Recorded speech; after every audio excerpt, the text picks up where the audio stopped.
Welcome back to Solynod Hex, everyone. Today we are holding session number 404, error 404. And um, Today's session is sponsored by our patrons and donors. Thank you very much, patrons and donors, for your generous pledges and donations.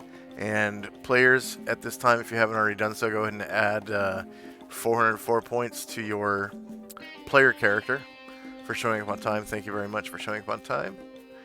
And we will head right back into the dungeon.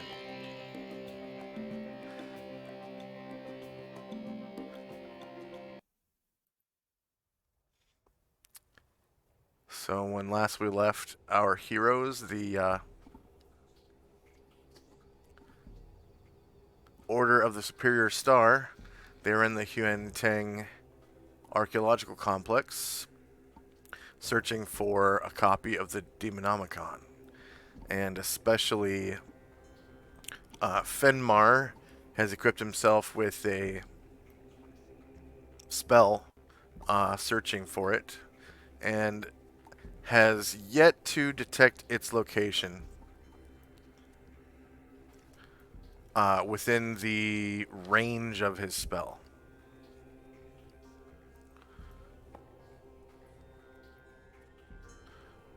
And the range is 420 feet when converted into feet from yards. Okay, I'm just going to turn off animated graphics. I might have to refresh, but who knows. Alright. So it looks like we left our heroes at the end of a round. And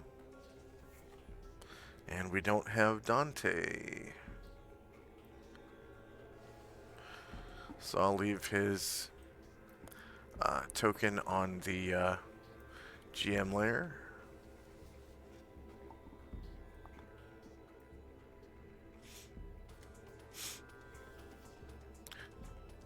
And it looks like we've come to a barracks of sorts across from the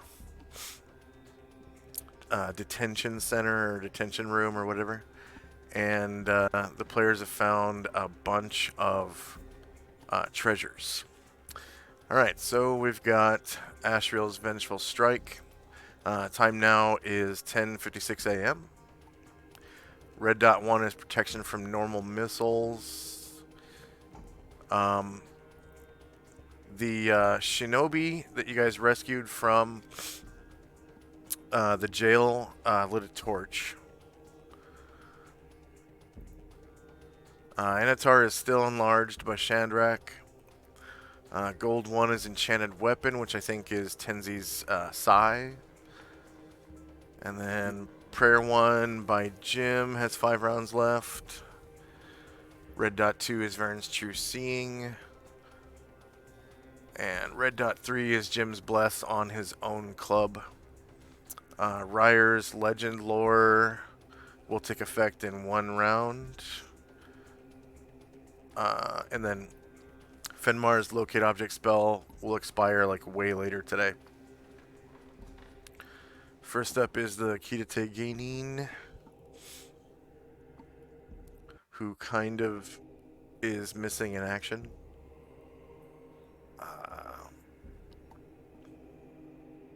They're outside the door. Okay. She showed up. There she is. Alright.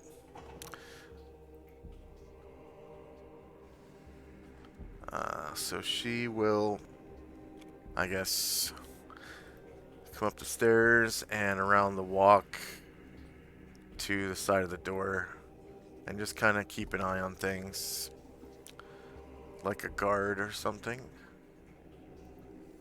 Stay vigilant.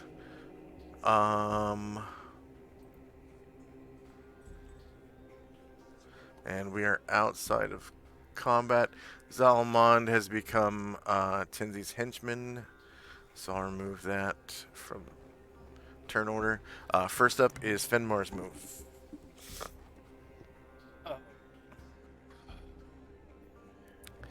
You guys were doing, like, treasure stuff, right?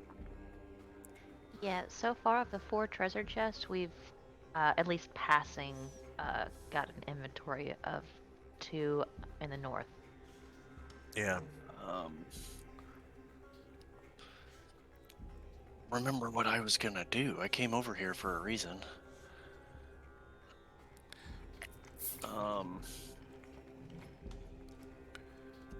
Last session, you had a back and forth with a samurai who was locked in a room. Yeah, and I Back up. gave up because I couldn't beat the door down. I'll just move up here. If I can get in. Is there enough room for me in here? Let me squeeze me by this wolf. Get out of my way. I'm coming. Right here.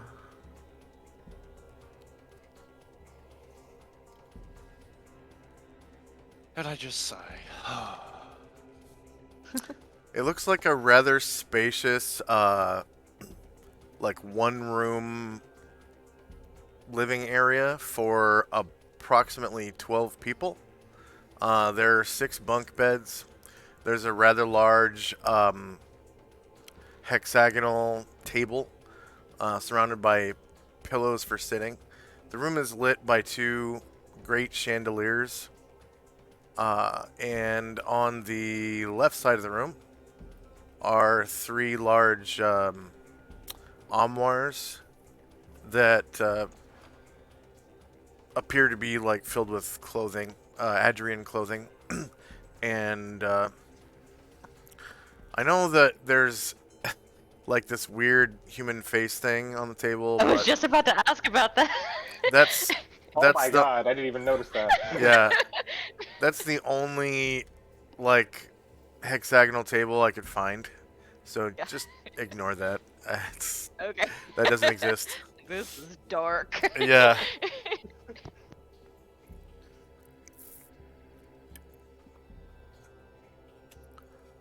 And the room kind of smells like breath.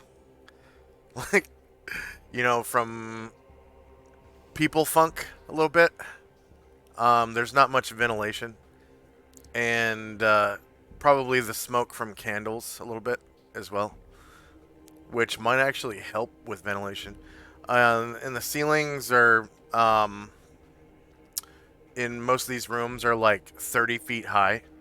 So there's a lot of room for those chandeliers. And you can see by the light of the candles from the chandeliers that the ceiling is pretty much covered in soot from burning candles over the years. Anything else from Fenmar and Company? No, that's it. Okay. Tenzi and Company.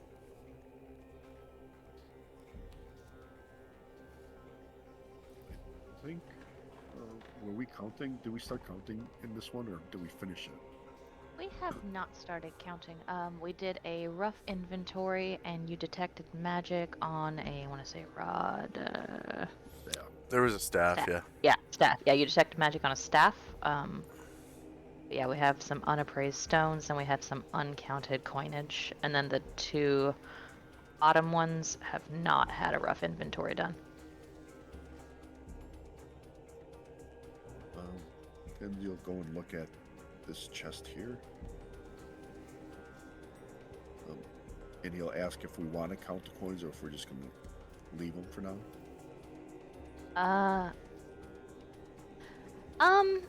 Yeah, I was thinking the same thing. Asher says, says if we're gonna kind of, you know, make this our safe place whenever we're, you know, past where we can reasonably fight for a while, then there's no reason we can't do it over dinner or something. Yeah, I was thinking that as well. So, Tenj will just look into the chest and see what the contents are. Okay.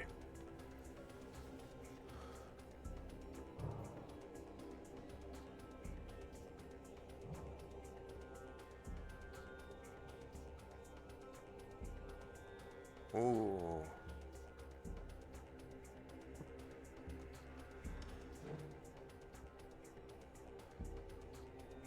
All right.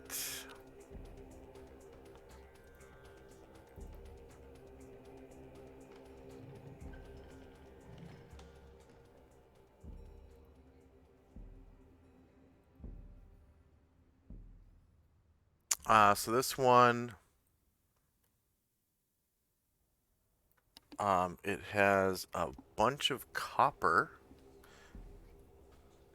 and 8 stones.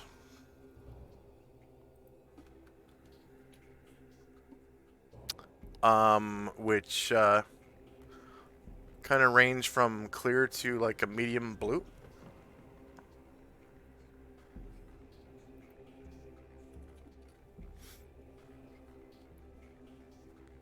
Okay. Can I And call this Caristro 3 treasure? um,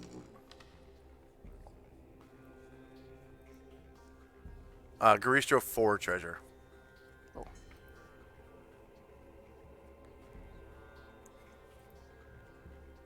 And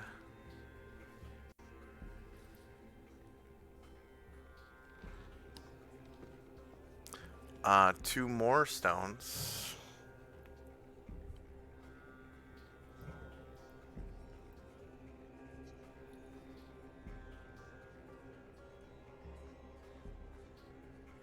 Oh, I'm sorry.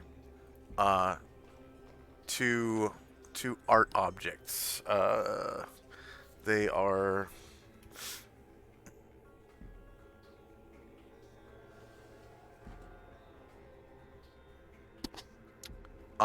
they are glass bottles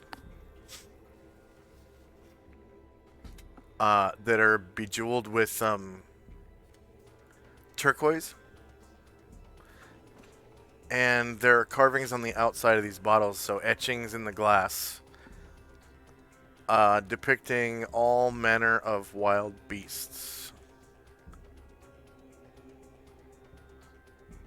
Very, very small bits of turquoise.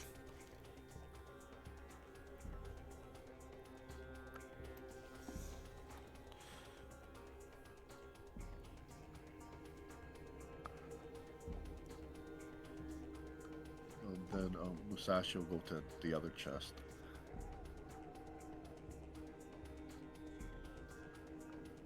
Okay, this one is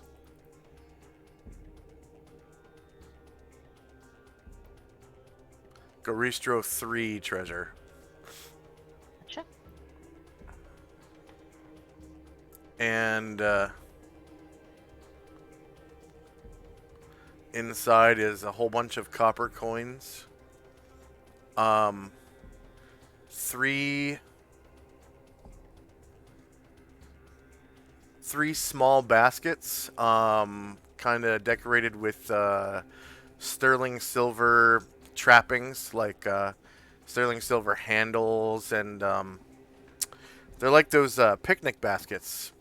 Um, and so, like, the corners have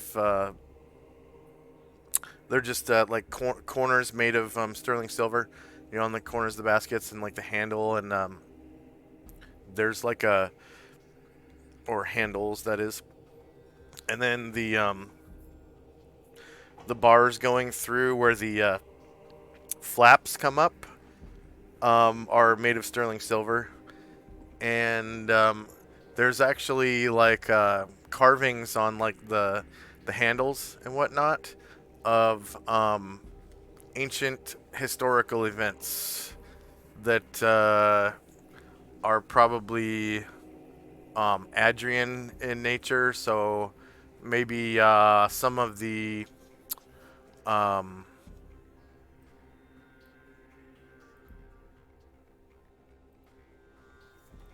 the original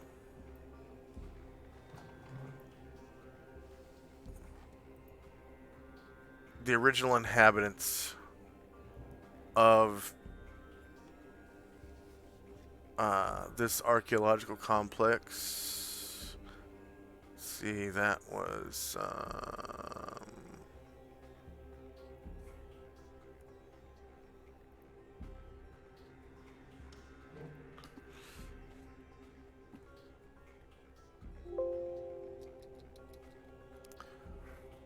I think that was the so there's like depictions of barbaric people, wearing like studded leather with kind of like Fu Manchu type facial hair, and wielding lances on horseback, and carrying I guess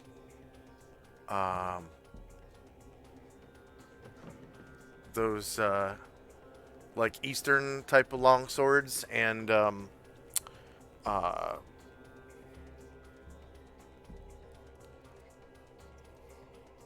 are they called? Those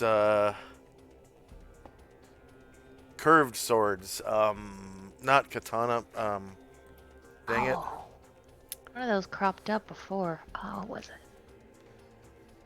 I think there was one in the. It's one in the Akayuma treasure. I'm No, not sure. it's one of the basic swords. Scimitars. Okay.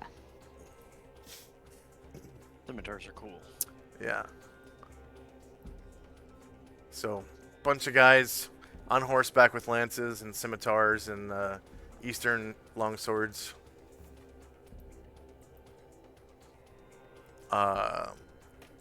Etched into the sterling silver bits on these baskets, and there are 3 of them. Okay. And then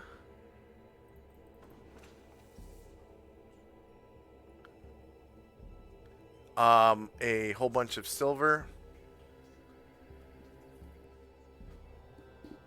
and 3 stones that have bands of red and white. So, what's that called? Striated? Red and white bands.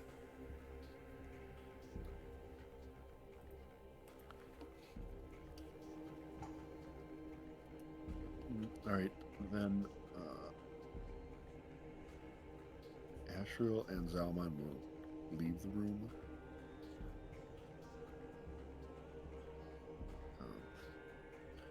Maybe here.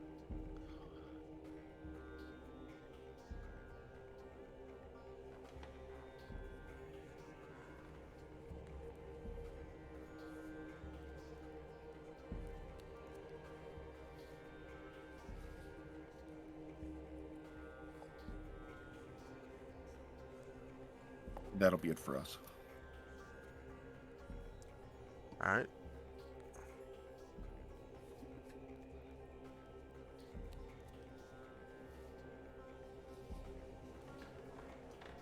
There was a staff, wasn't there? Yeah. That was in Ryer's the top right. Is that what you're identifying now? Yeah, Ryer's looking at it with his legend lore. He's got one more round, I think, to kind of gather information on it from his memories.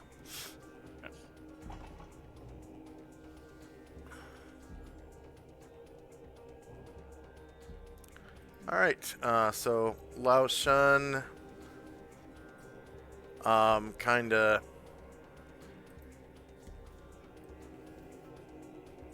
looking for a comfy place to rest.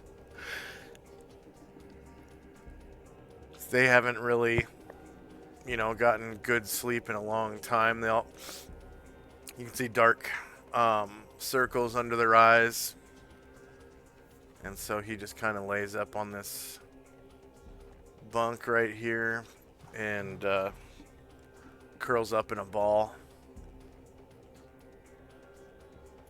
And a few seconds later, I mean, he just falls right to sleep. He's just kind of exhausted. And he's got this little cute little snore to him.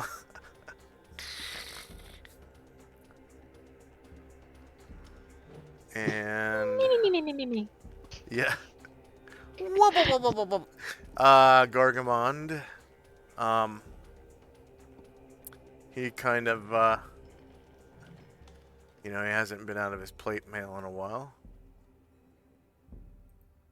So he hasn't gotten good sleep either. He just kind of comes over here and starts doffing his the hell just happened?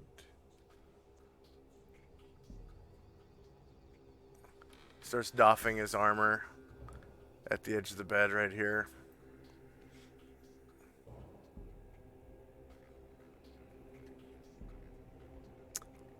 And the Kidate Shinobi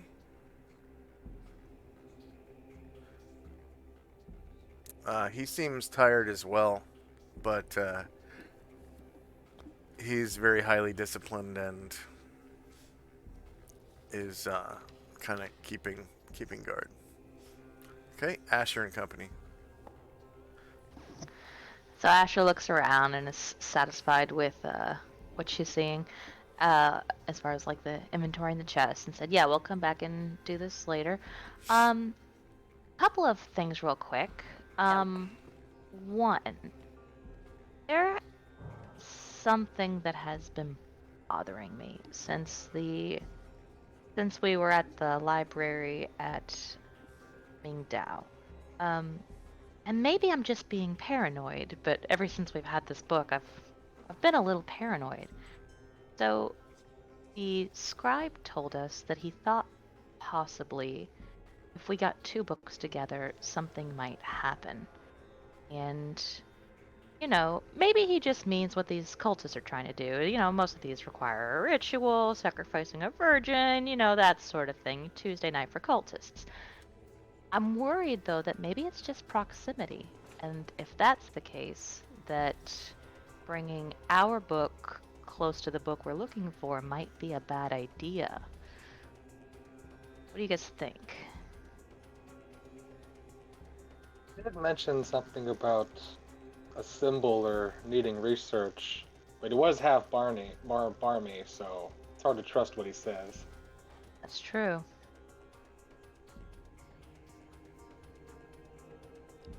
He kind of looks at Fenmar and says, if I don't know if you have access to speak to your Coralon or whatever, but I don't know if we might get some direction there, or Jim. And she looks at him and says, not today. Tomorrow I could help you. Same. Asher nods. I'm mentally and physically exhausted. Asher nods and says, all right, and maybe it's nothing. Maybe I'm being paranoid. It's just something I've been thinking about. I would gladly inquire on that curiosity myself too, because that has now piqued my interest. Lindsay said, well, I perhaps could make a small petition on that. And, so he's kind of going through the chest, but he just kind of says it as he's going through the chest.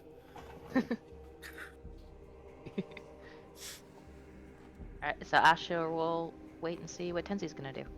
But she also looks over. Well, actually, she already asked a question, so she'll wait before proceeding for her next turn. Out of character, are we gonna do like our 2-hour break, rest, revamp, revive here thing? 2 hour. Yeah, it's an 5e. hour each, but 2 groups, so 2 hours. There's no short rests in 2E. Oh, he's talking about the nap, The- using the The nap. nap. Oh. Can't do it yet. Yeah, it There's hasn't. a time limit. Every 18 hours. Oh, we haven't even spent. Oh, yeah, that's right. It Yeah, hasn't we'd have even to do a been. full rest. It's only been what, 2 Well, hours yeah, or 3 we've hours? been here less than an Um, hour, probably. Time crawls in a dungeon. It was last night at like 6 o'clock or something. So it's been 16 hours.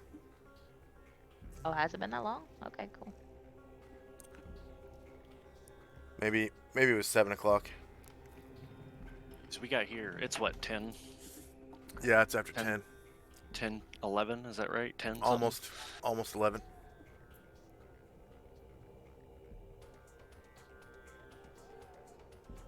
So you got another 2 hours ish.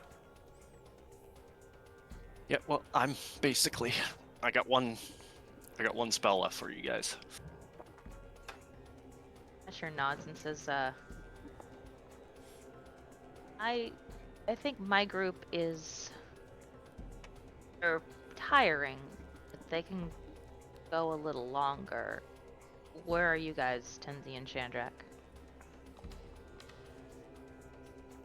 I still have a few of my higher level stuff, so and my group is feeling healthy, so we can keep going for a while.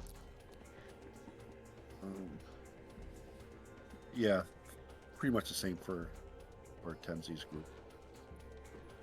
So we definitely want you back in the fight as soon as possible, but I think we're in a position that if you're I'm good. keeping yourself out of danger, that we can make Yeah. some more progress.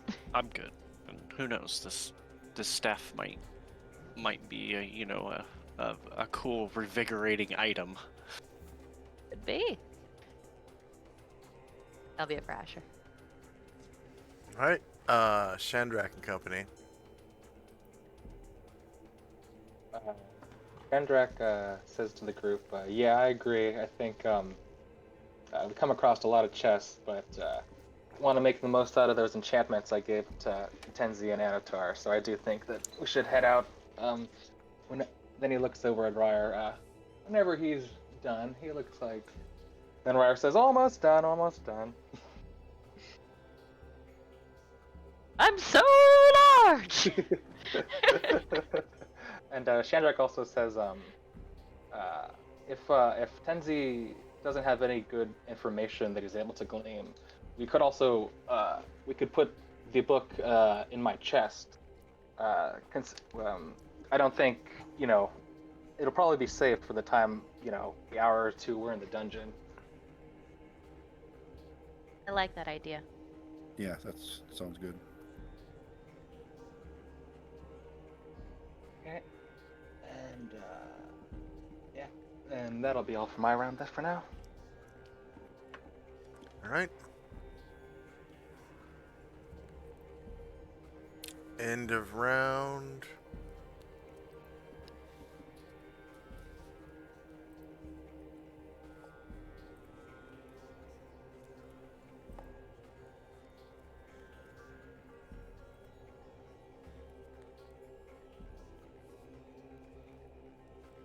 Time ticks by. And first up is Fenmar.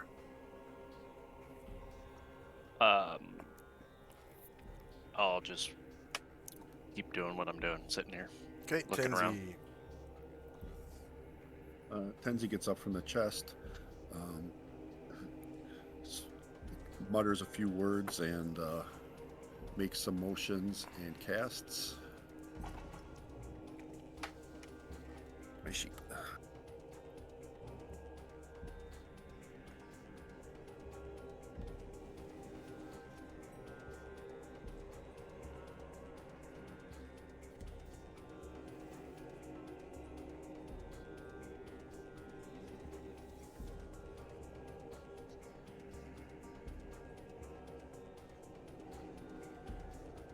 So he's thinking about what the about what Asher said and is trying to see if there's something he's missing about it. Do you see? Missing about what? About what Ash was saying about the books, if they should be together or not. If he's just trying to see if he's missing some information or something that he might have overlooked, or if there's something we're not considering that we should know, that we probably do know but are forgetting. It is true that the Wu Jan at the library told you that 2 books are required to conduct research on the true names of demons so that they can be gated in with a gate spell. Okay. And then once the demons are gated in, they can possess the bodies of mortals, making their residence in the prime material plane permanent. But we don't know which 2, or can it be any 2, or the specific 2? He said any 2. Okay. Any 2.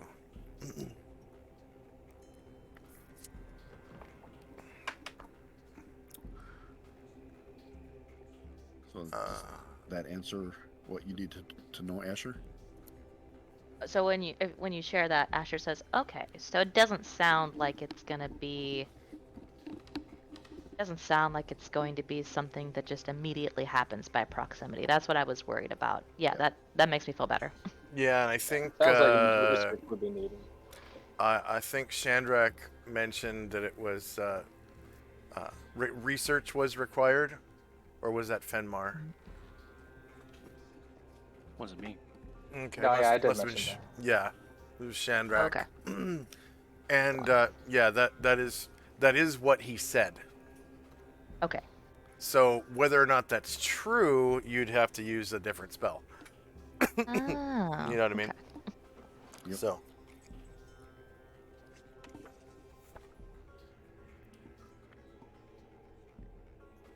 All right. And then, of course, Tenzi gets 200 points for the effective use of Idea. The Idea spell. I love that spell, by the way. I'm so glad you memorized it. Okay. Anything else for Tenzi and company? No, I think we'll also move out into the hallway and up by Zalman and Ashriel, and that'll be it for us. All right.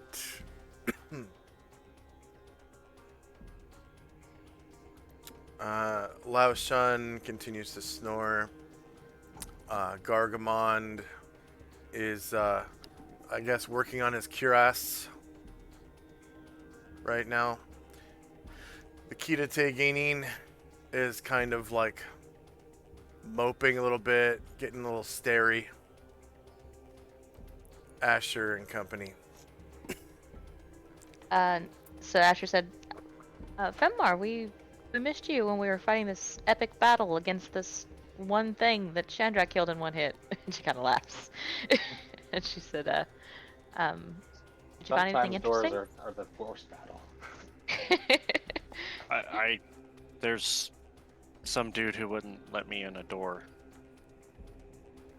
and I couldn't bust it down to get to him either. So Doors. He just he barricaded himself. He didn't attack you.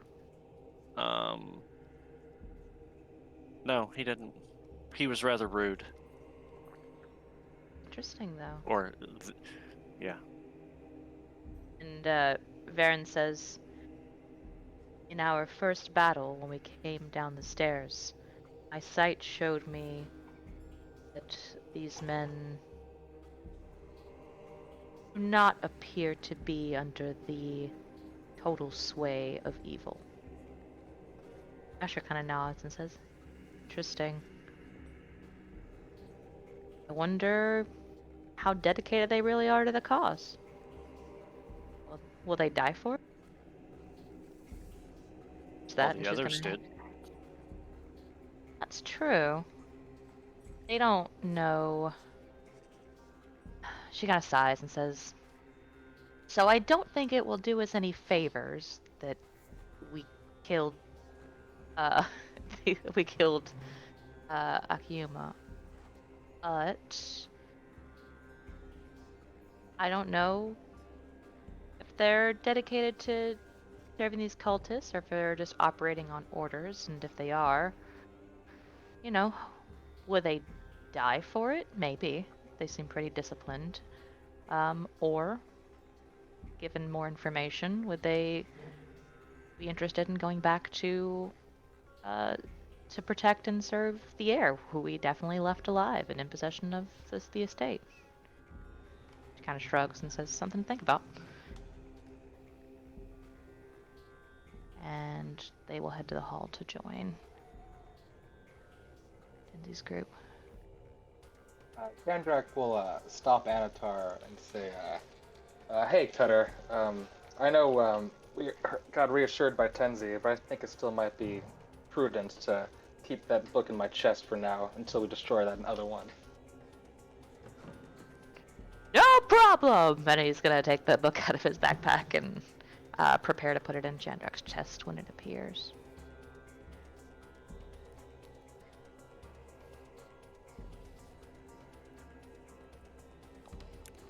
Okay.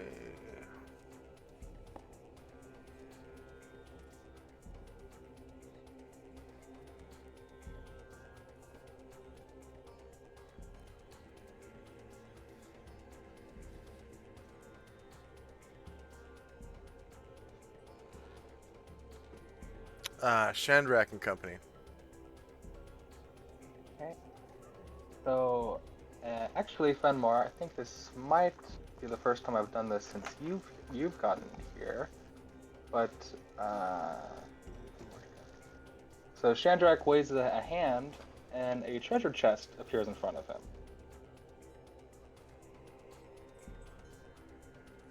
And Shandrak will open that up. Go ahead and drop And, the token for it. Yeah. It's right in front of him now. There you go.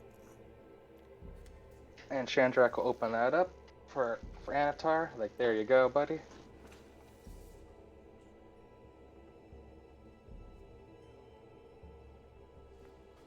And That's an interesting trick. How you keep a treasure chest in your pants pocket. It's a pocket dimension. Oh, I don't keep it in my pants. I keep it in the ethereal plane. Oh wait, you're just happy to see me. No, that is a treasure chest. I'm sorry. Oh, who's not happy to see a treasure chest?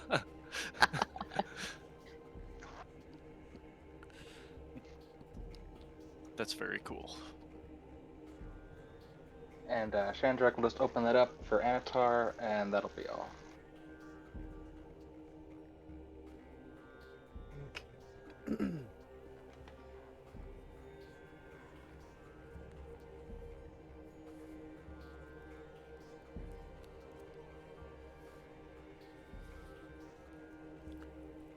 So, end of round.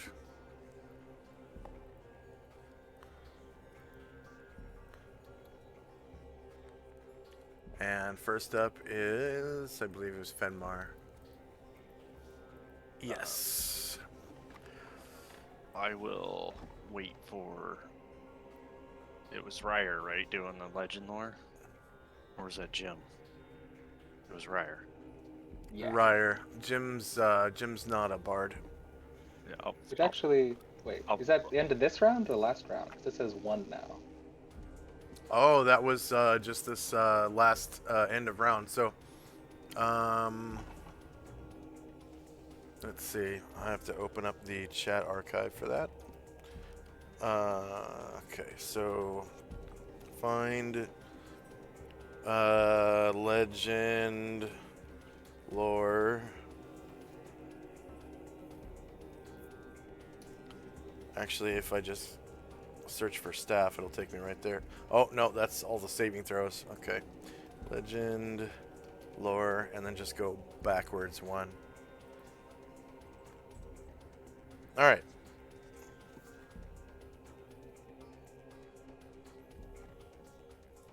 All right. So you figure out that some famous past owners were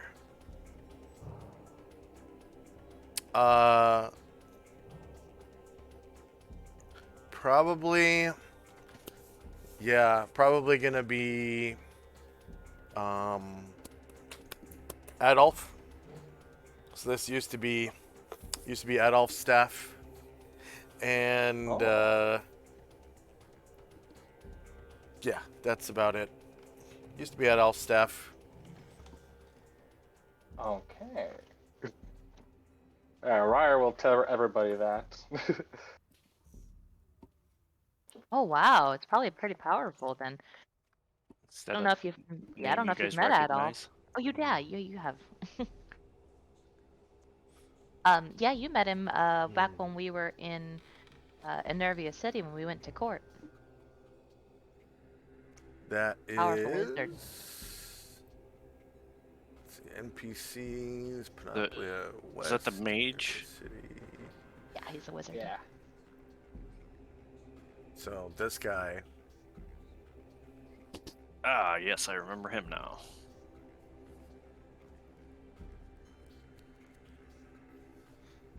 And I believe this staff looks very similar to the one that he carries with him. But the tip of the staff is like slightly different. It's like a slightly different shape.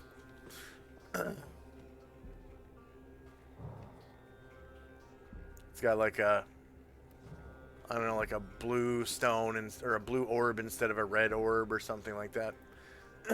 And is a slightly different shape. You know how wizard staffs are. They usually have something at the end of it. So you can kind of tell it's definitely a wizard staff, like just from the shape of it and knowing that it was once used by Adolf, probably is meant for wizards.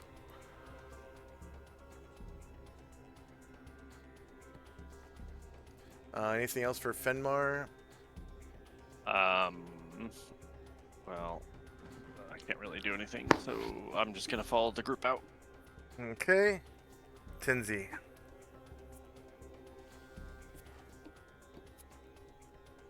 Tenzi will walk out of the room, and I think we'll just wait for everybody to Excuse join. Me, I'm coming over here. And Lao Shun continues to snore. As I crop dust all of you. Oh, Oh. dark magic. So the smell of breath funk is replaced by butt funk. As Fenmar leaves the room. And Gargamon's cuirass clunks onto the floor. And he starts working on his greaves. That's what they're called. And the key to gaining is like starting to like sway back and forth. You know, while standing, and his eyes are like kind of starting to close. He's kind of barely able to keep his balance as he sways back and forth. Asher and Company. Right, so Natara will come out to join the group. Oh, did you put the book in, buddy? Oh, sorry, yeah, Anatara put the book in. Thank you. Yeah, he puts the book in this chest. I forgot that was what he was waiting for. And he'll join the group.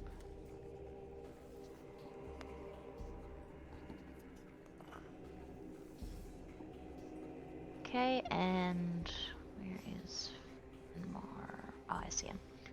Asher's going to come up to Fenmar.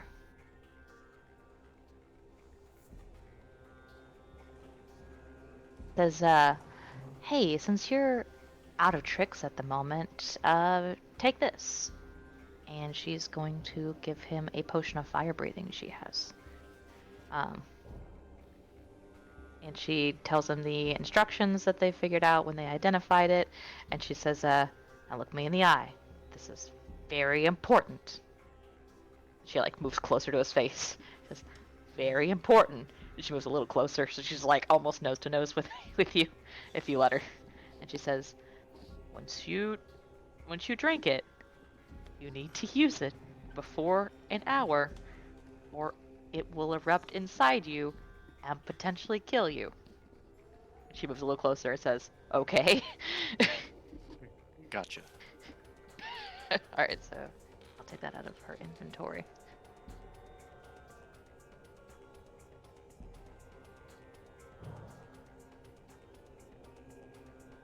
Alright, so we can go south and check out those rooms where Fenmar was. We can go east and check out those rooms.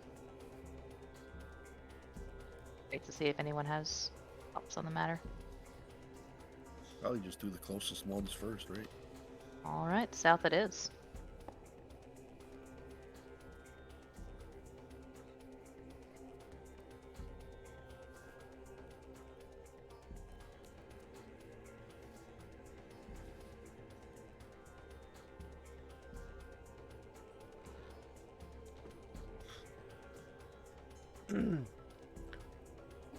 And then Chandra, I can go ahead and move your tokens as well.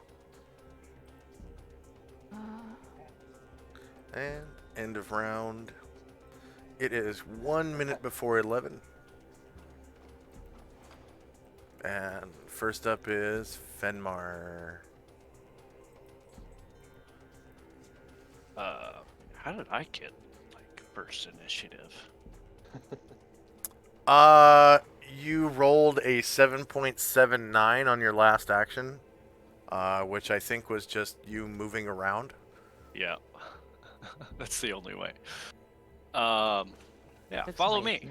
Okay. And I'm gonna go back down. Nope. No, that's not the way. It's this way. This way. Okay. This way. Tenzi and Company.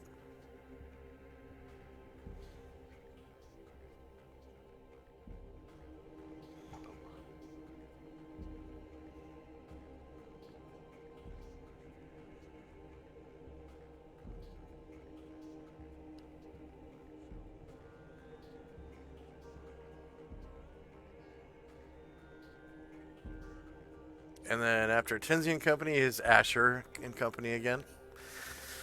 Yeah, I'm still moving everybody south. Oh. I got Anatar stuck in a shadow.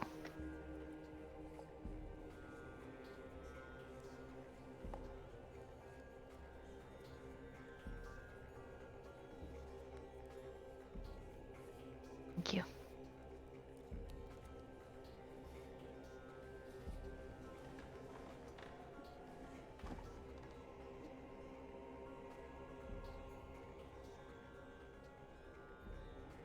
Dolly. Okay, Varen and Karagor still.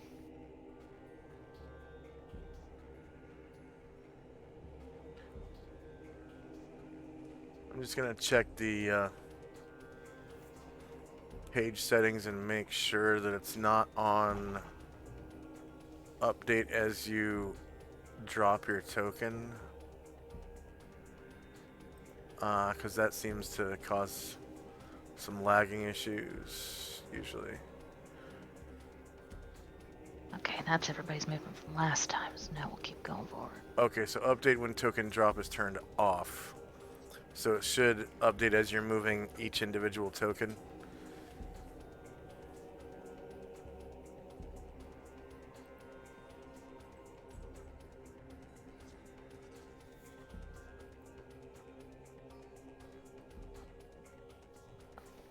upstairs over there.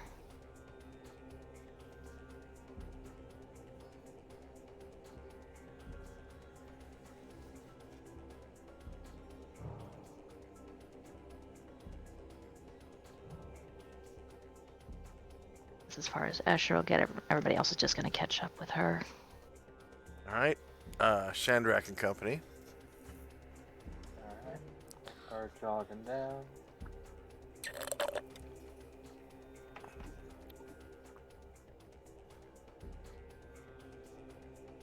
And end of round.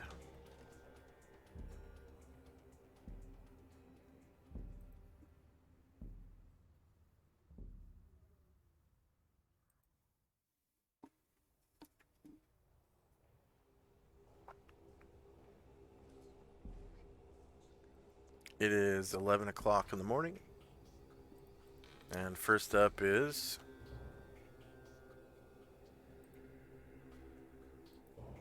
Oh, 1 second.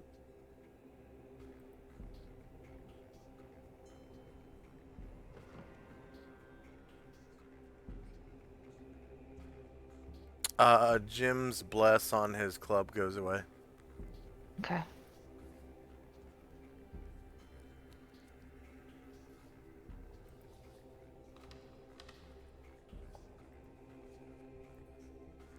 Okay, first up is Fenmar. I'm gonna walk back up to this door and knock on it again. Beat on it. With my mace. Oh, go ahead and, Not to beat it not down? trying to beat it in. No, just uses my mace to knock. To knock. As a knocker. Like a cop knock. Okay.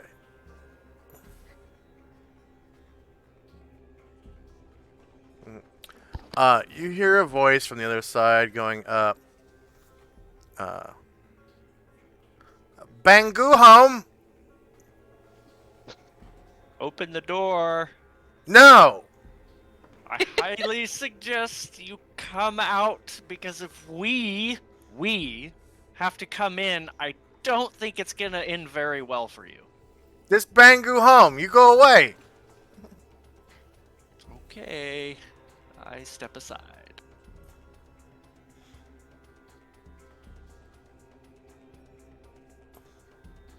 And I kind of give like a bow. I'd be like, here you go, guys.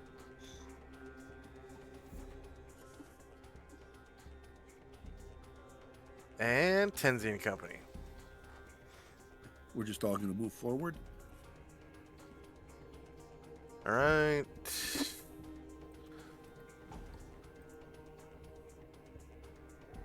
And Asher and Company. Okay, so seeing and hearing that, Asher will come up to the door.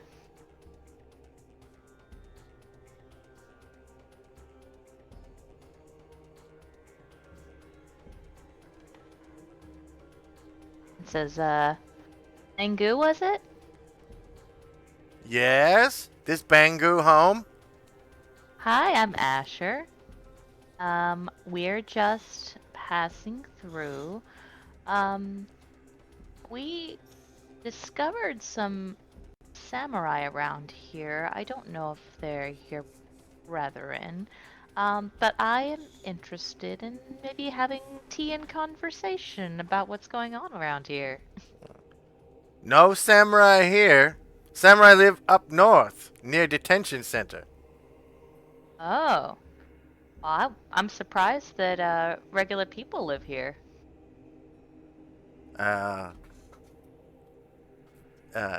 You people have been living here for 1,000 years. I'm Oh, the that's descendant of neat. the you people. Most of us are Wu Gen now. Are you Wu Jen?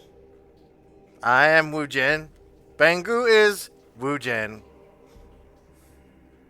Okay.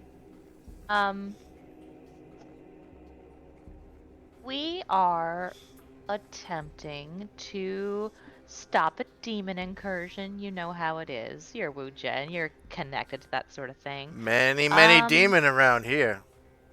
I know. I you have any sorry, she already asked questions. She's like, I don't know if you have any strong feelings about us wiping them out, but that's our mission. You want to wipe them out? No problem. All right then. Uh, if you are so inclined, if you would enjoy having your home back and not ransacked by demons, um, a little chat might help us. We could talk a little bit about what we could expect. I mean, you've lived here for generations. Surely you know about the sort of things we might encounter on our mission. Oh, yes, many demon. Goristro mainly. Oh, yeah, they killed a couple of my people. I bet they've killed a couple of your people, too. Probably, but I stay away from them. That's smart. That's very smart. That'll be Asher's turn for now. And Shandrak and company. Alright, trying to make my way down. Further south.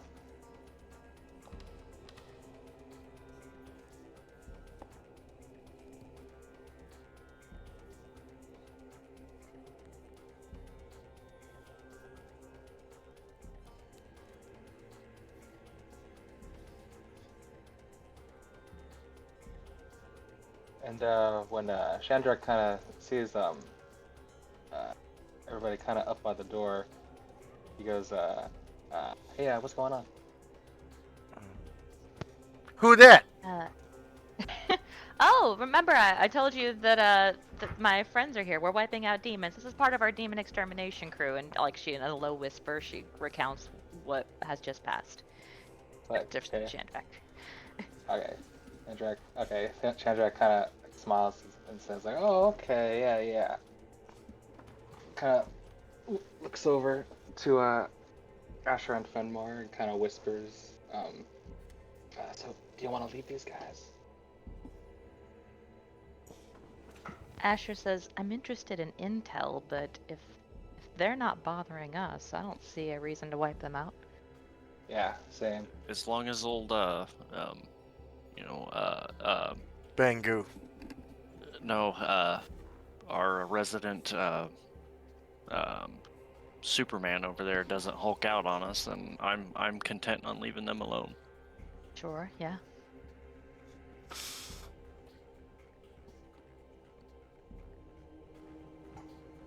And then, let's see. With that, we'll move a little bit further south.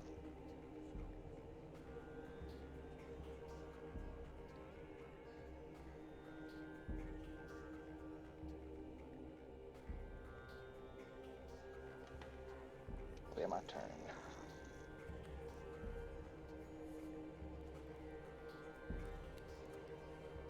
Actually, no, before I end my turn, Shandrak will start to hide in shadows.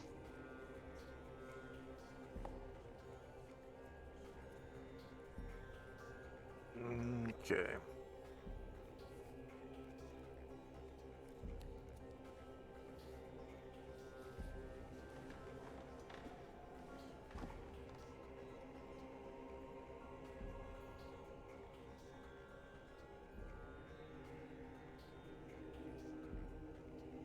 Anything else for Shandrak and company? That'll be all. All right. 11:01. Prayer will end at the end of this round. Let's see. Varen's True Seeing is over. Okay.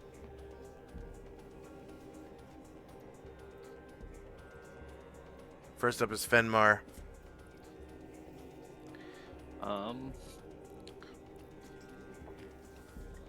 Alright, I'm gonna move.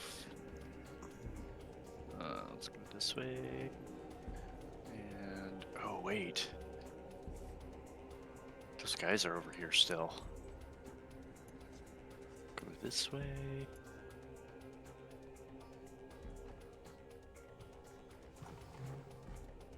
And I'm going to stand here. I think I've already done it here. I'm going to stand here and try to feel for that book.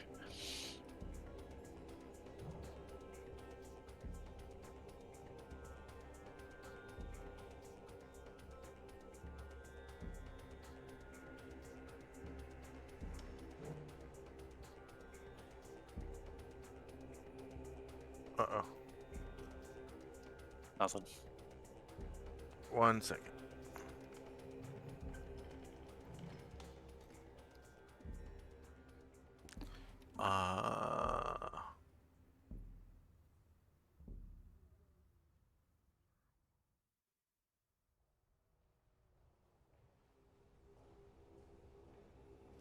Nope, nothing. And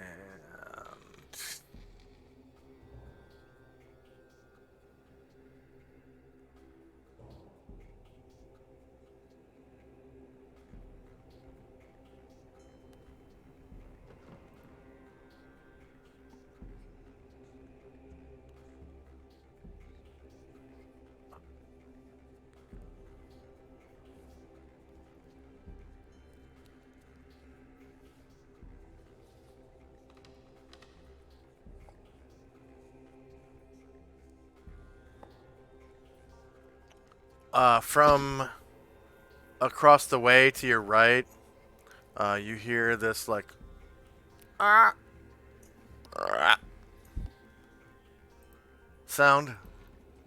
I knew they were close. and you hear the flapping of wings approaching your direction, and it is initiative phase for Lottie-Dottie everybody. Down here. I knew they were close. I didn't know they were that close.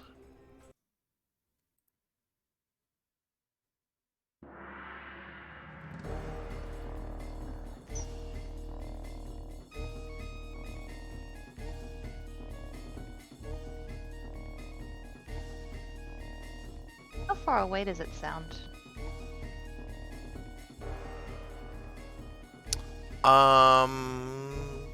Trying to get a sense of whether I need to roll attacks or movement.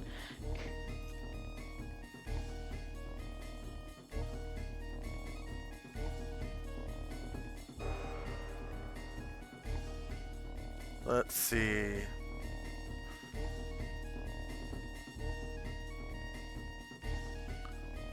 It sounds like it is down here. Somewhere over here. Okay, that's pretty far. Okay, thank you.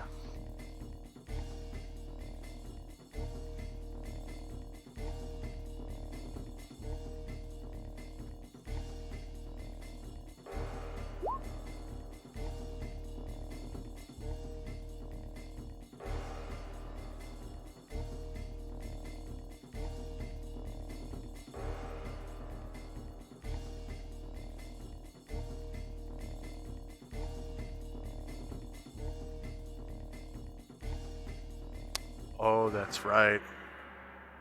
Ooh.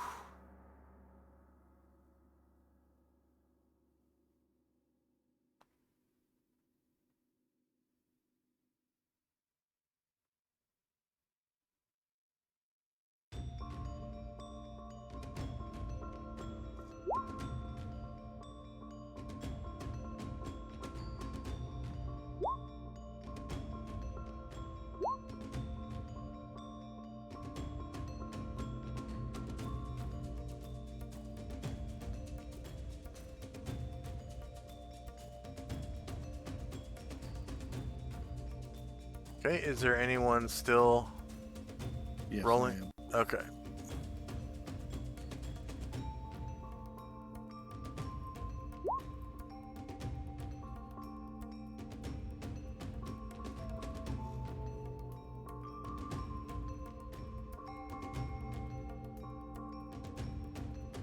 Okay, I'm done. All right. So these creatures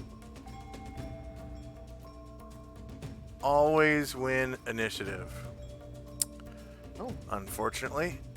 So time now is 11:01. We've got spell effects. And Jim's prayer is now over.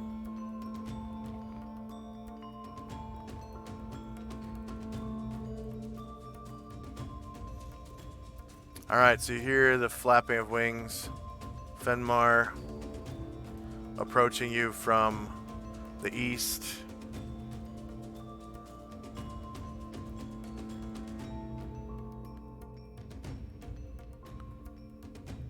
Okay. And this great creature approaches you in flight. You see that it is unarmed.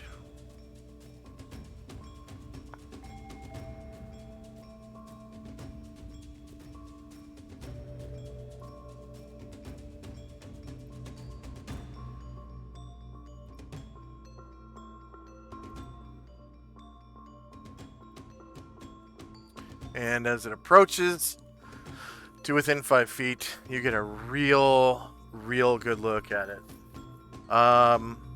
It looks like a cross between a large human and a vulture, with strong sinewy limbs covered with fine gray feathers. It has a long neck and a vulture head, and wicked claws and beak.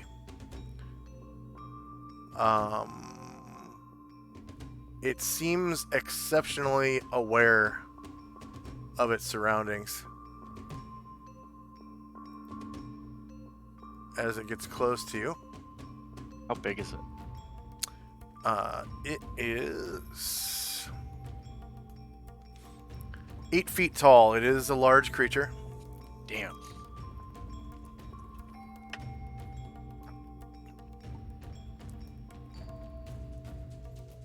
And as it approaches, it lets out a loud shriek. Ah!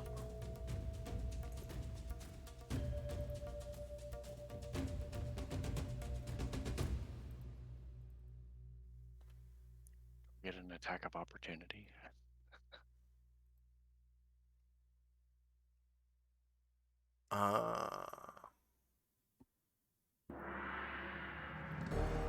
And let's see, this screech.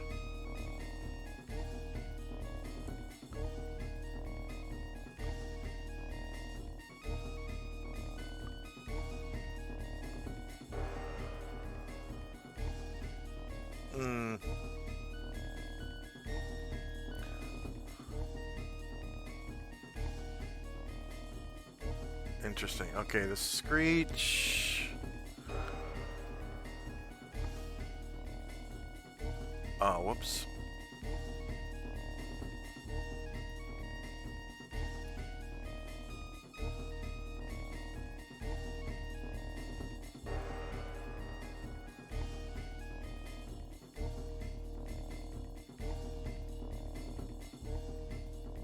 Damn, let's see.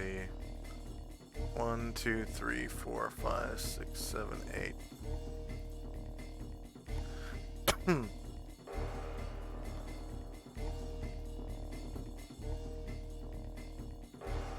So Screech only has an effect on Fenmar because of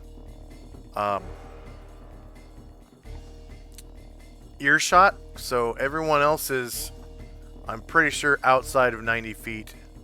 And that's what earshot is in 2nd edition.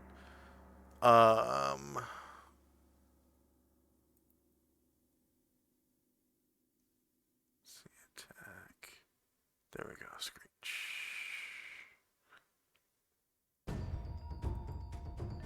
Feeling a save coming.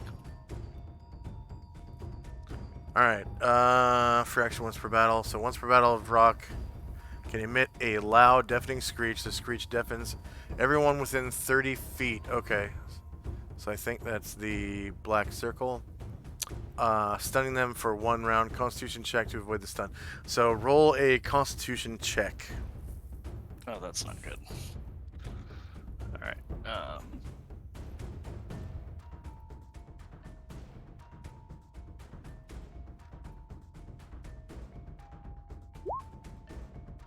Holy shit.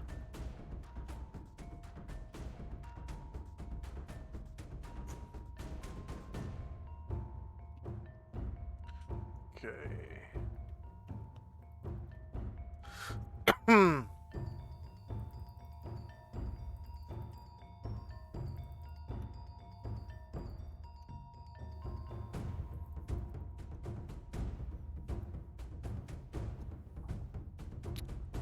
And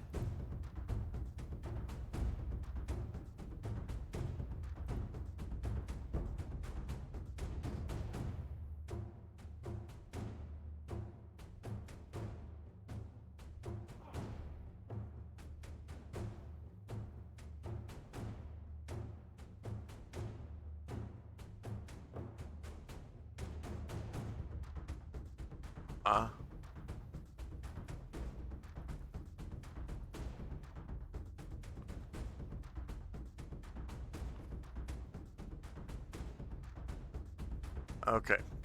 So yeah, the Vrock flies right up to you. And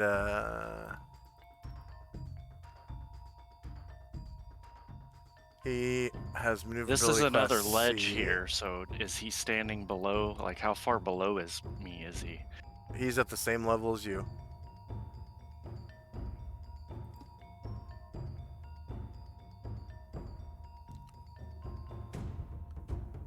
Feet.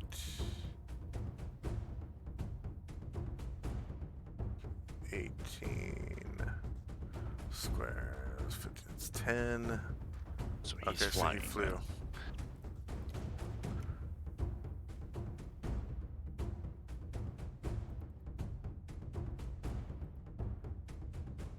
All right, and he attacks with his right hand claw.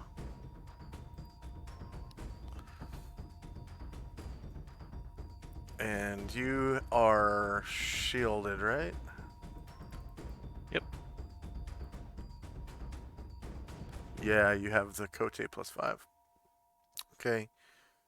So 13 versus AC -4 is a miss. Oh, okay. I need to re-roll that because I have not plugged in his Thaco, which looks like Fighter Thaco. Warrior. There we go.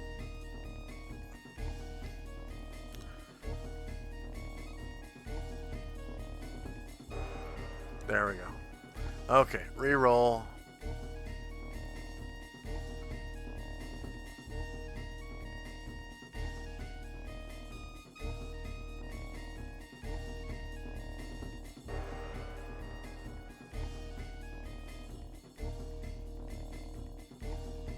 Ah, he rolls a 1. Alright, so he is now off balance. Even better. I'm glad you re-rolled that. And the next one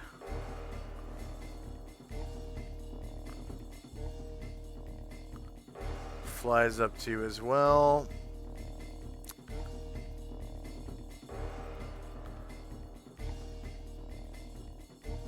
And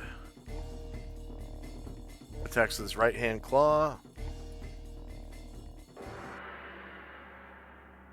6 versus -4 is a miss. Oh yeah, I have to.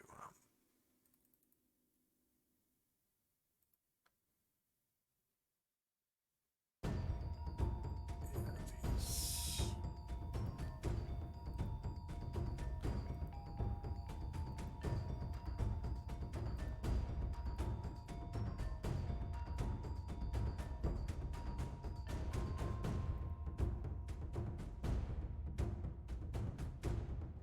And then his left hand claw. There we go. I've got this dialed in now. 8 versus -4 is a miss. And his beak You can't get me. 11 versus -4 is a miss. Yes. He keeps rolling 2s and 3s. And because he's flying, he gets to use his right foot claw. Crap. 2 versus -4 is a miss. And his left foot claw.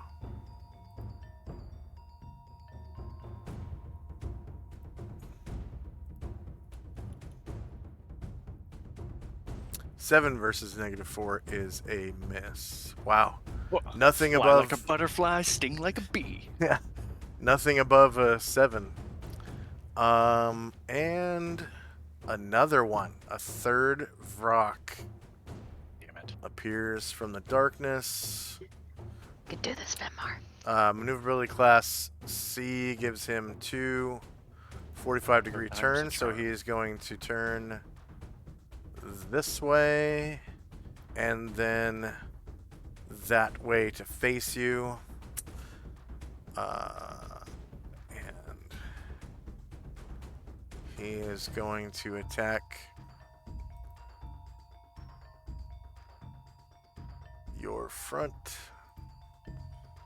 Whoops. With his right hand claw.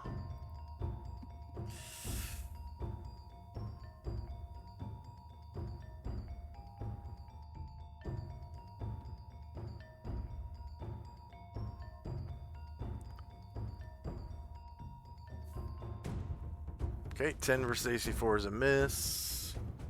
Left hand claw. 5 versus -4 is a miss. Man, Oh my god. nothing above a 10 so far. Attack with his beak. 9 versus -4. There's a 4. And then right foot claw.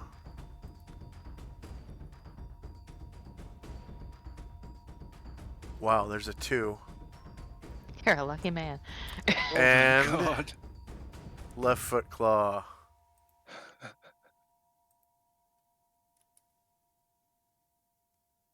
A Oh my 6. God. He rolled a 7. Wow. God, I hope I level today then. I might actually roll a 1 on HP. All right. Next up is Musashi. Whew. Musashi's moving.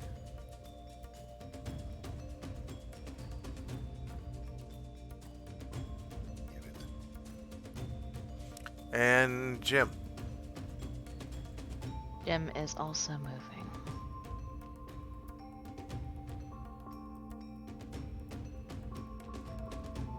Upstairs. He's jogging.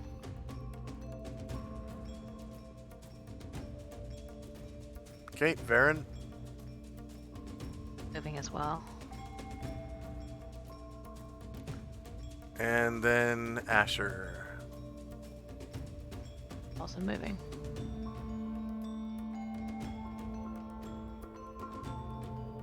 I don't see anyone. Oh, okay, I see now. Cool. All right, Tenzi.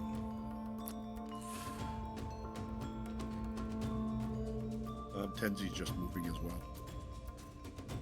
All right, Chandrak. Long way down. Yeah, Shadrach is gonna use his move silently to move forward.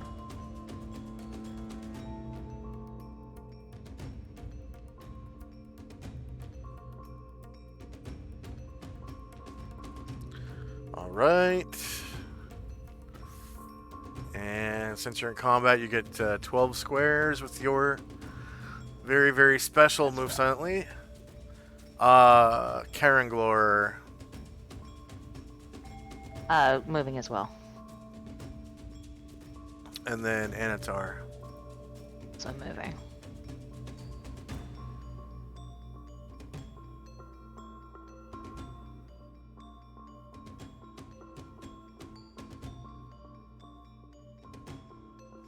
And Zalmond.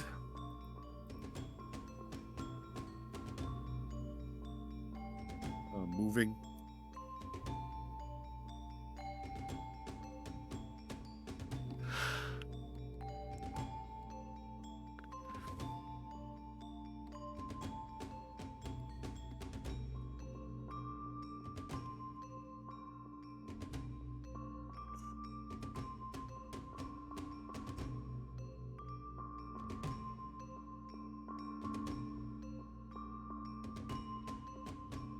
Okay, Fenmar. I drink that potion of fire breathing. And release it, if I can. Is that what you rolled initiative for? Yes. Okay. Yeah, I think you can. Instantly use it.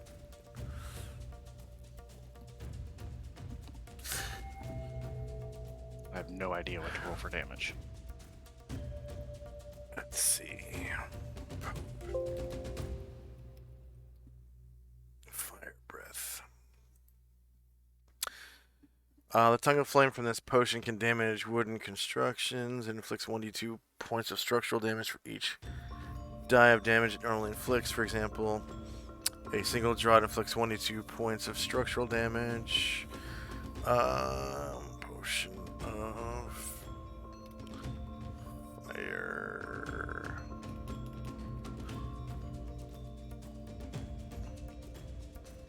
Potion of...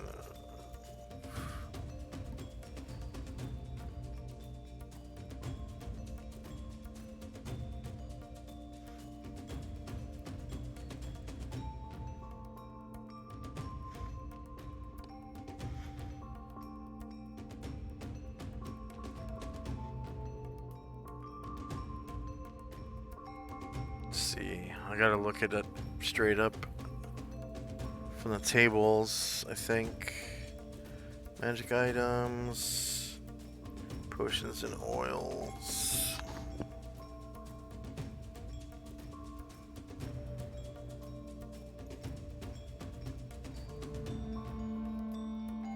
Fire breath. Alright, this potion allows the imbiber to spew a tongue of flame anytime within 1 hour of quaffing the liquid. Each potion contains enough liquid for 4 small draughts. One draught allows the imbiber to breathe a cone of fire 10 feet wide and up to 20 feet long that inflicts 1d10 plus 2 points of damage. A double draught doubles the range and damage. If the entire potion is taken at once, the cone is 20 feet wide up to 80 feet long.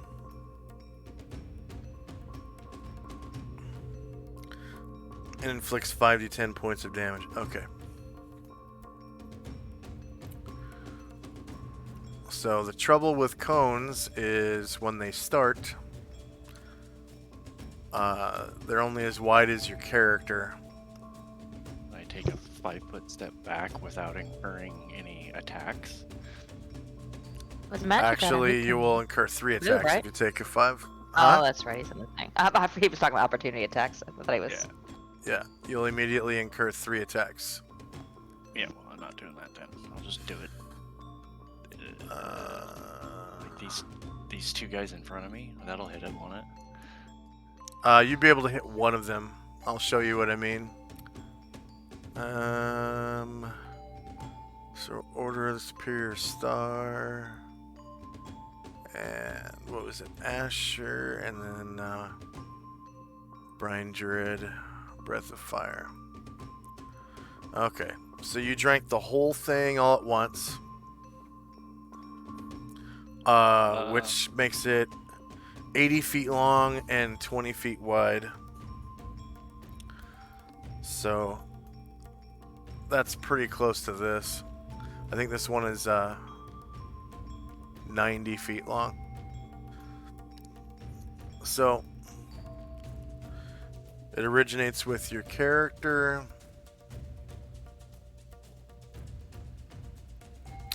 And is 5 feet wide at the source. And in order to have an effect on a creature, you have to fill half of its square with the area of effect. So this is what your, I don't know if you, I'm pretty sure you can see that. Yeah, I see it. Yeah. So when enemies are further away with a cone, you can get more of them. When you're really close like this, it's just one. What if I... So you can basically choose if you want to hit. If you step back, you'll probably be able to get like 2 of them, but you'll take 3 attacks of opportunity. You get 2 if you did it at 45 degrees. It will hit 1 at 45 degrees because he's still Oh, yeah, only you're right. filling They're right in my one's. face, which is the problem. Yep. Yeah. If I step back, I can get So- 2 of them. Here's, 0 degrees, there's 45 degrees, and there's negative 45 degrees. So you're getting, Yeah. from your current position, you're getting 1 no matter what. It's only 3 attacks, right? It's not their claw beak stuff, is it? It's only 3 attacks, and it's going to be their beak, because I think that's their strongest one. Then I'm gonna attempt that. I'll take a 5-foot step back and then gout it out. Try Okay, and get so these 2 right here. now... We'll do these 2. These 2.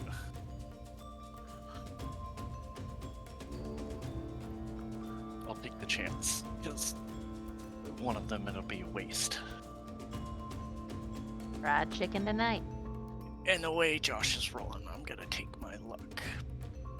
Oh, don't tempt fate. Use it while I can. He's probably gonna crit me now, but Didn't one of them roll the shit? oh, one of them fumbled. Yeah. Yeah. He fumbled. So only 2 attacks, right? Yep, just 2. And then...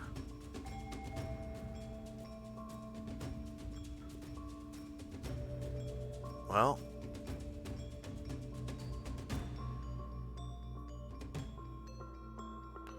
It looks like even from there...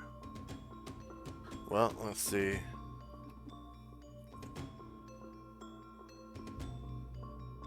No, you get 2. You want to get the top 2 or the bottom 2? Let's do the bottom 2 because the top one's fumbled. So Okay.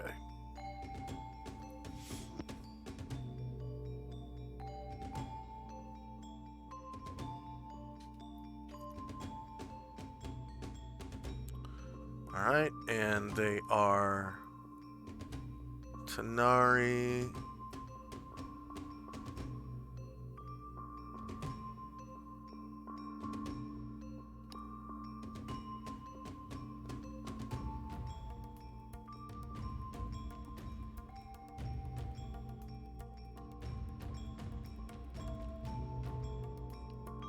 And this is magical fire, but it is not a innate spell-like ability, so they don't get magic resistance.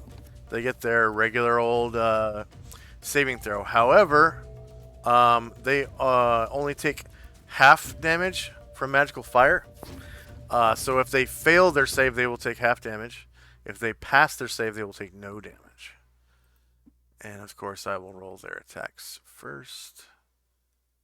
I think it's the beak that does the most.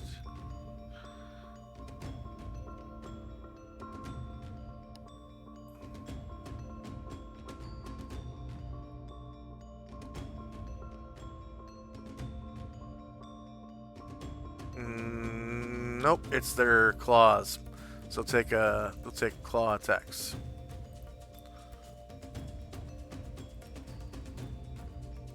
Right hand claw. Oh, that one rolls shit.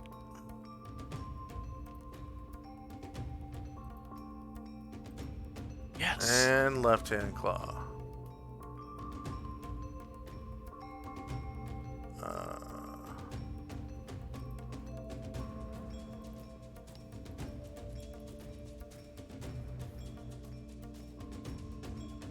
Just barely misses you. Wow.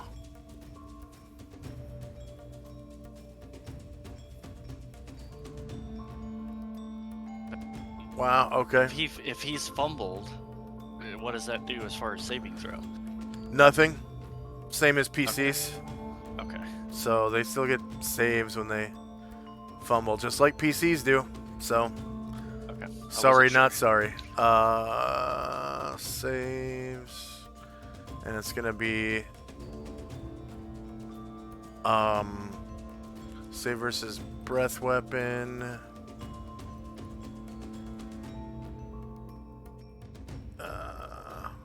Oh wow.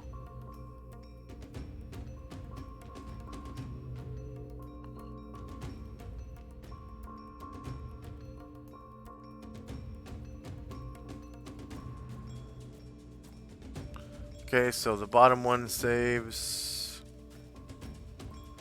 And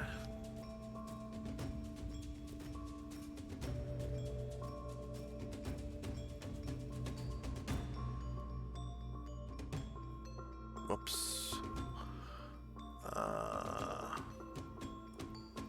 There we go. The middle one fails to save, so he'll take half damage. Let's see, and the damage is the entire potion is taken at once. The cone is 20 feet wide. Yeah, 5d10 points of damage. So go ahead and roll 5d10, and we're gonna cut it in half and round it down.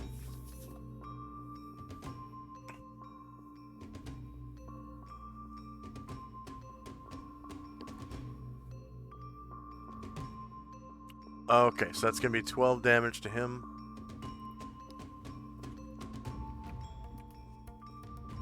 So you cause 12 damage to the one in the middle. All right, Airdrin. The other one saved. Yep. Oh shit. Airdrin rolled for movement, so he's just gonna get a little bit closer first. All right, Ashriel.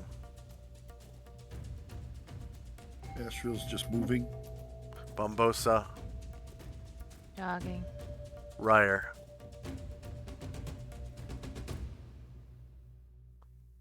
Same, he's also moving. Although, can Airdrin, I just did a regular move, not a jog. So can he hide in shadows at the end of his turn?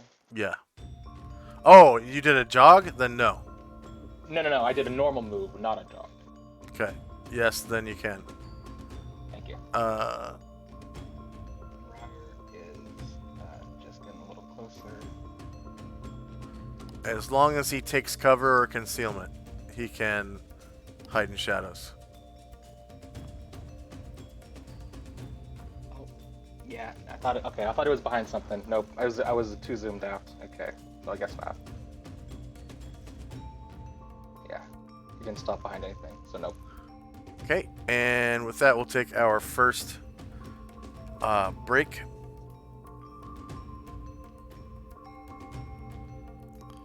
Alright, to roll initiative. Ready? And for our viewers, I have a 3-minute commercial break, just so you're not stuck watching static battleground here. And we'll be back 2 minutes after the commercial break ends, which is a total of 5 minutes. And we'll be back in 5.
And we're back. And it is initiative phase. Do we have, is Asher in chat? I'm here. And Tenzi, are you there? Yep. And Shandrak, are you there? And Fenmar, are you there? Okay, Tenzi, you had a question? Yeah. Could I'm back. Sorry. I'm looking for a square like down here somewhere that Ashriel has sight to. I don't know if I can. Can't tell if this is one or.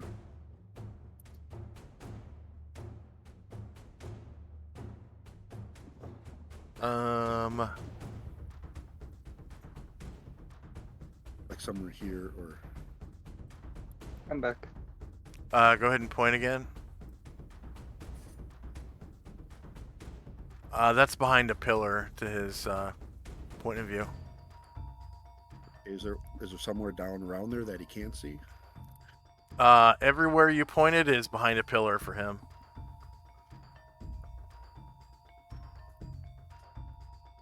There's space right over here where Anatar is that you can see.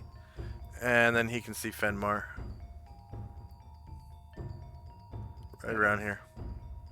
And then the entire area turns bright orange. You hear, excuse me.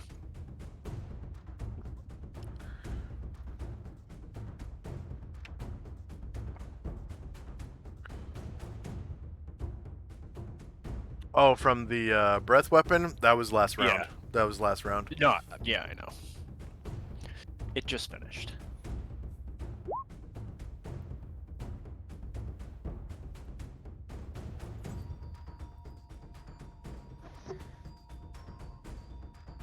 Oh, we gotta re-roll, don't we? Yeah, it's initiative phase. When you're ready, Josh, may I please have extra attacks for Varen and Karanglar? Yes. Yeah. Baron. If I want to, like, Karanglar. what do I do if I want to, like, just turtle, like guard behind my shield? If you spend my a whole, Kote, I guess. you spend an entire round doing nothing but defending yourself, it increases your AC by 4. So essentially, everyone has a -4 to hit you, and it's a defense action. Is what it's called. So, what do you want me to roll for initiative? Just medium base? Yeah. Yep.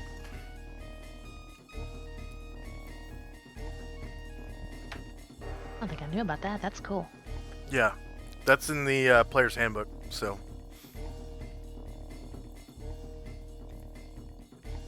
And I don't think they removed it from combat and tactics. No, I believe that is correct. It is in there somewhere.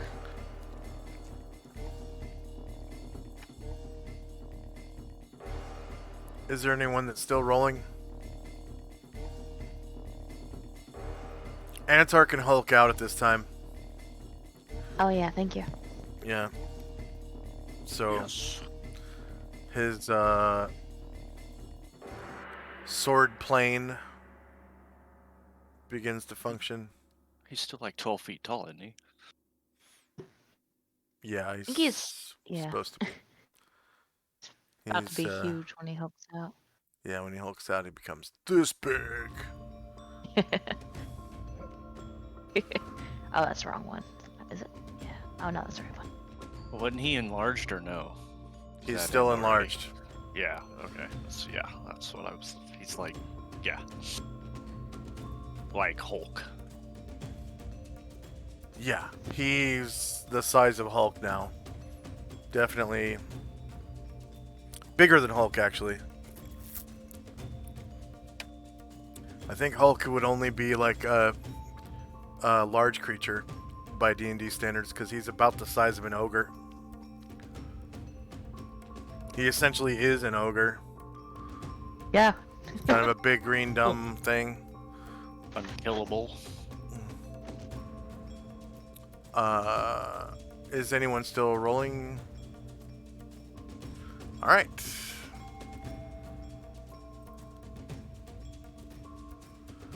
So time now is 11:02 a.m. We got spells.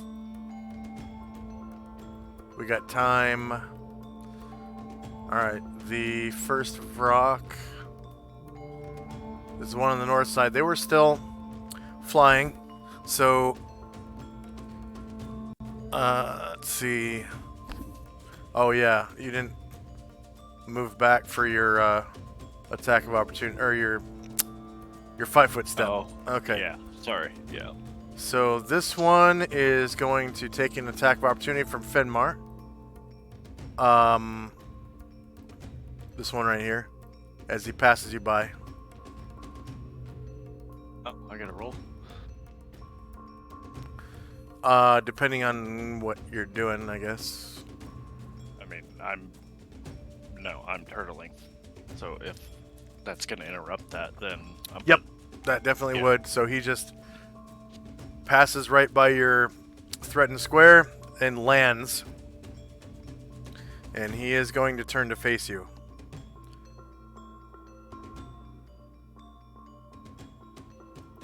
And what do you do? Are you gonna still face that way? Okay. I'll defend. All right. Okay, so if you face directly north, you are turning your back to this rock, and will take an attack of opportunity. By turning? Yep. When you turn your back to Alright, an then enemy. fuck that. Then no, I'm literally like turtle, like balled up, like freaking cote up over my head. I'm crouched. That's all I'm doing. And you don't turn any facing? No, Okay. Fuck that. Alright, so this guy gets a I'm flank not giving attack him on my you. back. I'm not giving him my back. This is your shielded flank, 'cause I think you're right-handed. Yes, So use his right hand claw.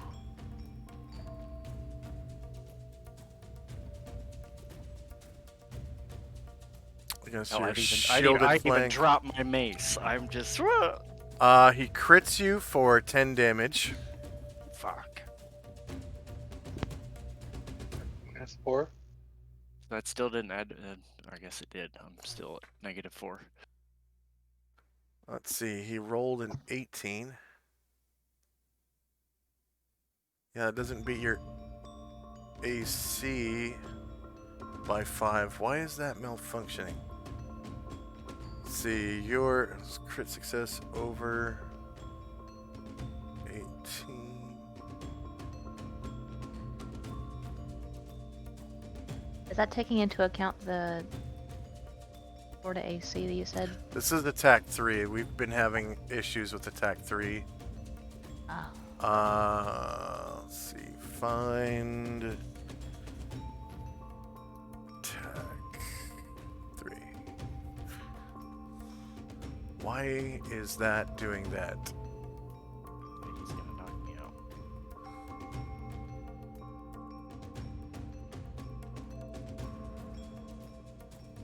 Really? No, you don't. That wasn't a true crit.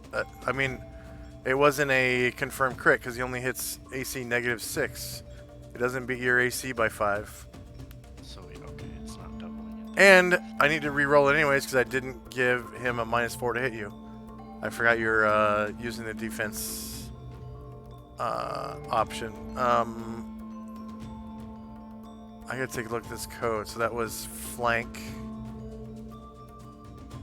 Shielded flank. Right? Shielded flank.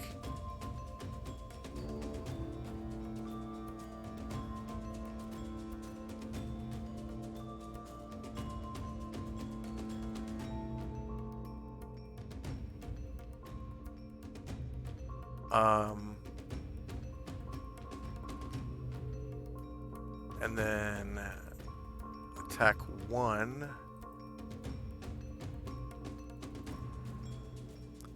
for shielded flank.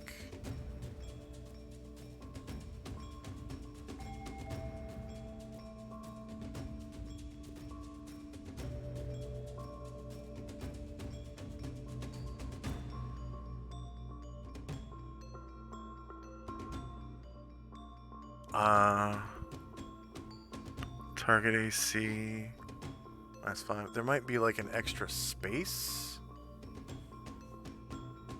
Backspace.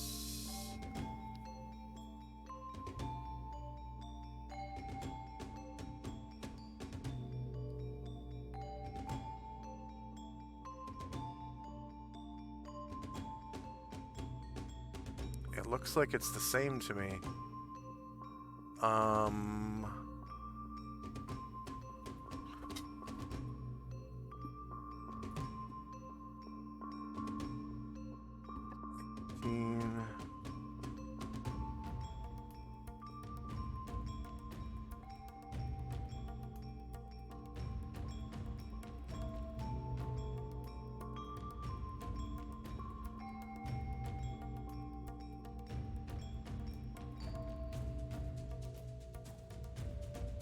There's something that's malfunctioning in there. Let's see.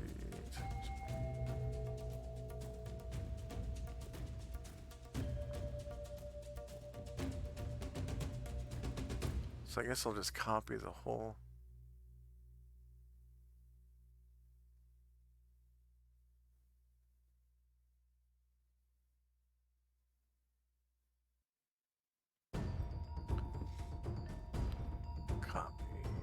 And then shieldless flank should be the next one, right? Yeah. Alright.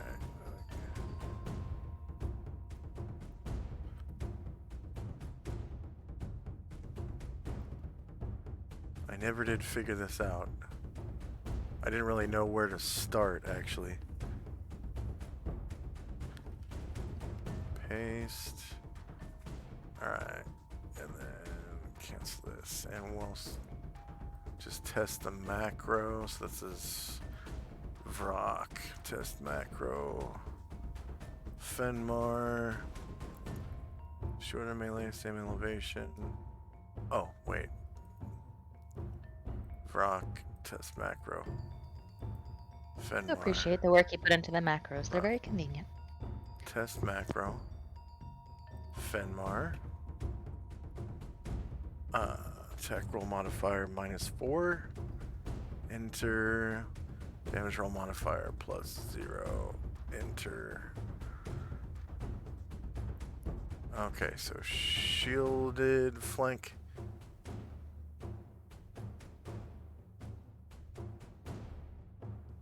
Three versus AC -4 is a miss. So I'll save it like that. All right.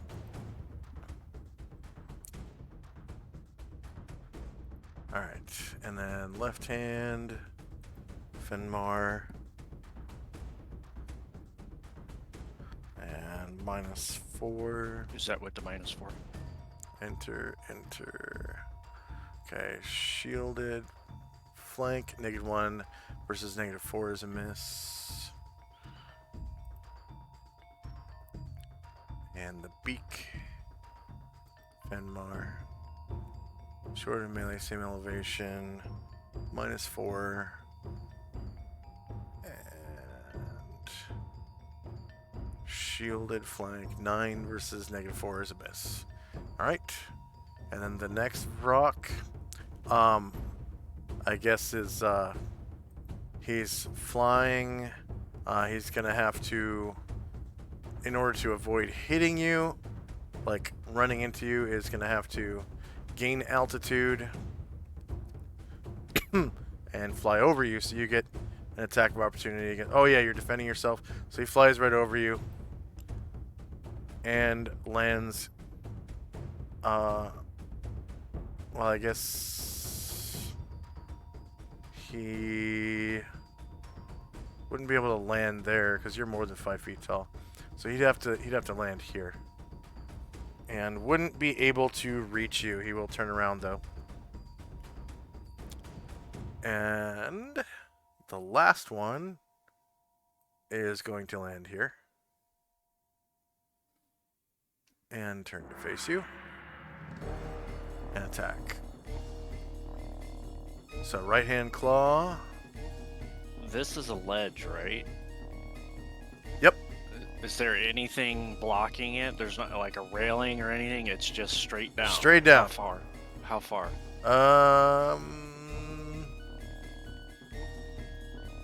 It's like 20 feet. Okay. And they were flying above it, like same level as you. Yeah. Okay, same elevation. -4 to hit. And you are facing right, so this is your shieldless flank. So 11 versus 3. Why?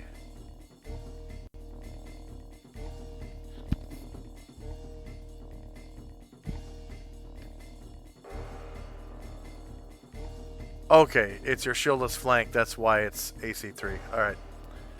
So that's a miss. No. You don't have shieldless flanks. You're wearing Kote. Both your flanks are covered. It's not a regular shield. And I'm defending. That doesn't matter. All that matters is you're wearing Kote. You don't. Okay. You don't have shieldless flanks. Okay, so that was against your shielded flank. 11 versus -4 is a miss. All right. And then that was right hand, so left hand.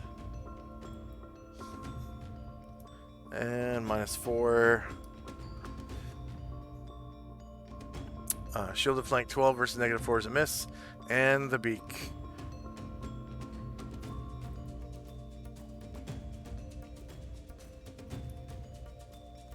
-4. Shielded flank. -2 versus -4. There it is again. It's not. That's weird. Doesn't even hit you. Because that's. Yeah. I don't get why it's doing that. I'm going to have to do a deep dive into that. Alright. Ashriel.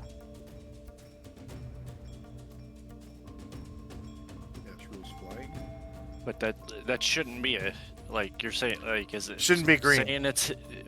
Oh. Shouldn't be green. Should be black. Okay. All right.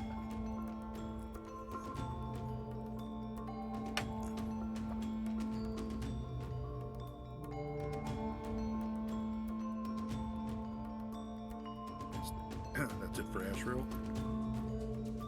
Tenzi.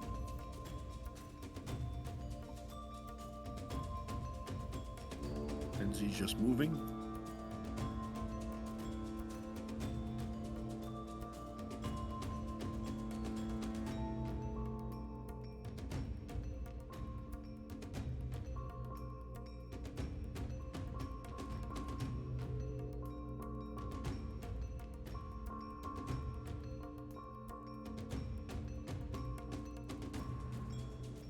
And Asher. I don't think she's gonna get there, but she's gonna try. Erdrin. Move up. Bombosa.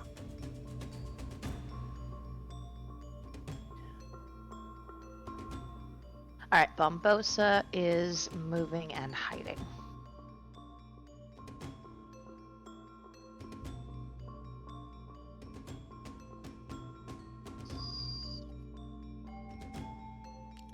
He's gonna try to hide behind this pillar.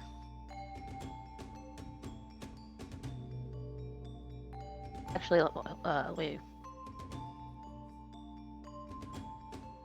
Anatar. Try to hide behind this pillar. Anatar's casting Hold Monster. He wants to try on all three of them, so they will have no negative to their save. Say again. It's casting Hold Monster. Oh, okay. He wants to do it on 3. If 3 or 4 are attacked, each saving throw is normal. If it's less, then they have a penalty. I'm saying they don't have a penalty.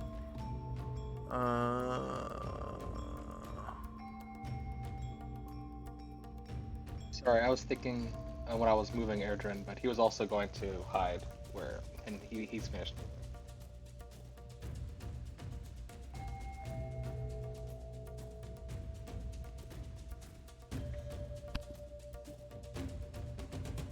You said Airgen was hiding? Yes.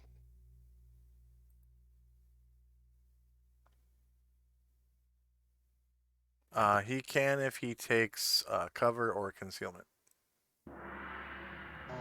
Isn't he trying to get him? I can't click him right on. Like, he's not behind this pillar right there. It's not big enough. That pillar is only like 2 feet wide. It would be enough for a small creature, but he's just too damn big. Okay, no problem. Oh, in that case, Bombos would have the same Can't hide, problem. that's fine then.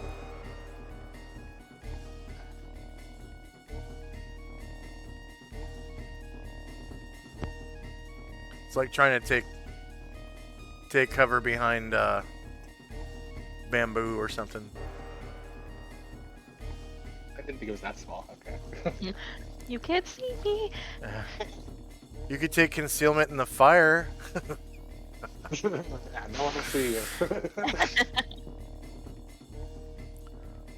Anatar.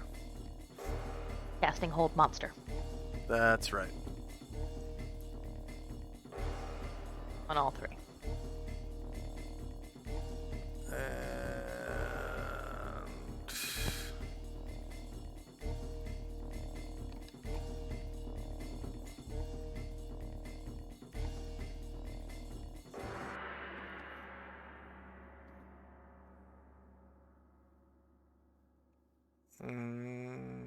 Okay.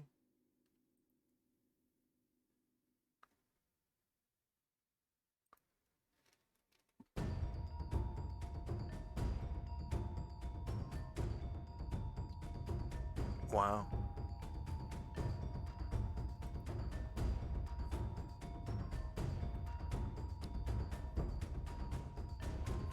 Okay, the one to the south of Fenmar resists it.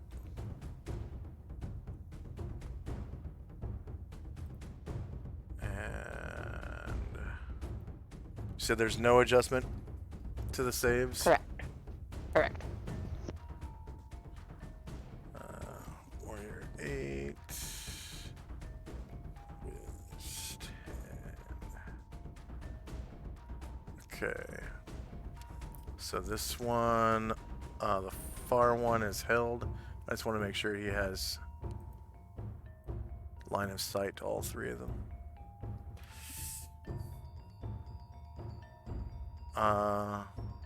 Wow. He only actually sees one of them. And that's the one that resisted. If he takes a 5-foot step here, can you see him? I can't see what he can see.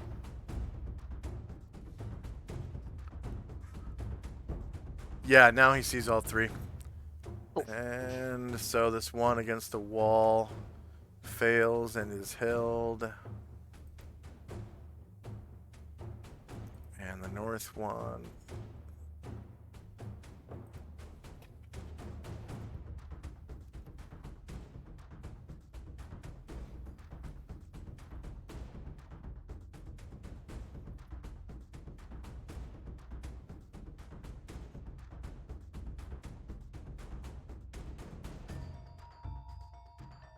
North one saves. So one of them is affected and held. And 10 rounds. I guess I'll call it hold one.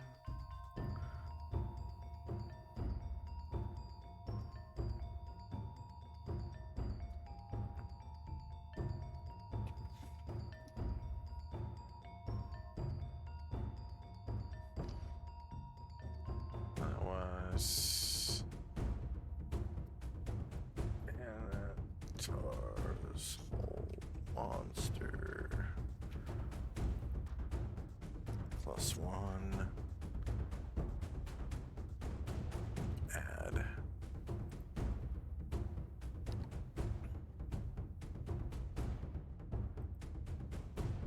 -10.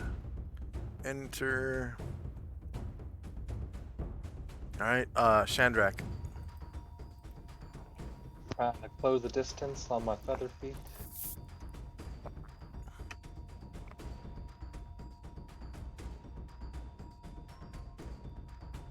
And Fenmore.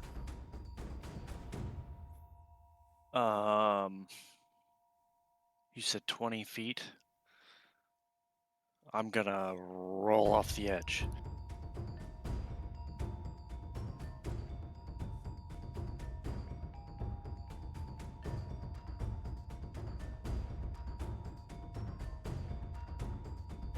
Where is Shandrak? He is right here, north of the fire. Okay.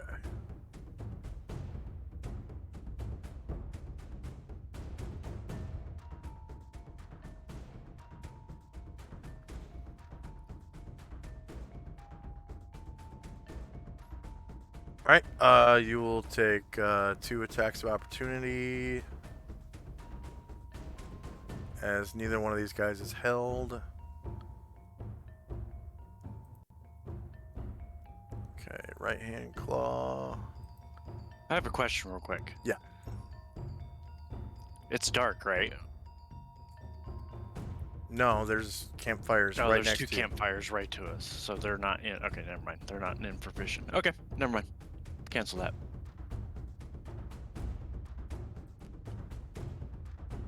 Same elevation, and you're not defending yourself anymore. So shielded flank -2 versus -4 is a miss. And right hand claw. Short melee, same elevation, no mod, no mod. Shielded flank -3 versus -4 is a miss. And you roll off the edge.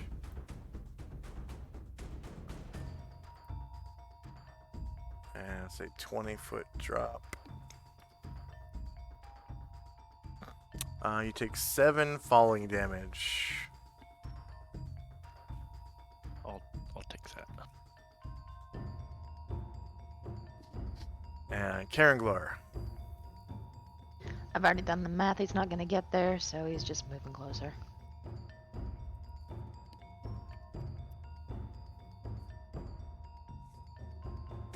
And Jim. Jim rolled for movement, so he is moving closer. Musashi. He's just moving closer. Zalmond. Just moving closer. Varen. I don't think Varen's... Yeah, Varen won't be able to get there either. Moving closer. Ryer. Same, getting closer.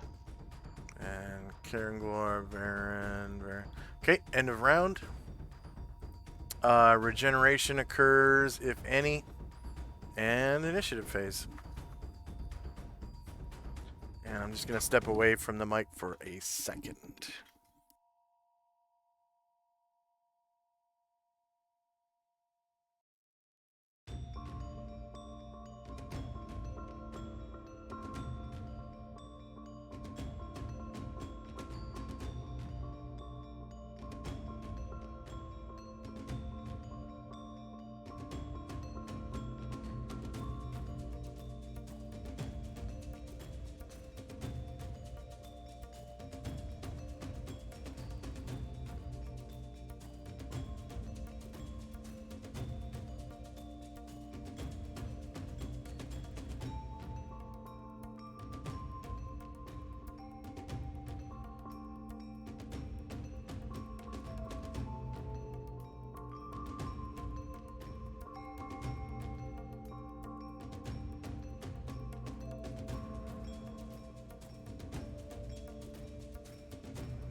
All right, I'm back.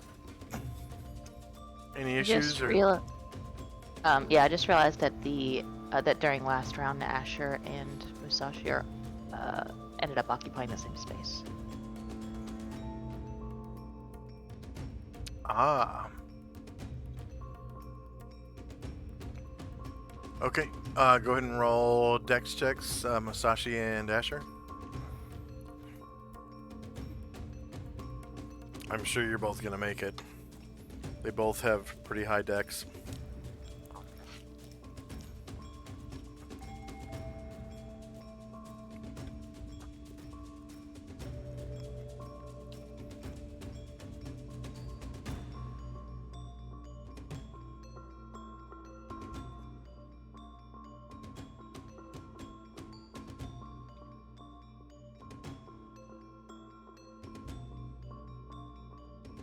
So Musashi is just displaced 1 square to the left. That's it. That's all that happens.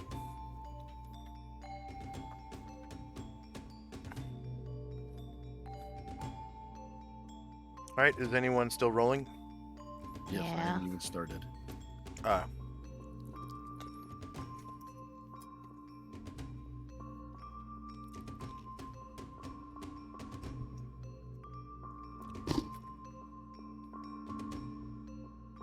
Okay. How high? I realized I positioned Anatar badly, and I'm trying to save some steps. All right. How high is this ledge? 10 feet. Okay. So Anatar And couldn't just like then- step on it. Okay. He'd have to make a check probably. All right.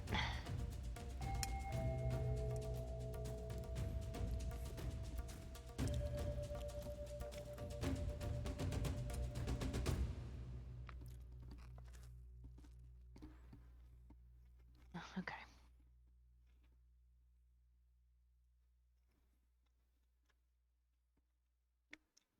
Oh. He's a huge creature right now, right? His Yeah. height. What was his height in feet? Normally he's 7 feet tall. And he's double that right now, 14 feet. Yeah. He should be able to just step up onto that. Outstand. Yeah, because it's Thank you. it's not even over his head. Sweet.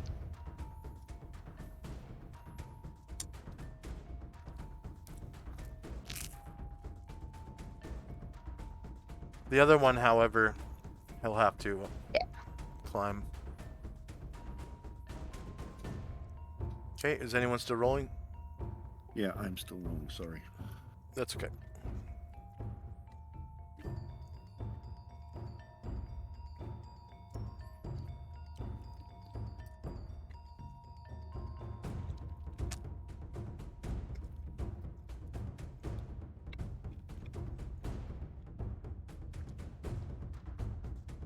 Still rolling, Mike? I think I got everybody. I'm just double checking to make sure. Yeah, I think I'm good. All right.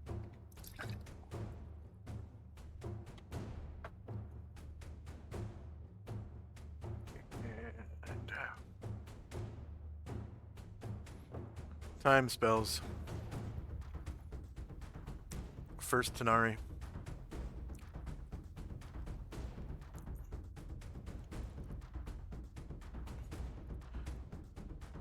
He is going to walk right by you, Shandrak, and walk up to Musashi.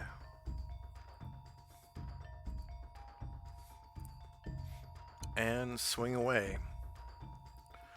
Attack, right hand.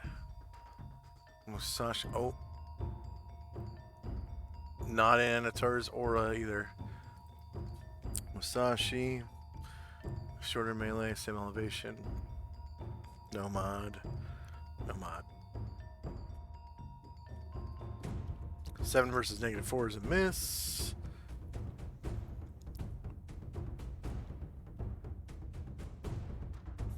Left hand claw. Musashi. Wait, that was... That felt like it was the necklace.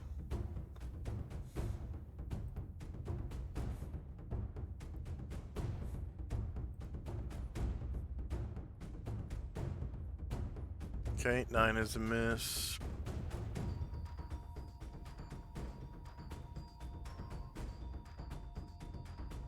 And the beak.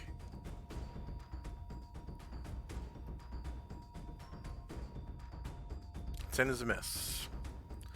Next rock is going to walk right up to Bombosa.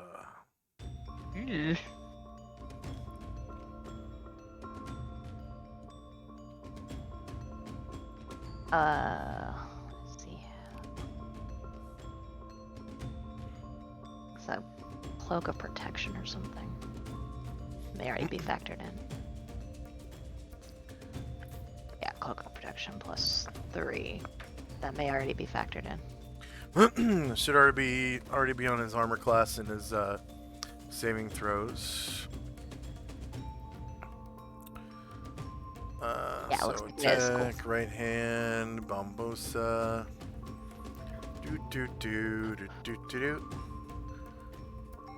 Bombosa is shieldless, yeah? Yep. Okay, so he gets hit for 3 damage. And left hand claw.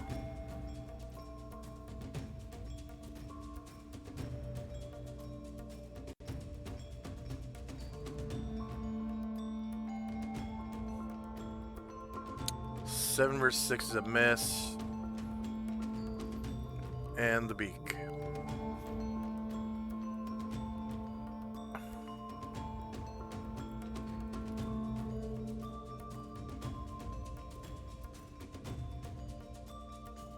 Uh, 1 versus 6 is a hit. He takes another 6 damage.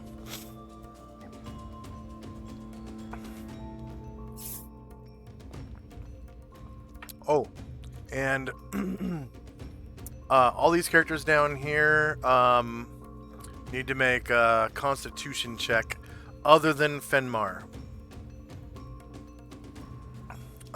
So all the way back to Zalamond is not included. But Minotaur's included? Yes, he is, because he's so big.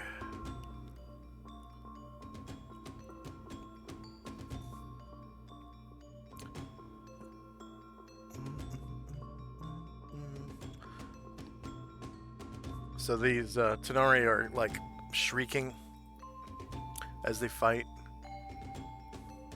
or screeching.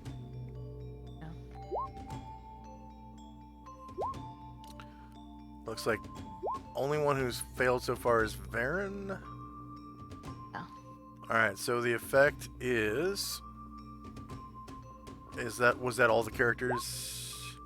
No, I still got a couple. Okay. Jim failed. Oh, Jim. That'll probably fizzle a spell too, right?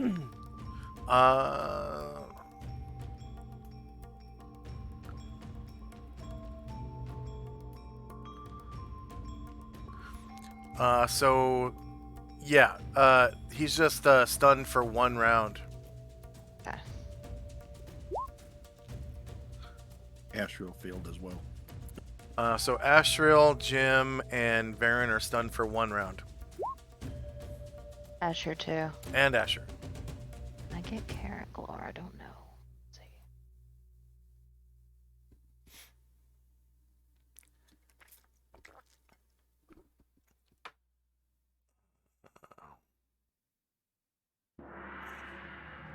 Minotaurs.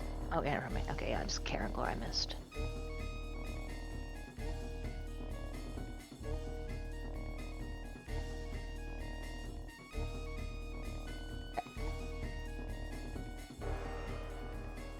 Okay. And that was it for that rock, and the third one. The held one? Oh, you know what? Where'd he go?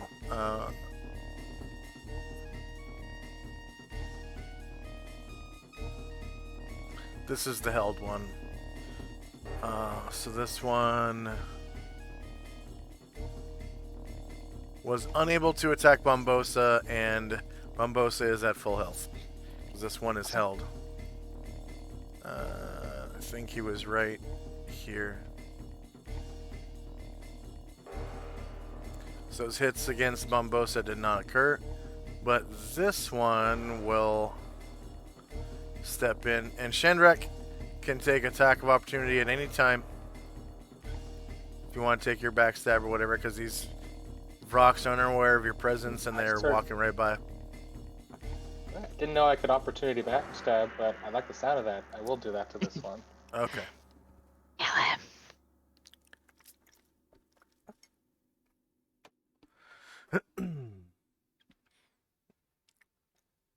Oh, are they higher ground? Are they flying? No.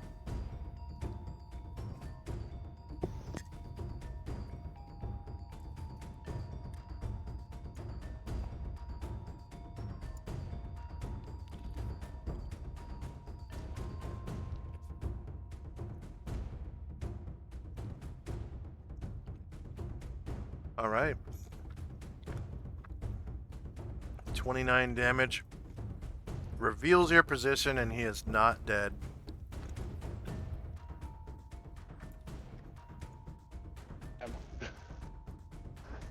And he attacks Bombosa. Okay, right hand.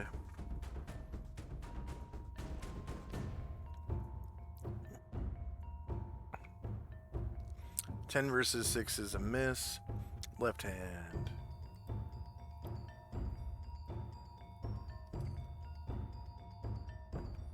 He rolls a 1. Wow. There we go.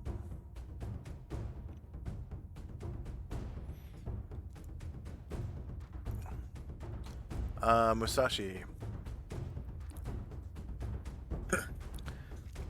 He made his Kiai shout and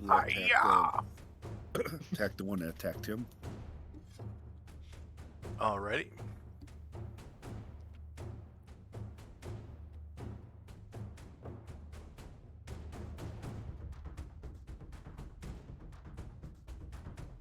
Initiative like Musashi is the only thing faster is a rock.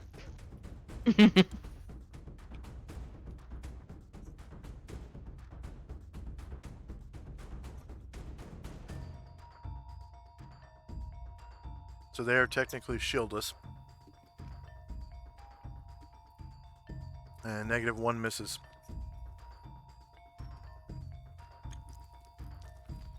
Wakazashi.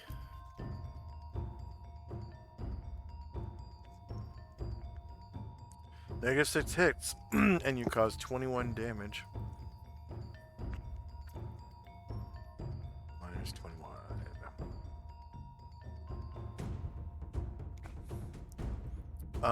Baron. Stunned. That's right. Ashriel stun Karanglar. He's good. Alright, he'll come.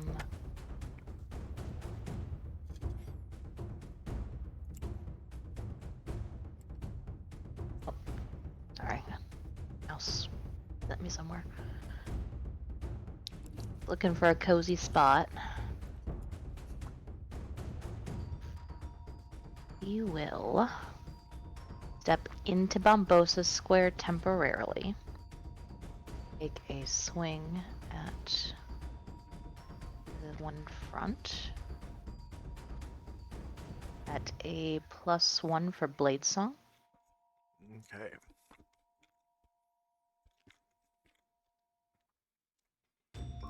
You hit, causing 13 damage. Go ahead and describe how you slay it. He kind of like muscles Bombosa out of the way and like into the wall, and he's like, "Hey," and then he like pushes past, just sends his longsword into the thing's stomach, and then he steps into. I keep asking to grab Bombosa. I'll put him back in a second.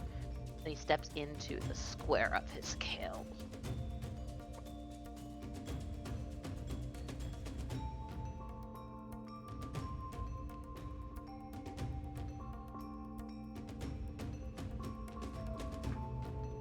All right. Bambosa. He is going to try to find a place to hide in shadows. Oh, this little alcove. Would that be a good spot for it?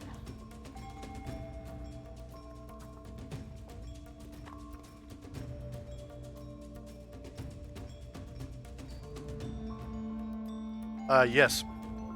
Cool. Please try that.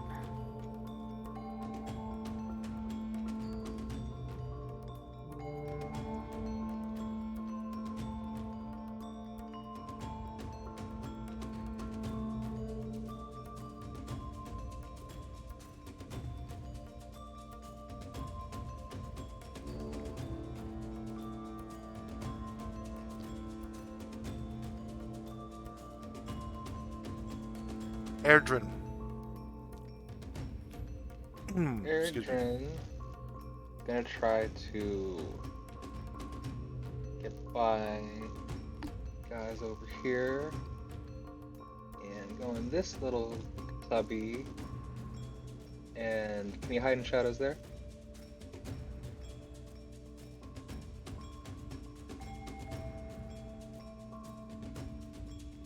So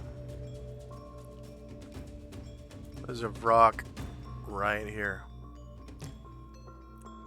Aleph. Okay. Yeah. Okay. Okay. Let's see.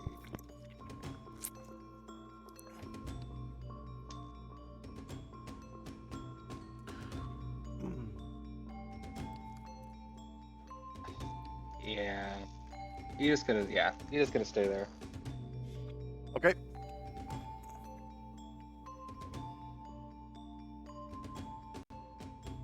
Anatar. Okay. He is going to step over the balcony or the edge, and so 2 squares will get him. Again, turn it there. Actually, 2 squares gets him there. Okay, and then we'll go for. Is he too big to go that way? Hold on, let me put it back. Right, 2 squares gets him there.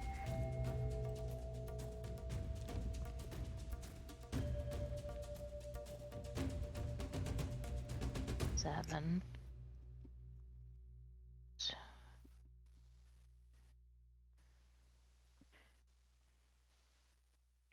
9.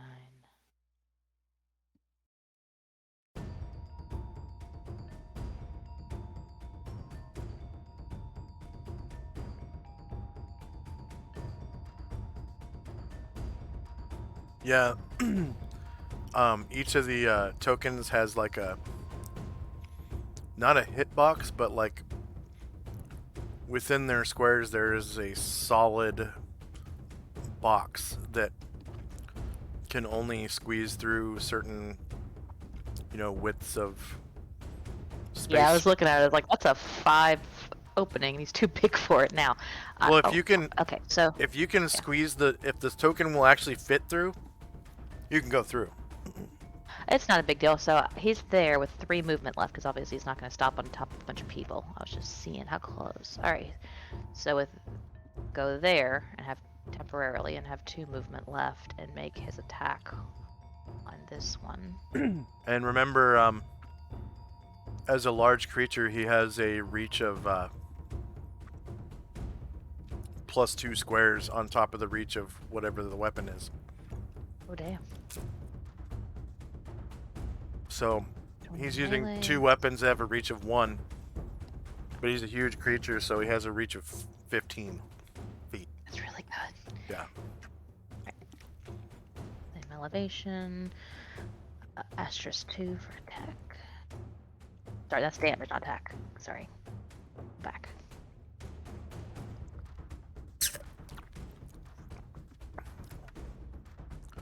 3 square reach.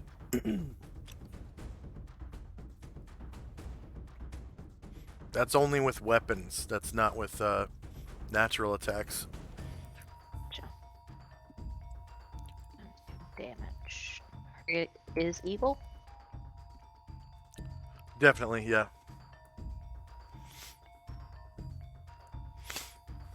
Okay.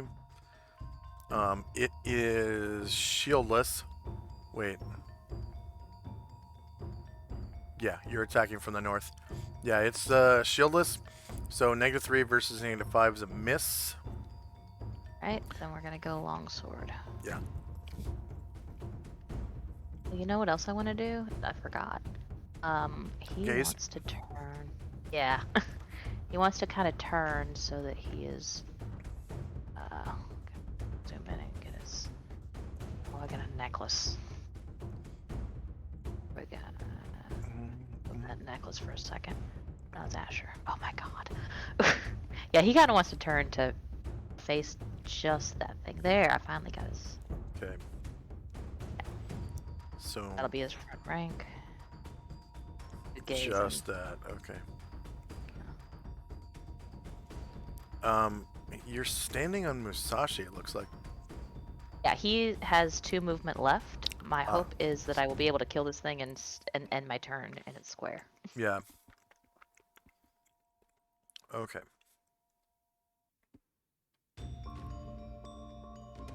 Alright, so...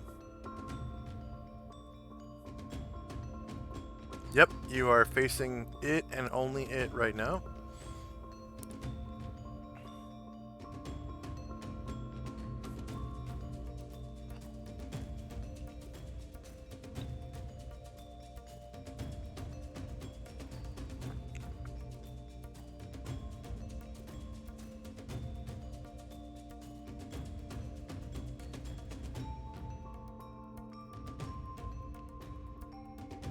Okay, so it gets a saving throw versus spell with a +2.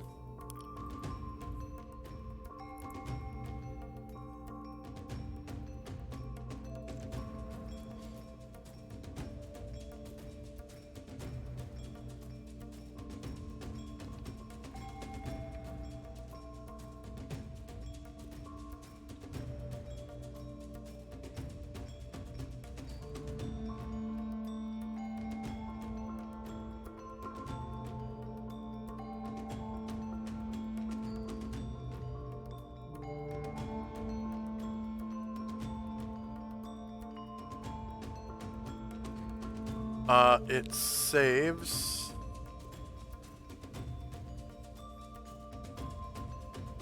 Oh, it's blind.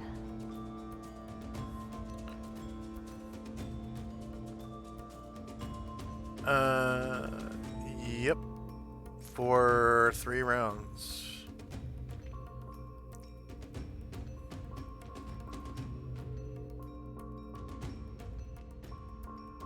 Three? That says 7, I thought. Well. Half the duration. Oh, yeah. Rounded down. Gotcha. Alright, he is gonna go longsword now.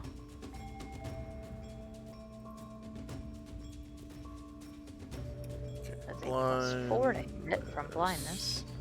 3.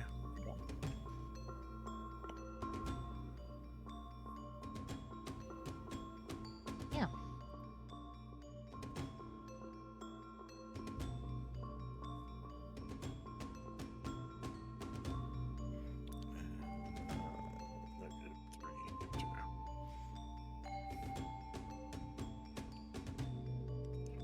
And he is shieldless. -4 versus -5 is a miss. Alright. Alright, and I am sorry for this, but I will have to end his turn in Musashi's square. So he steps here, and I guess I'll have to make a dex check, right?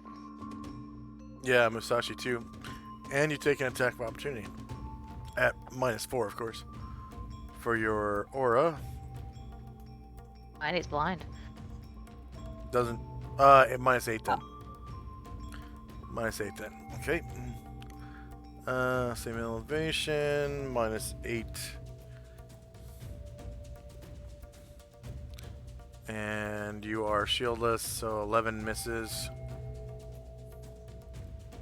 Musashi passes. And Anatar passes, so Anatar is displaced back here. Bloop. Bloop.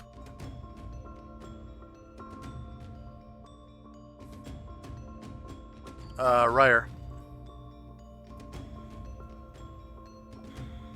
Ryer is just gonna come down a little further south, and he's gonna hold his action for if the rock comes down, he'll shoot it.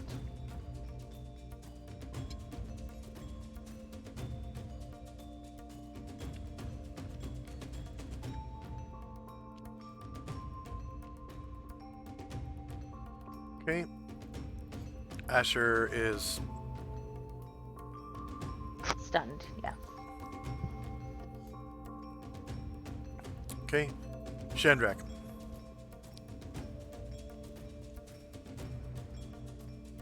So that backstab counted as an attack of opportunity, so I have my full round right now. Yeah.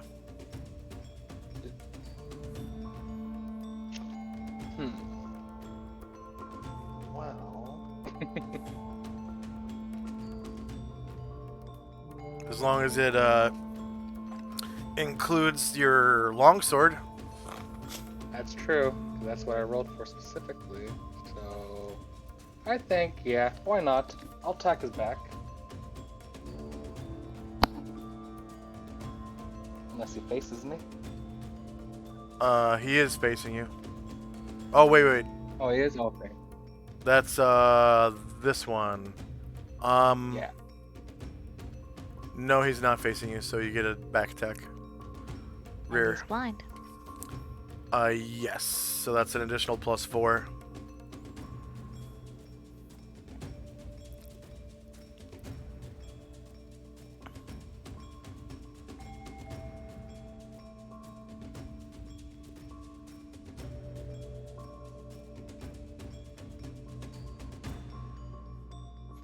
So rear attack. Oh, you rolled a 1.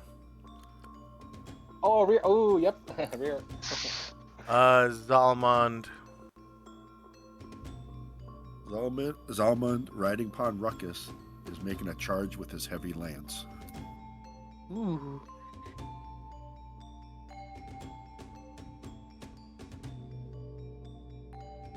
Everyone kind of flattens themselves against the walls.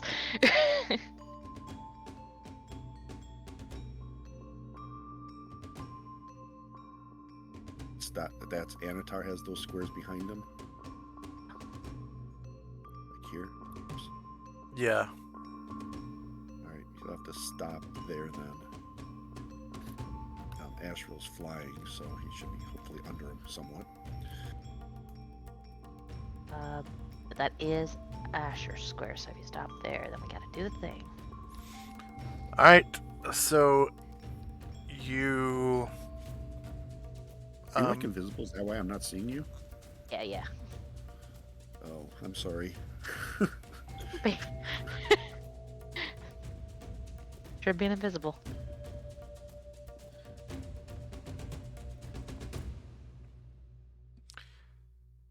Right, so should I have Ruckus do the check or Zalmond? What check? Dexterity check, because apparently I'm in Asher Square. Let's see if I gave Ruckus a dexterity score.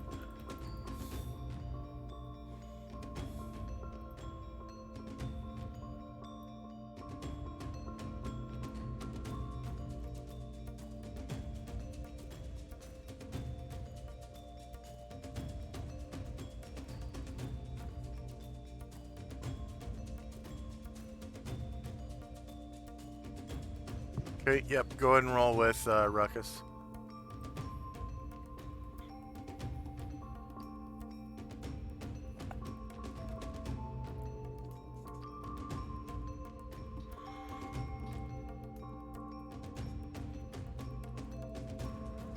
Alright, Ruckus is displaced backwards like 3 squares. Does he get to take an attack first or no? Yeah. Because he wasn't gonna. Cause he was. Yeah, He was they gonna have to end be- there. Yeah, because So- I can land some from. Yeah. You get right up to the Vrock, charge him down with your lance, and lance goes right through his gut, right? And then you pull the lance out, and the hole the lance left just kind of slowly heals back and congeals like jello, and the hole closes. And the rock is kind of smiling. You could tell by its eyes. It, of course, has a beak, so it can't smile with its face, but its eyes smile. And Good anyway. it gets an attack of opportunity against Ruckus for you being displaced.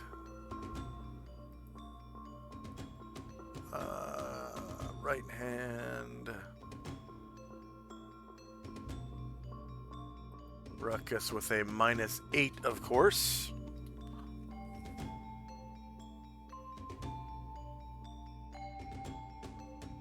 Against Ruckus's shieldless AC, because he's shieldless. 4 versus AC 6 is a miss. Jim is stunned, yeah? Yeah. Okay, Fenmar. I cast Recitation. Alright, go ahead and give yourself a 60 foot aura.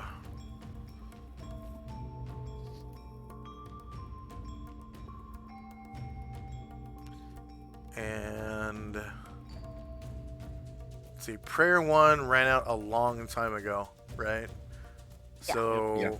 the Prayer 1 on Airdrin and Ryer, well, we'll just use Prayer 1 for this. Is everyone able to see that blue aura? I cannot. No. Not seen. Alright, I will make it so you can.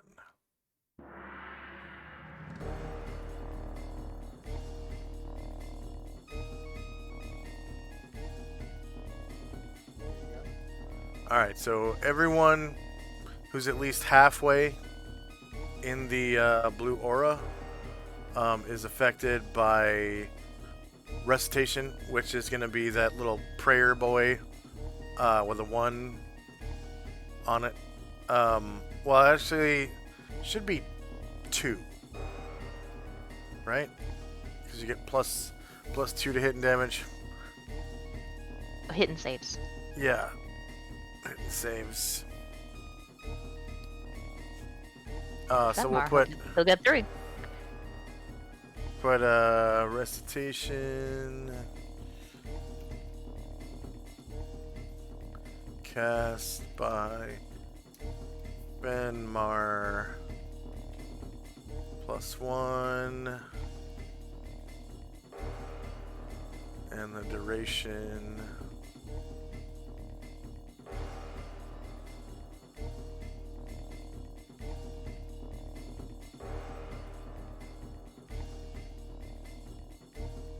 is 8 rounds.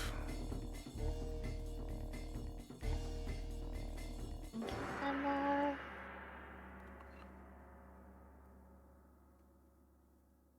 Yep, like I've been saving that.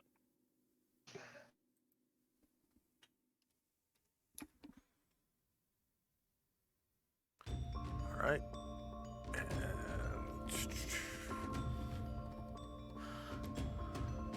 you can go ahead and turn off the aura.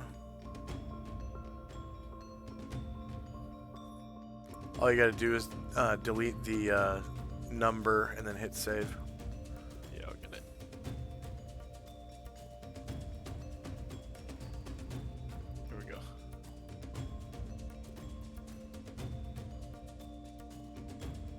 I get everybody with that or close?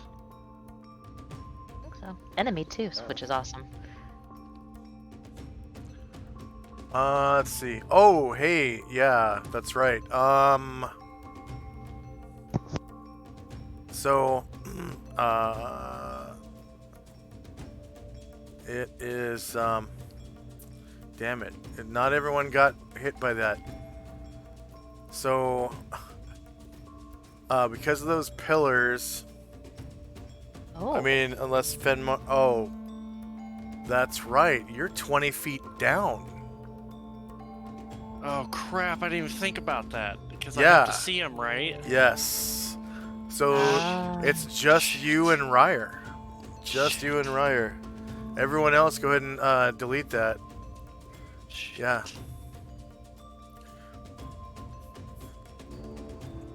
I didn't even think about that. Done that many times. Don't beat yourself up. Yeah, the ledge saved my life, but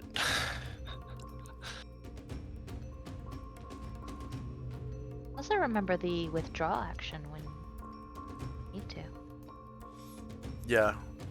Withdraw is a half move action, and it prevents any attacks of opportunity. It's the only action you can perform during the round, because it's a standard action or whatever. Tenzi. Yes, blade barrier. Blade barrier. I was going to get 2 of them, but one of them died before I could get them. So I'm just going to pop it in. It's going to be in this guy's square. It'll just be that 5-foot square and go up to the ceiling. Or up to 60 square feet, whatever. Wall of circling razor-sharp blades. These whirl and flash around a central point, creating an immobile barrier. Any creature attempting to pass through the blade barrier suffers 40 points of damage.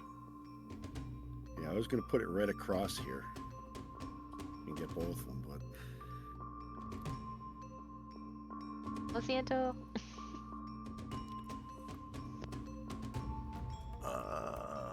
Spell AoEs. Priest 6? Yeah, blade barrier. Alright, go ahead and place your blade barrier.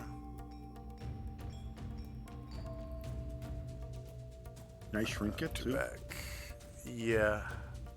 We're all dead. Coolest animation in the game. Oh, are you seeing the animation right now? Yeah, I'm just remembering. Oh. Do you want it smaller than that? Yeah, I just want it to be 5-foot square, just in that one guy's square. Okay.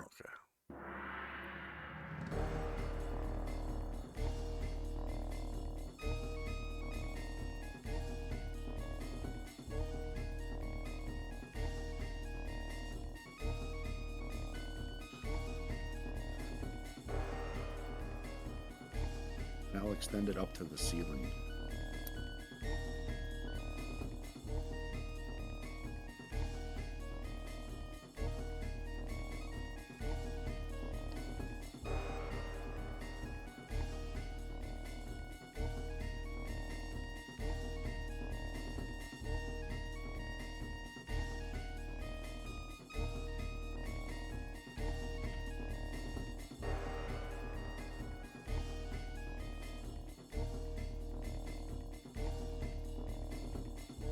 What's the duration on it?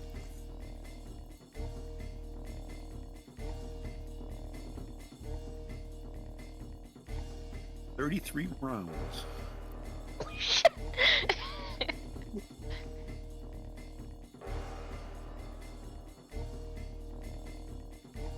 Alright. I was thinking maybe I should have just done it on the held guy and we could have just walked away. Bye. Okay, so this one, it's centered on him, so he gets what's it called? Magic resistance to basically make the AoE disappear. blade They have good resistance. barrier.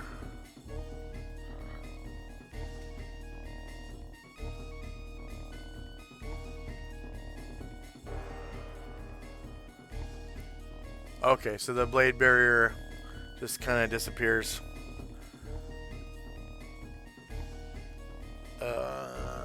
Should have made it 2 squares and not have to worry about that. Okay. Worry about collateral damage. Was that Tenzi? It was Tenzi. All right, Varen. Held. That's right, Karenglor. Will step here. Yeah, that you only took 5 minutes here. So I guess 7, 8.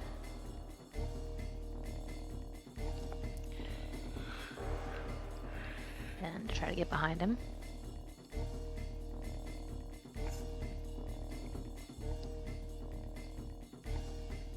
Yep, you get back attack. And he's Cool. blind? Blind plus another one for Blade Song, so +5 altogether. Yep.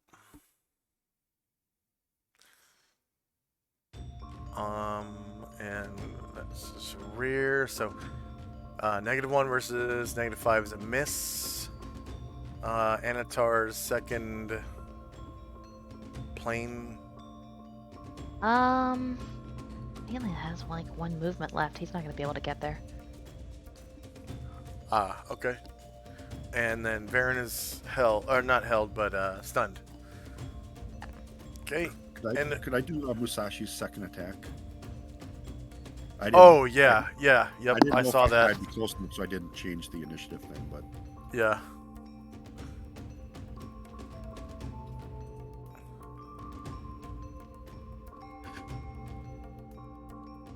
And off with his head. Come on, Musashi. So shieldless, -7 versus -5 is a hit. 16 damage. Not enough to kill him. Damn. dang it! Ooh. All right. Somebody blow on him. Yeah. Yeah, he's got a sliver of health left. And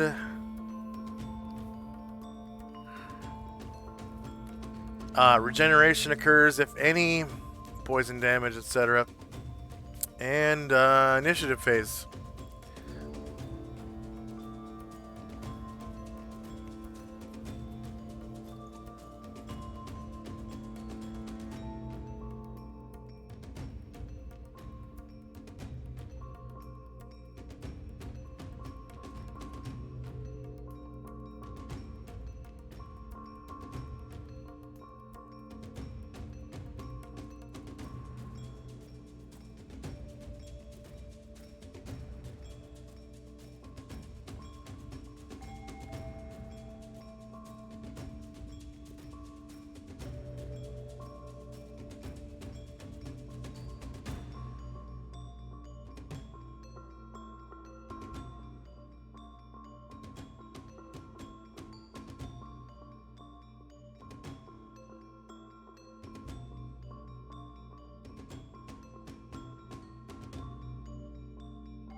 All right, is anyone still rolling?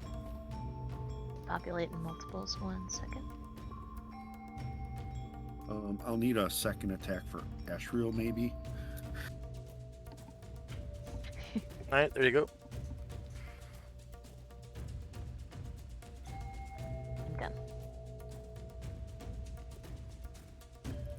I think rocks have really good morale. Yeah. Yeah, really fucking good morale. This one rock is gonna roll morale.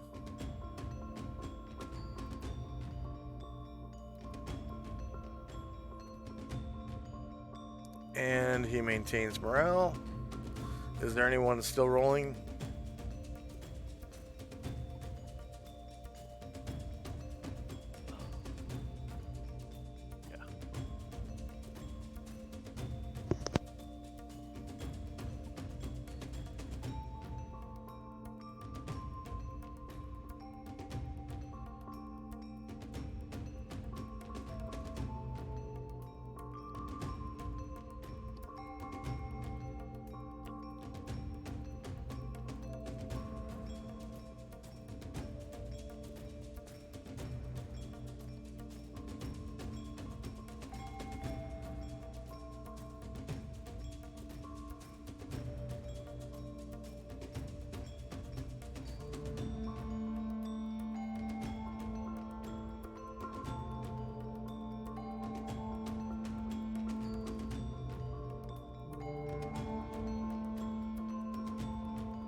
Is anyone still rolling?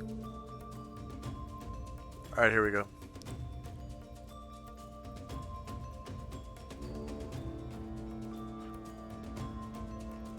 Oh, I think I accidentally rolled for that rock, but that's okay.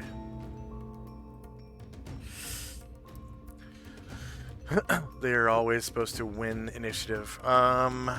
This one is the one that's held, right? Nope, this is the one. The only one left that's fighting. One's dead, and the other one's held. Is it con saves again? It is, but it's only gonna be. Fenmar has to save. Ryer has to save. Erdrin has to save. Karanglor, Shandrak. Musashi. And Ashriel have to make checks. It's con check. Oh, cons. Okay. Saves. Angler fails.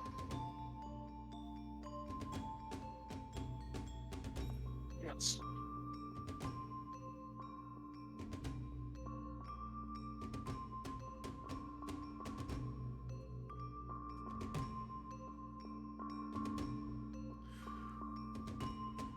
Okay, so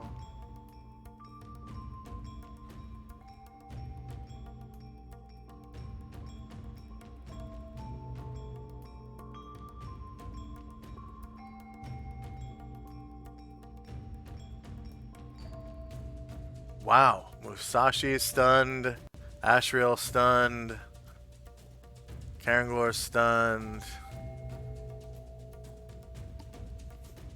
Feels like we have.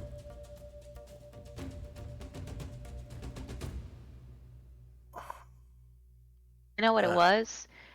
Looked like he was thinking about running away, and then he stayed to keep fighting, and we were all like, "Oh my god!" We were stunned into surprise. Yeah.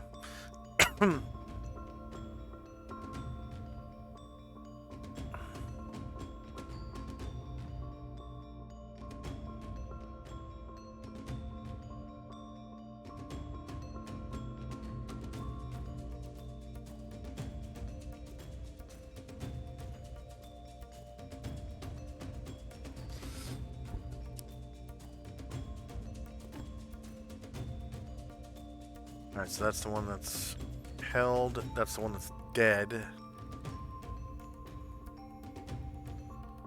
This is the one that just passed morale. Karanglor and Musashi are stunned, right? Yep. Shandrak's not hidden. He is not hidden and not stunned. Ashriel is stunned. He is going to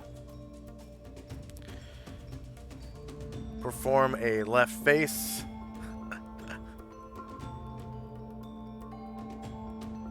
And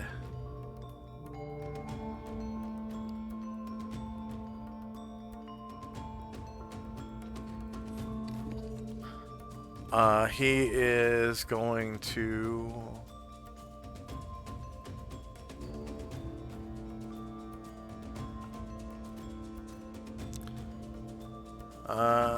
I think I have results of stun somewhere. There's a stun emoji, right?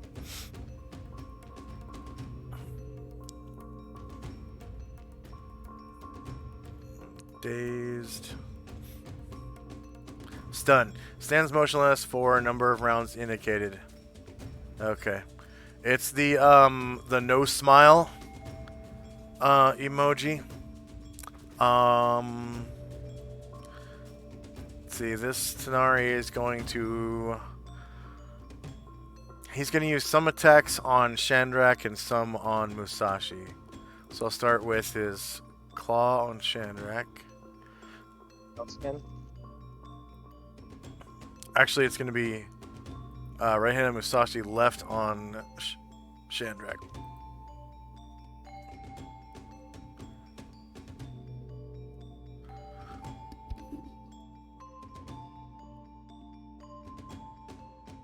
Why is that critting? It's not supposed to happen. It's like they changed something about the coding after I wrote these. Changed something about macro coding. So -5 hits, but it's not a, you know. Is that the minus 8 too? Yeah. I gotta re-roll that.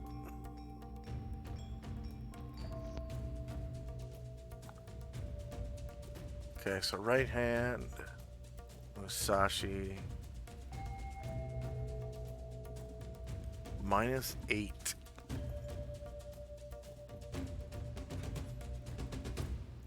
Uh, 10 versus -4 is a miss. And then, let's see. I'm just gonna roll a d20 against Chandrak. So Chandrak gets 1 less stone skin charge.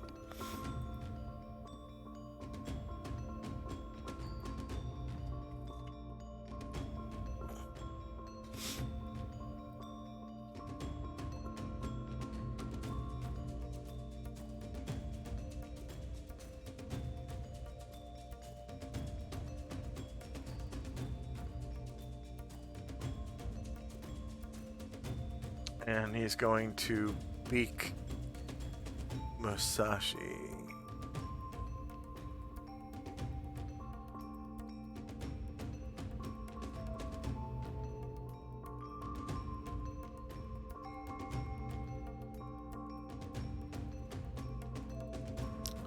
Shorter melee, same elevation, -8.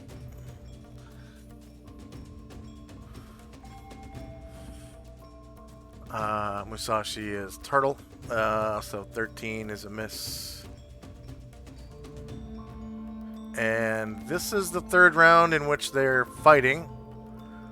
So you guys notice that this Vrock kind of ruffles its feathers a little bit. And these little spores come out from underneath its feathers. They go everywhere. And he doesn't actually have to roll to hit for this attack.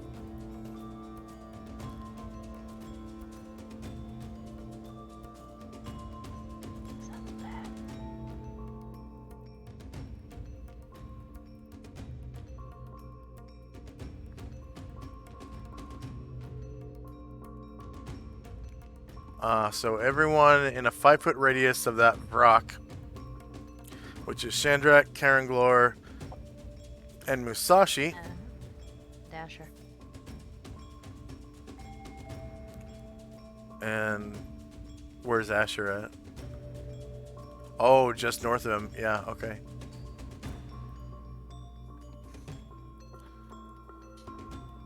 Okay, they take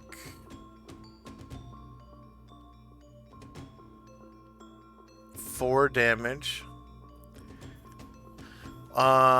So he attacks with a stinging ejection of spores from small glands about his body. They can attack once every 3 melee rounds. The spore attack. A spray of spores automatically inflicts 1d8 damage on all opponents within 5 feet. Spores hit. They don't roll to hit. They hit. Once the spores hit, they implant themselves just below the surface of the skin and begin to grow and sprout. So Yeah, that's stone skin wouldn't prevent that, right? no, it's an automatic thing.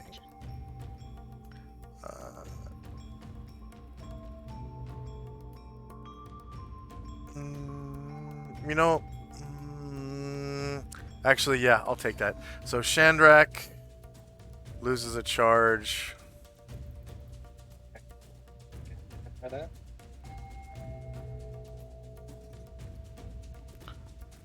Because technically that is an attack.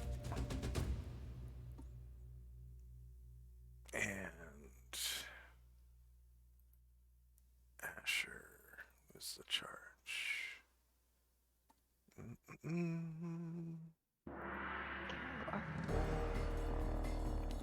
Oh, Karangor's covered too?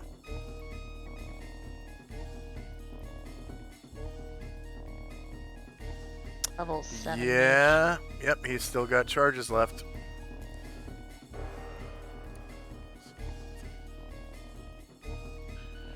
Alright. So it's just Musashi who takes the 4 damage.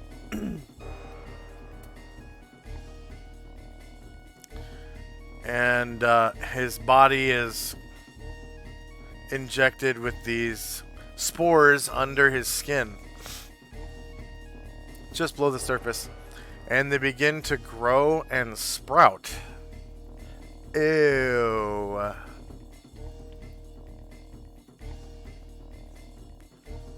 Anatar.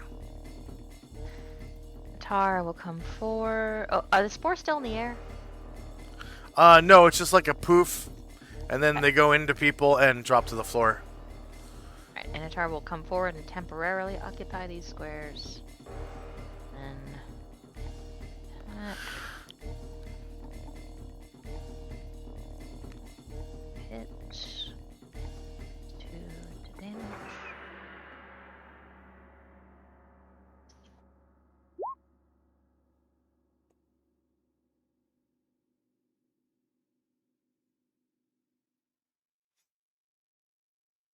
Like that misses. Or no, it's a point maybe. Oh. Yeah, -3 does not beat -5. Okay, It's so we're gonna shieldless go AC. longsword. And Musashi begins to be covered in these thick vine-like growths.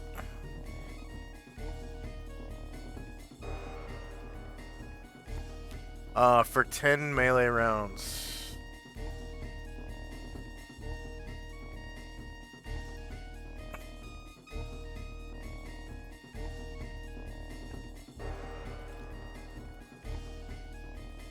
Was Anatar's second attack.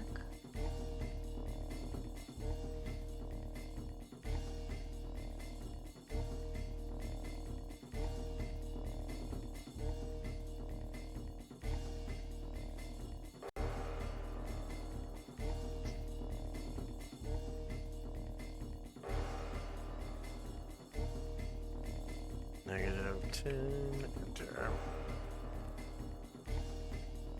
Alright,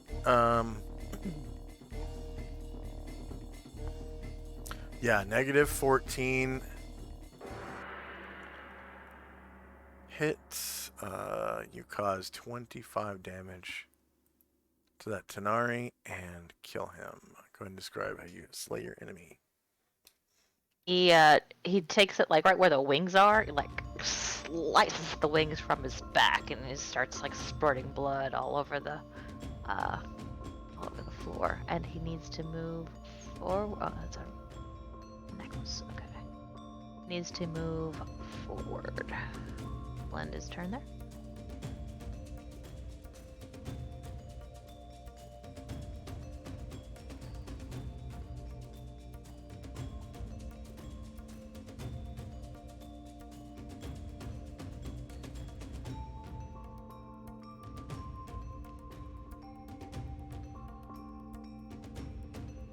Right.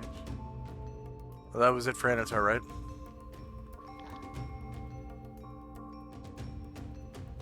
Jim? Jim is going to walk over to Musashi and see if it looks like there's anything he can do with his medicine and herbalism proficiencies.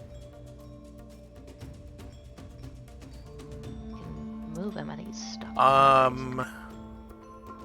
Yeah, go ahead and roll healing. Roll healing.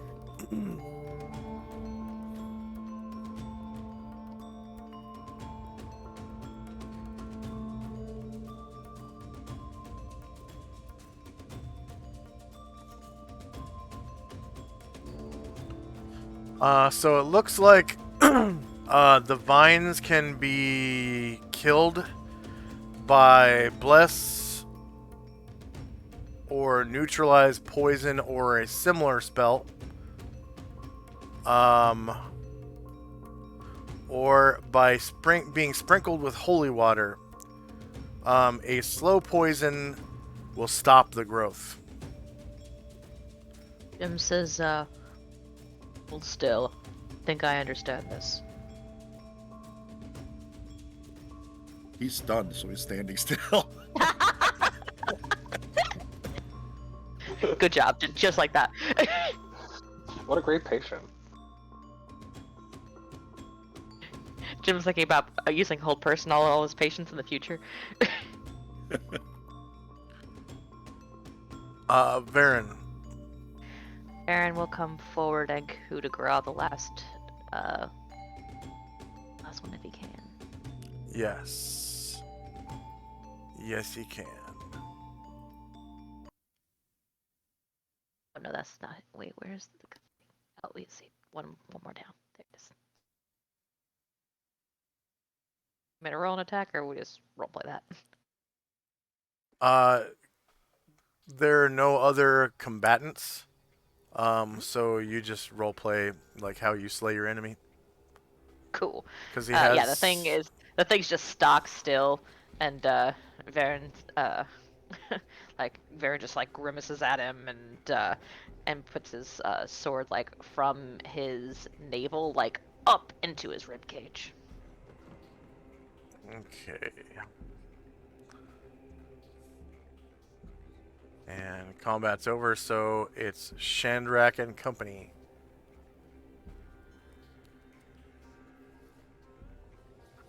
Alright, Shandrak will look around and say, "Oh, hey, where's Fenmore again?" And he'll come over and look down. It's like, "Oh, what are you doing down there, Burke? What happened?" You're funny. You guys were late. Came as You fast as we ran could. off. Came as fast as we could. You're very fast, Fenmar. Tougher than you look, though. Yeah. Thank you. I'm trying to find that damn book.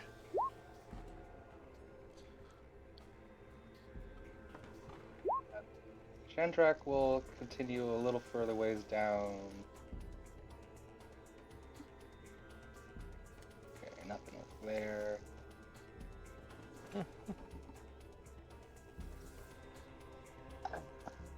Alright. Shandrak will also say to Fenmar, did you see where they came from? He'll point over to the right.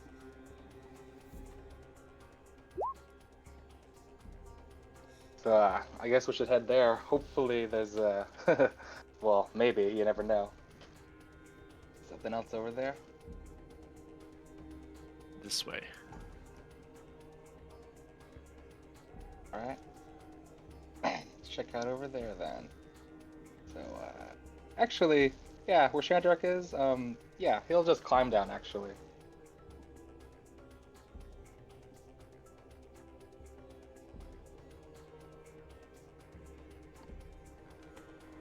Come again? Shadrach would like to climb down and get to the ground next to Fenmar. Okay. So we've got checks. Thief skill, climb walls, vertical wall or worse. You're wearing no armor, right?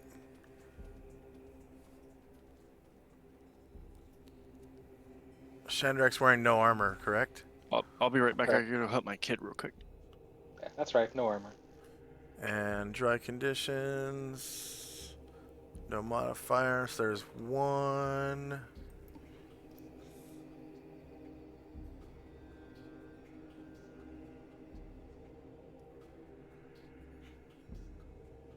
Alright, so it takes you 8 squares to get down here.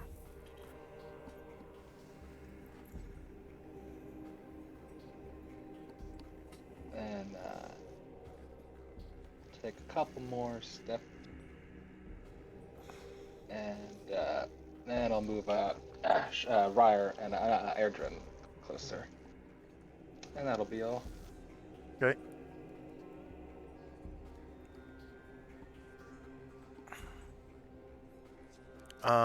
Asher. I think I'm already moved this round, so he's got to wait till the next round to do bless. So yeah, Asher.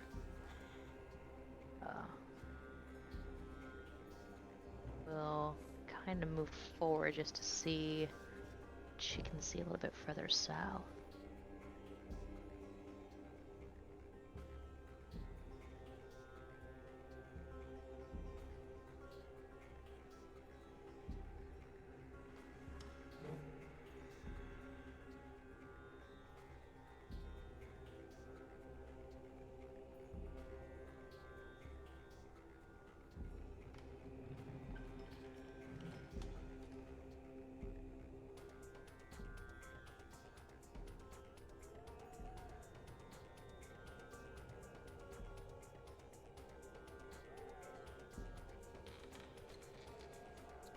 So you find a broken ass piece of furniture here.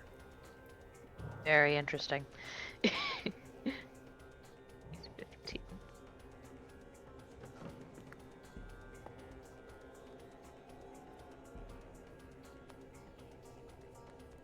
There's that more doors, it looks like.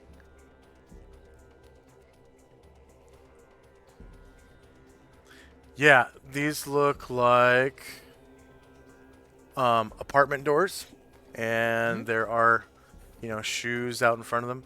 Looks like there's 3 of them. There's one here, one here, and one here.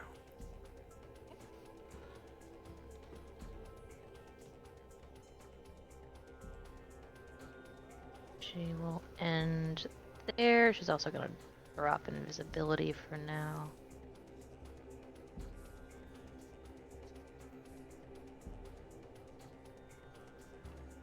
Let's see. Karen Glor is stunned. Anatar returns to his normal shape, or his stealth shape. Stealth Anatar.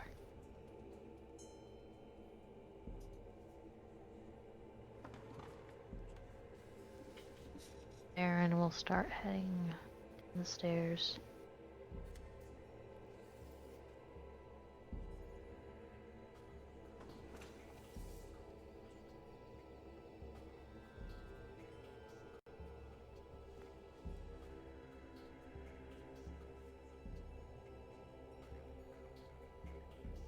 So Anatar reverts to large size and his normal form.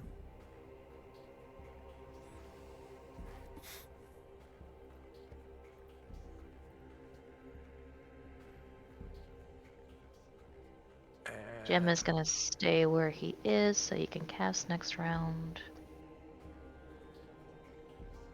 Bosa drops stealth. And he and Anatar are gonna head down the stairs as well. This is weird. I can't. Alright, I'm back. Can't select anything on my virtual tabletop. Can't refresh. Let's try. What's refresh? F5?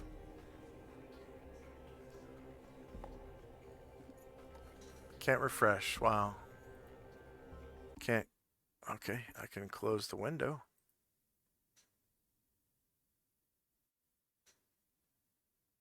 Twitch, Google Chrome not responding.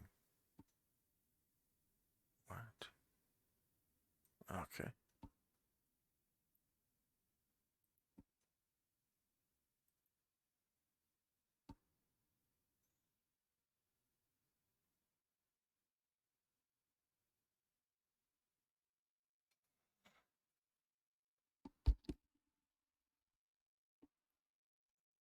Game.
Sorry for that delay. I don't know why that happens. Sometimes when I pull out my ruler tool,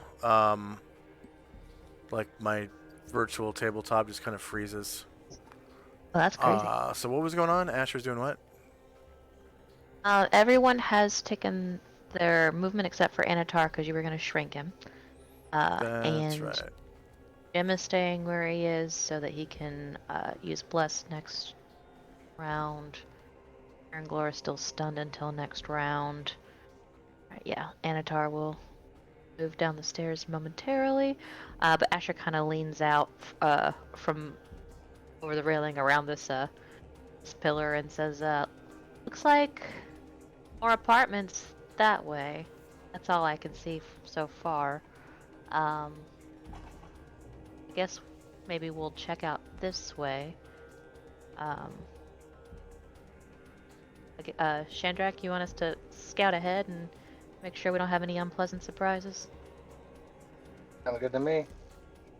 And I was gonna say something. Oh, she says, Fenmar, I don't know if you can sense anything, but I hope we're getting closer. I haven't yet. That'll be I hope so, except for too. moving Anatar.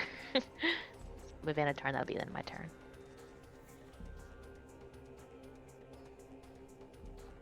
Okay.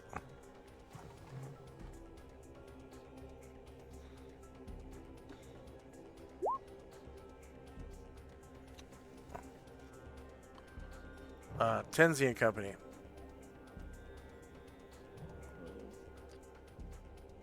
Musashi's stunned. Ashriel's stunned.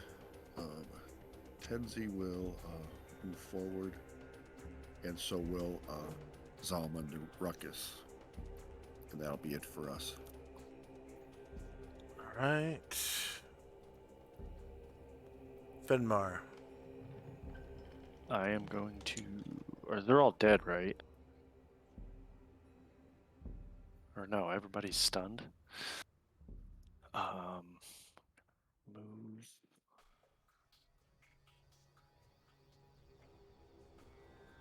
I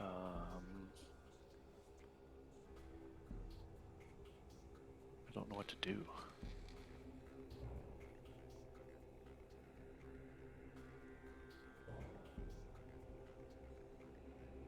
Get up here.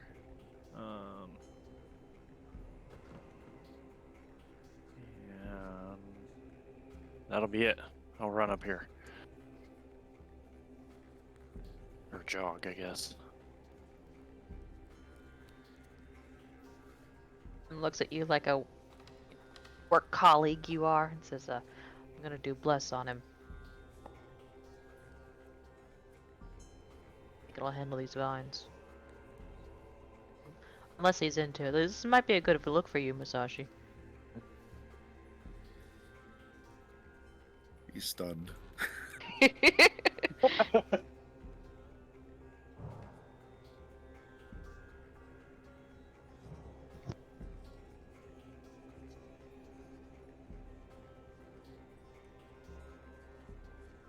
All right.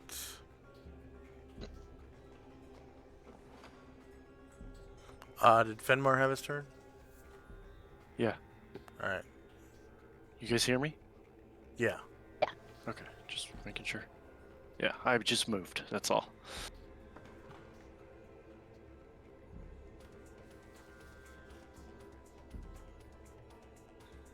Okay.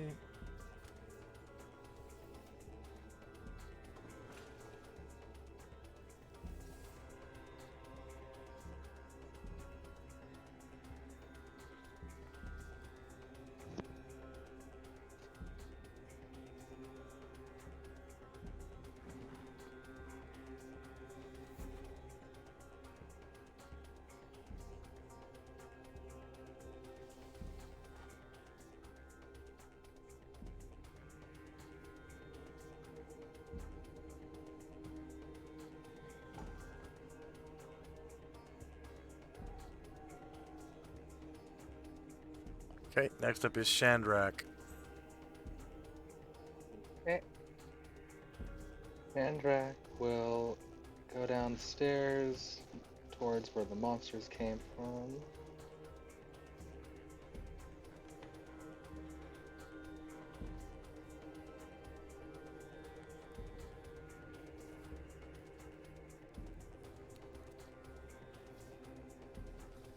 And he'll stop here and hide in shadows.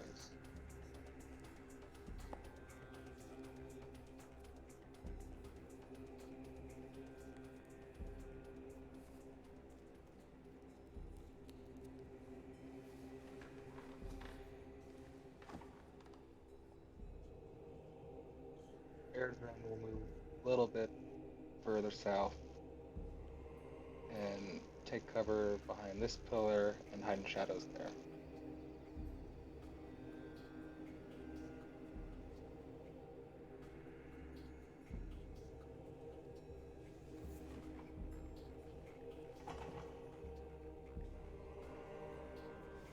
All right. Anything else for Shandrak and company? Y'all? So, Airdrin notices a well here, Mm-hmm. which is it's filled with looks like running water, like slowly running water. Like there's maybe some kind of underground river, and this kind of accesses it. And around the rim of this little well are bathing supplies. There's little round soaps and like um, tiny, like razor blades and brushes for shaving.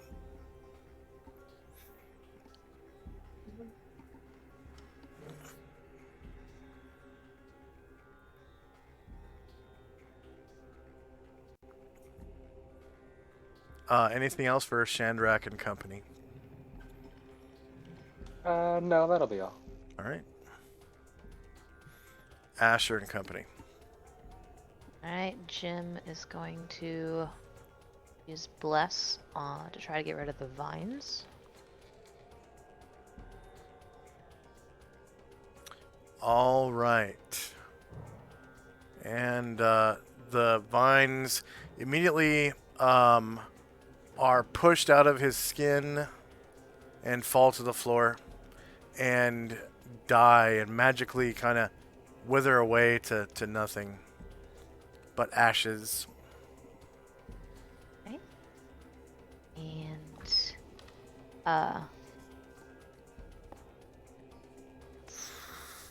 Varen sees Enmar. This is I will heal you. Thank you. He'll stop here. For I give a slight nod, bow. Asher is going to use her ring.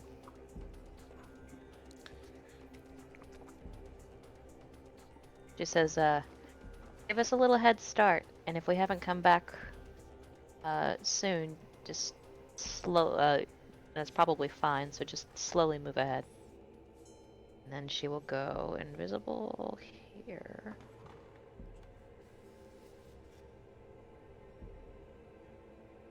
Is someone still affected by some magic or something? I don't think so. I'm working on So- XP right now. Okay. Uh, People to move anyway, I'll work on that.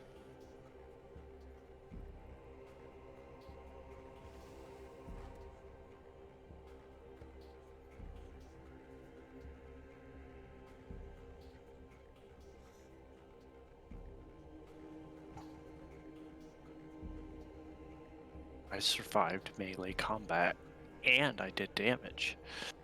There you go. yep. Oh, that's right. These guys. I was worried about you. I was scared.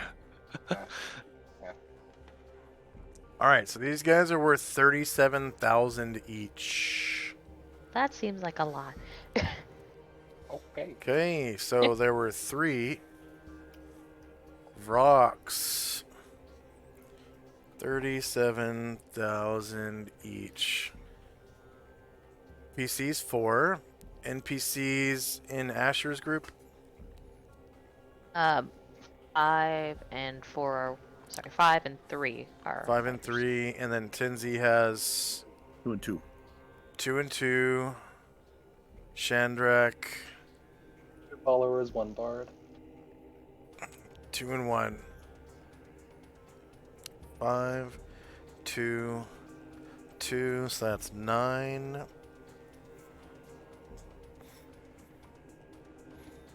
All 3 were defeated. Hit dice per creature is actually 8. And then you had Asher has 3 warriors and bards. So 3, and then Tenzi has 2, and Shandrak has 1, so that's 6. Hit. Big old chunk of XP. Oh.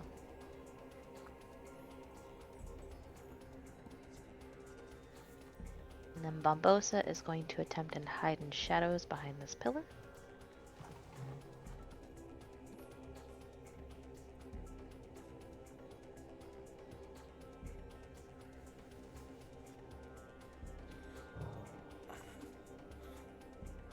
Okay.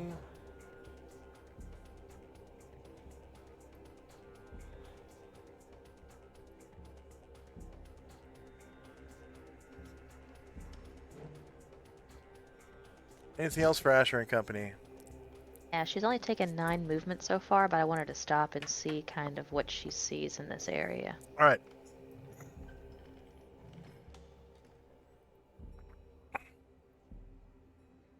So just north of you, you can see a cart.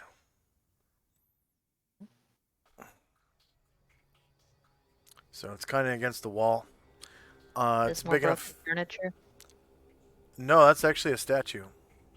Oh. The cart's big enough for like, a donkey or a mule, or one horse. And there is a set of stairs going up about 10 feet to the south of you. There is a statue, and at the base of the statue is some writing written in the common tongue. Okay. And she will head a couple squares north. 15. Okay. Something interesting there. You head down some stairs about 10 feet into this like slightly octagonal room, and you can see there is a way out into the main hall right here.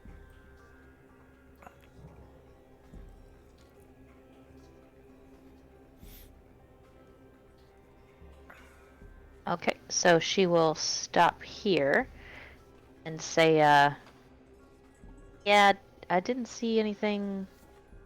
She already used her ring to go invisible, so I guess she can be not invisible. She says, yeah, those 2 corridors to the east of us, they just connect back to here. But there is a statue with some writing. It looks like common. It's not proper Elvish, so I couldn't read it, but maybe someone else can. And the statue is of a demon. It looks like a Baylor. Yeah, he looks like he's a good time. And with that, we will take a 5-minute break. We haven't had one in, I think, over an hour now. So for our viewers, there's a 3-minute ad break, and 2 minutes after that, we will come back from our 5-minute break. All right, let's take 5.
And I'm back.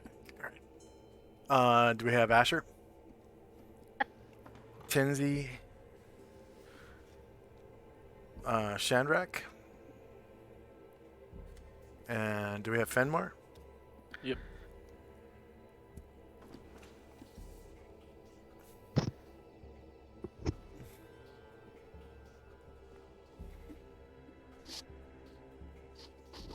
Was that Shandrak or Tenzi?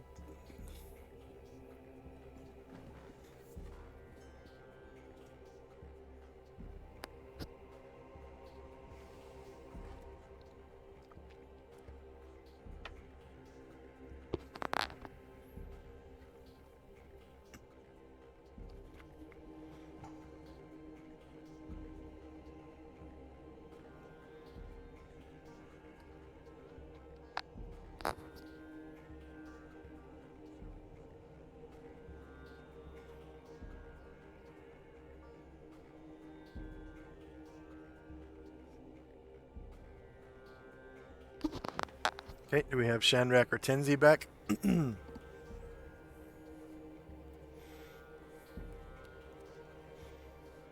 And moving right along.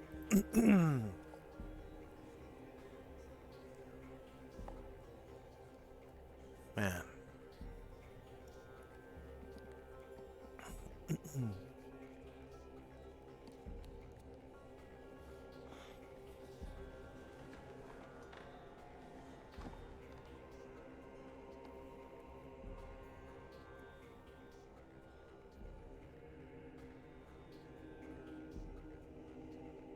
Is that Tenzi?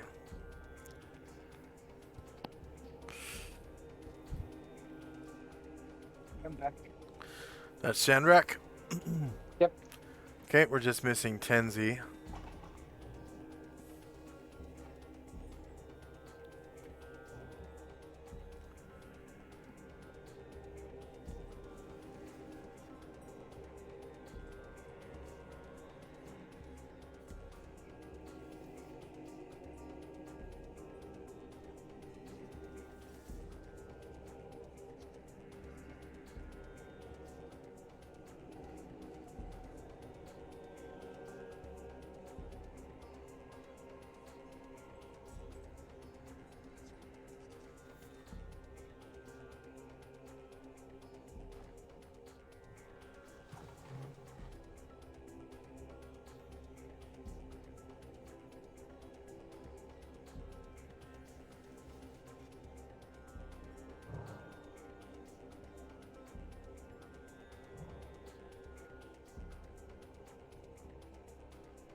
Tenzi, you there? I am there. All or right. Here or somewhere. All right. Is first up is next up is Tenzi's group.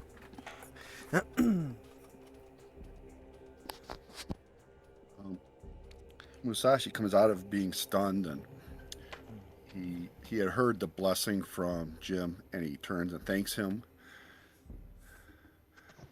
Jim And, pats him on the arm, on the shoulder. and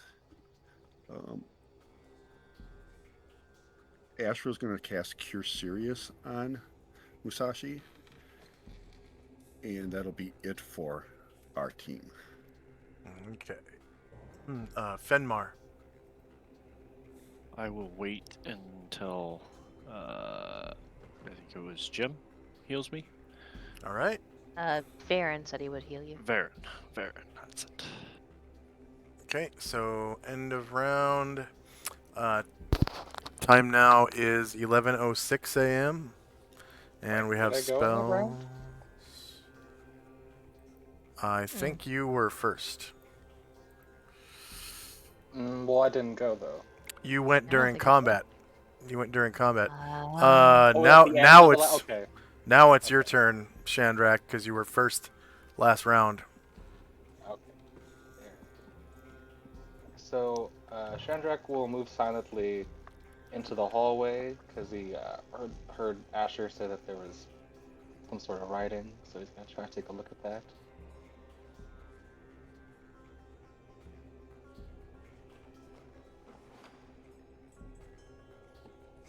All right. You can see at the top of these stairs there is a statue of a Baylor, and at the base of the statue there is a plate. I don't know, like kind of like a worthless, brass plate or something that has writing on it etched into it in the common tongue.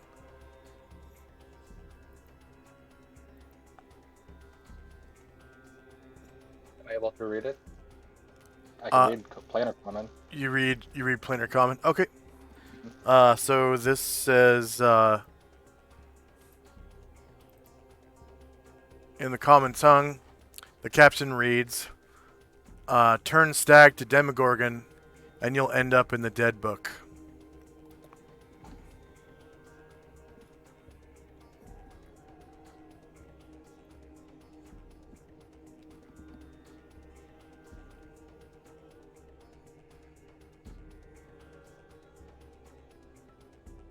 Okay. So Shandrak will walk back into the hall with everyone else, and he'll come out of stealth, and I'll say, "Yeah, I saw that statue you were talking about. It said, turn stag to get Demogorgon, and you'll end up in the dead book." Are those real words? Maybe. Of course it is. You don't want to turn stag to anybody. The people that get turned stag, well, they usually end up in the dead book, as is appropriate. I still don't understand the things you said. You don't wanna cross them. Oh. That ruined my evening plans.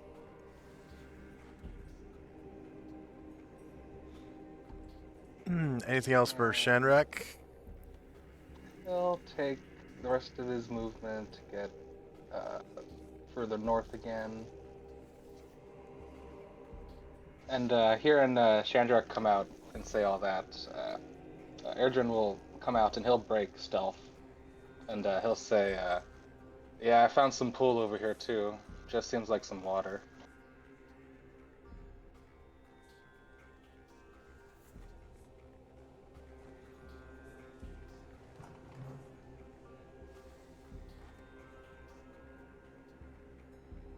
Pool he found over here, like cleaning supplies and stuff. Yeah, it looks like All right, there's so- little round Adrian soaps with like bits of like oats stuck in it, and like little tin cups for making like shaving goop or whatever, little brushes and little razors.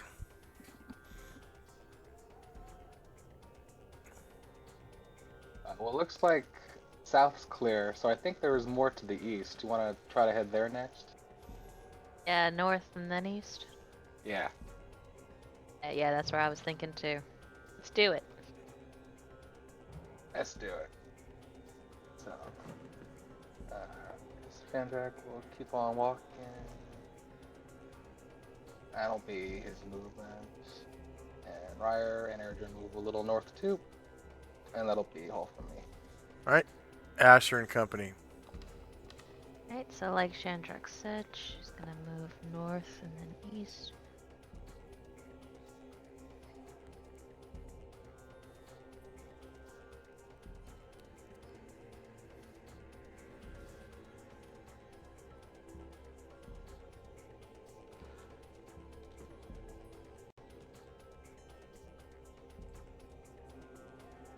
I can't say anything pertinent get right now. that Can far. I? You can't ask anything pertinent. You can say pertinent things. We need to go down. That's all I've got. Okay, so before Asher leaves, when you say that, she says, Gotcha. To the southern corridor, I only saw apartments. There could be a way down through the apartments. I'm not sure. But when we Wait, this is checked, Asher? yeah, sorry. This is Asher talking? Yeah, if he said that before she left, I don't know. Did he say it before There's she left? there's nobody within earshot of Asher. So she's saying to the floor. She's like, okay, so here's what we're gonna do now. Yeah. She'll stop. All right. And then Aaron's gonna come up the rest of the way to Enmar. Like Ryer is the only person that's within earshot of Asher. What was that? And so, yeah, Baron will put a hand on Fenmar's shoulder, but he moved, so I'll have to cast next time. And then the rest of our people are just gonna start not going as far as they can, but start grouping near the northern edge of the room. Okay. Just be close. Tenzi. I got a question. What's up? Can I, since I kind of held my action last time, waiting for him to heal me because I thought he was next to me already, can I move to him so he can heal me this round? Yeah. Okay, so I'll put Baron back then. 1 second. Baron was here. Oh, then I'll come down here. Those two tokens were literally right next to each other just a second ago. Varen Yeah. thought that Venmar was going to move the rest of the way to him. Yeah, I did. I thought he was next to me already. We had because of the- misunderstood one another. He was next to you. Was he? He- Both of you just He was moved the only- tokens Yeah, but he moved up. further. He was right next to you. I just watched both of you move both those tokens up like another 5 squares. Yes, so the reason that we were next to each other was because moments before I had moved Varen, which of course he can't cast when he moved. Ah, okay. So Venmar Gotcha. asked if we could retcon that. Okay. Yeah. Thank you. Tenzi and Company. Sorry for the confusion. Astro's going to cast Cure Light on Musashi, and then Tenzi and Zalman are just going to move, over to this area. Okay. Fenmar.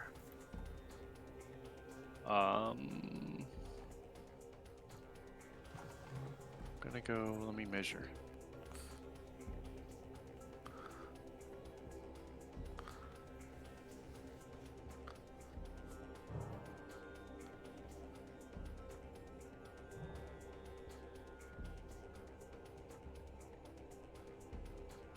You guys cleared over that southeast corner, kind of, right? Yeah, I mean, we didn't check for secret doors or anything, but at a glance, yeah. Just want to make sure I'm not gonna walk into a. I'll go.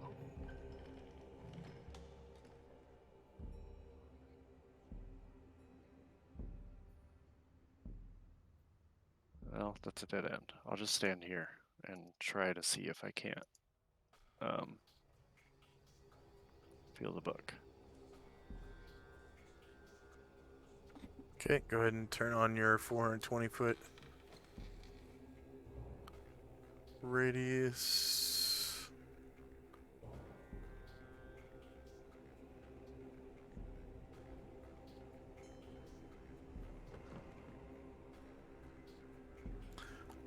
No, you don't. You don't feel it. Alright, then I'll end my turn here. Okay. End of round.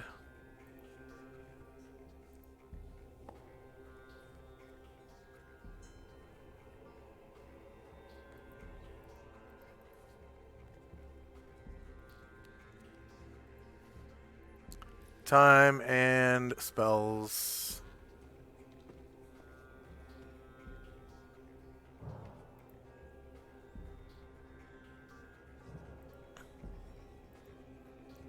First up is Shandrak and Company. So I'm gonna first just move normally to behind this pillar and hide in shadows.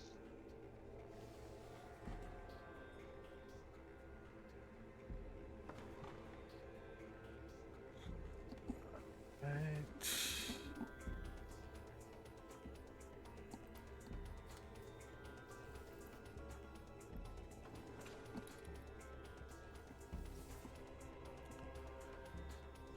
And then we have Asher and Company. Moving forward.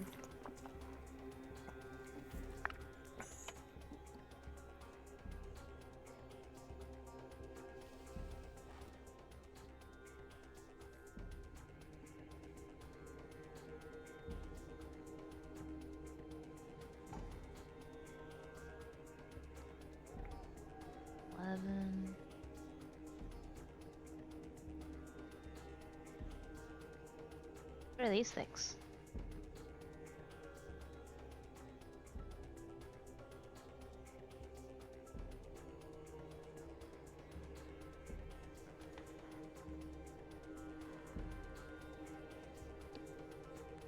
To the north of you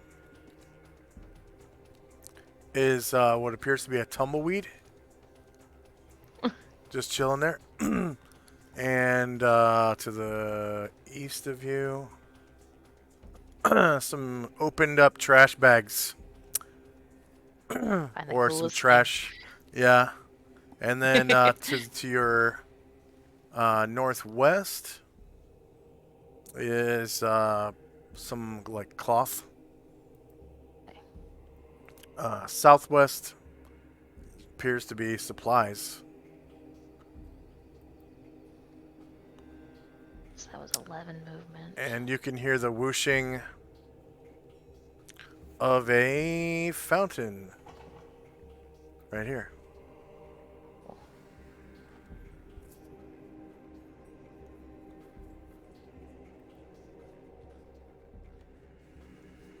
This is really weird. Asher's infravision isn't red anymore. Oh, you're right. And I know that I have saved. There you go.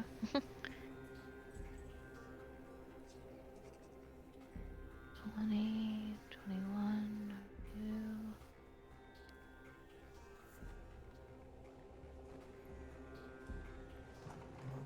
2, 3. Oh, that's an elevation, okay. 3, 24. Right, that's as far as she'll get, and everyone else is gonna kind of move forward at half speed until they hear a reason to do otherwise.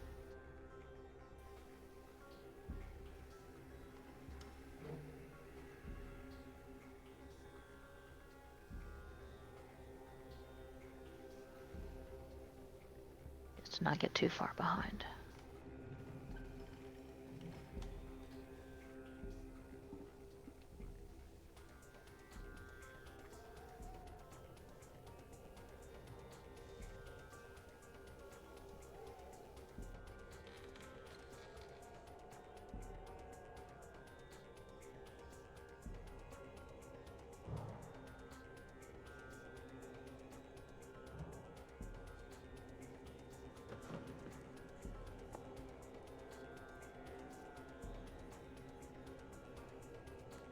And that'll be it for my turn.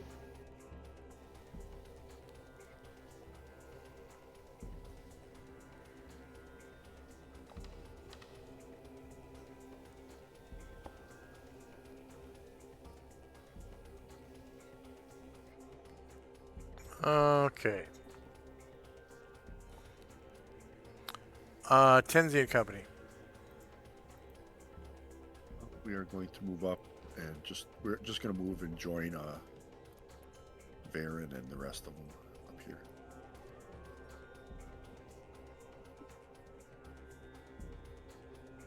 What is up with all these tokens not having red I was just about to say, I infravision? think one. Oh, that's the light. Had Shadrax on, but he was in the hallway. It's the light.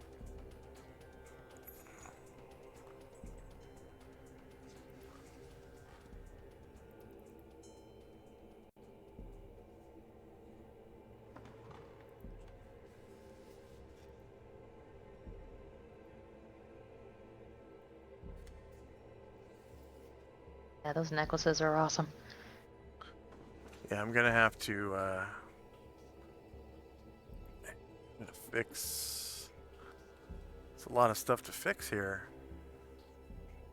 Okay, red. State changes.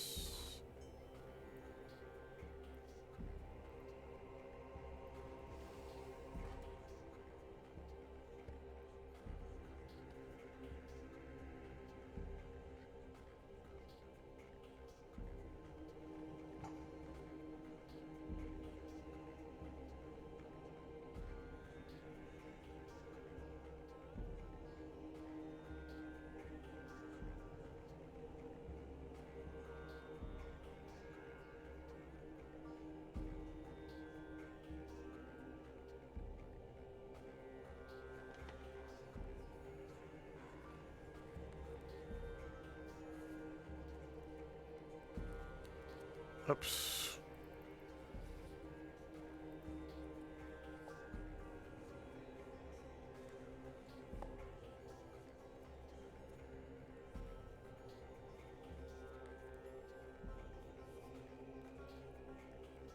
They still haven't fixed the buttons over the character sheet. It's been like months.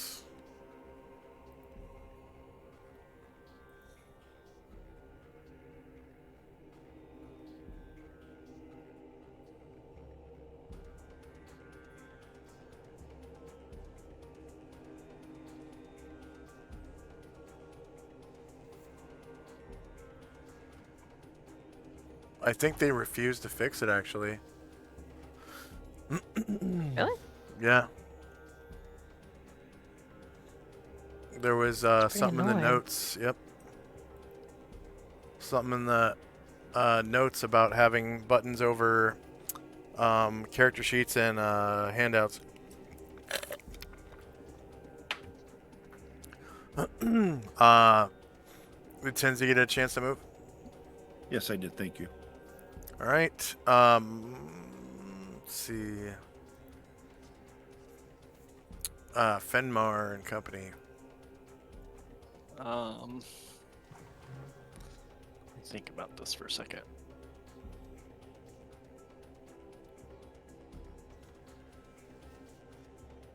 That spell's a concentration spell, right? Kind of.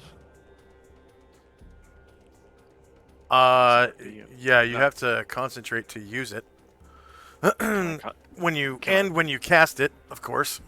Well, can I like focus on it and walk at the same time? No. Okay. I'm gonna move.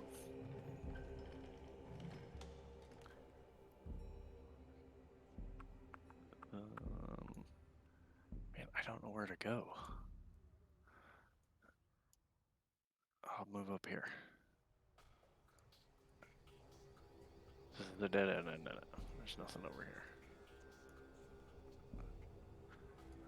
I'll move back here. Let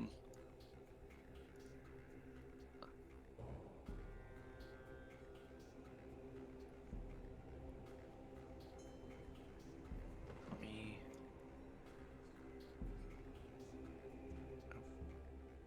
Select. Oh, I'll walk back out the way I came in. Back up here. That'll be my turn. Okay.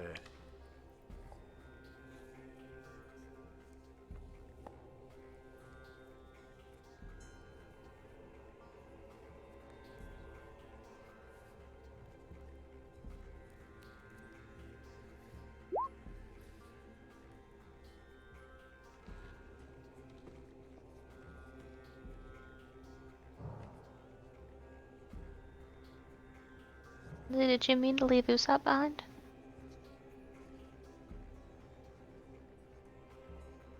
No, I didn't.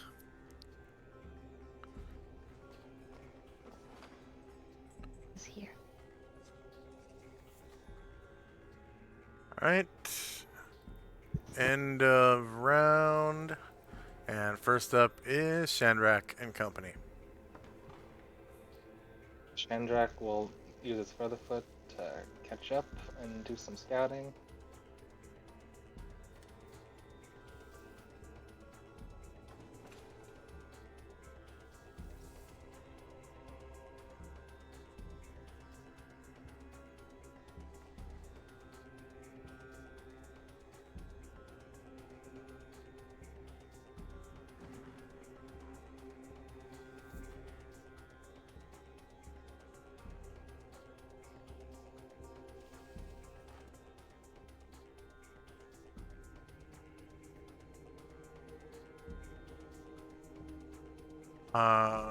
Weird. What?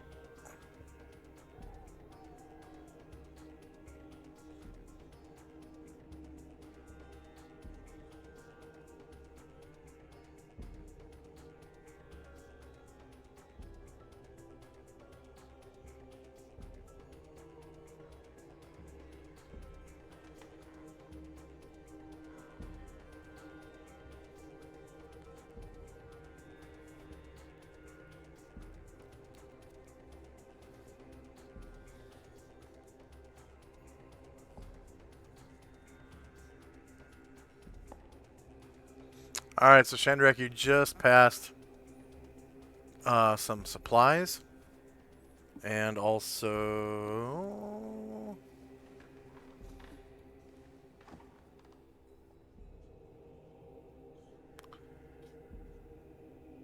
some wooden like pallets.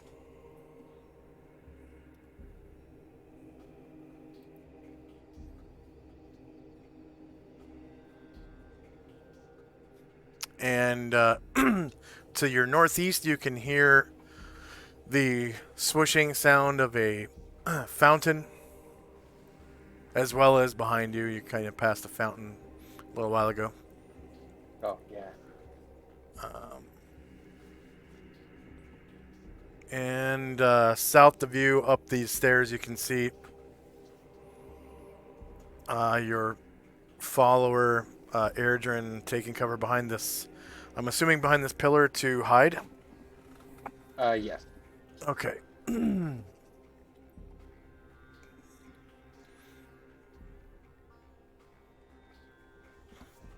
right. Anything else for Shandrak and company? Nope, that'll be all. All right. Asher and company. Alright, moving forward. Reload tool. Okay, just gonna go.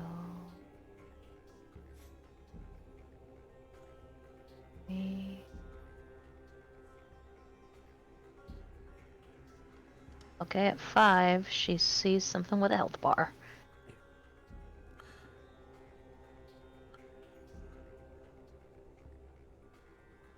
Let's see.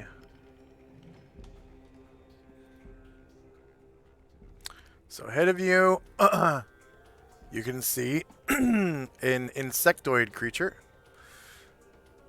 Wretched and horrifying. It looks like an abominable cross between human and fly. The body of a giant fly with unnatural human arms in place of 4 legs and a vaguely human head. Its mouth is tiny, but its sharp horn-like nose seems like it can inject like a needle. And it seems to be resting on the floor, though it is flapping its wings, and you can hear it going bzzz, bzzz, bzzz, bzzz, bzzz. Seems to be like fanning itself. Yeah. Esme. That's meta. Fine. I don't want to hear any kind of meta stuff. I don't think your character is ever. No, I know. Yeah. Alright. So that's 8. Asher will backtrack to the group. Looks like this. Okay.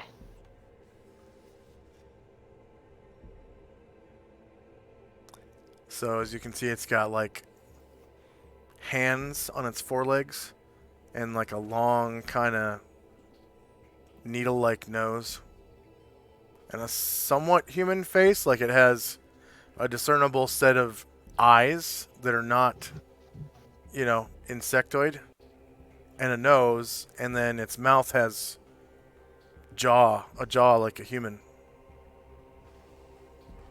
Sure, we'll drop her invisibility and say, she'll describe what she saw and said, I don't know what that thing is, but its needle nose is, it's pretty concerning. I like to be the only thing that does poisons around here.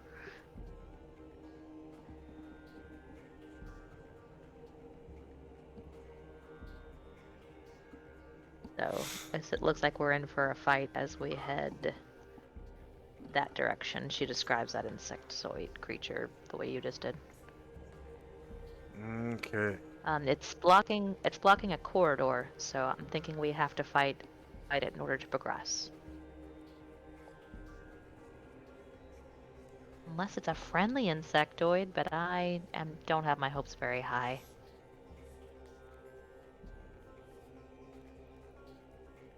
And everyone else is just going to move up a little bit. Go ahead, Chandrak. Well, you're on my feet, Asher, first off. Sorry, Chandrak. Oh, dex checks. Oh, I rolled for the necklace, sorry.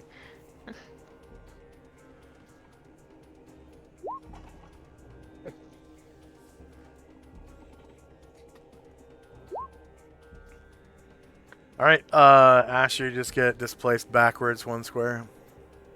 Whoops. Alright, so Chandrak will break stealth to talk. And so Chandrak will say, so it looked insectoid, you said? Yes. Never seen anything like it. Well, our skills might not, my skills might not be best suited for it, unless Oh, yeah. Chandrak kind of looks back to Anatar and Karanglor. Has any of you got any offensive spells? I could cast one from Edge from Hide and cast a spell from Surprise. Anatar says, my people, the elves, can innately cast old monster like earlier, or chain lightning, or a wall of force. Fenmar. Yeah. You can make a half move while concentrating. So if you want to move backwards halfway, you can turn on your aura if you want. No, because I mean, where I was at, it would have came in further up, so Okay. it's fine. Okay. Aranglor says, But that works if I can. Sorry. Yeah. Go ahead. Karangler says, I have had a lightning bolt I have not used. Okay, so these things are pretty strong to fire, but luckily I do have a Lance of Disruption, so I'll try to sneak up, and you guys maybe come a little bit closer if you can, and then I'll shoot out a lance from Surprise.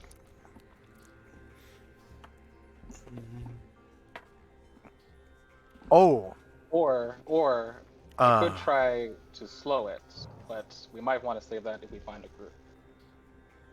Shit.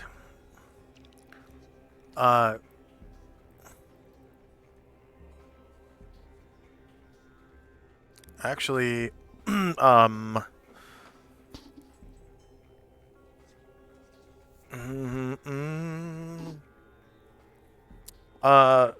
Asher, roll a save versus spell. Okay. Adjusted by your Uh-oh. magical items and stuff. What are you be built in? I'm pretty sure you're gonna make it. I'm betting on you making it. That's why. Okay. This is a retroactive save versus spell just from seeing this insectoid creature. Magical items built in, or don't you add up +3? They should have +3 on all your saving throws on the table. Okay. If you check. Yeah, I'll check real quick. That it does. Because you have like Yeah, a in the +2 modifier section. shield and +1 armor. Oh, well, actually, it's way more because I got my sword too. So. That sword doesn't matter. Doesn't increase Oh, your armor class. you're right. It It's does. just you're right. My Yeah, you bad. get +3. It's already built in, so you just roll regular. Awesome, thank you. You versus.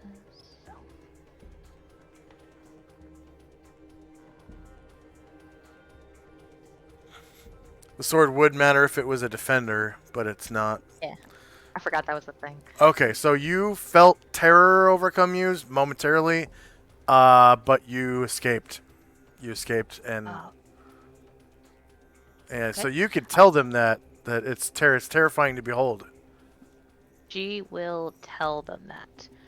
And when she does, let me look at the.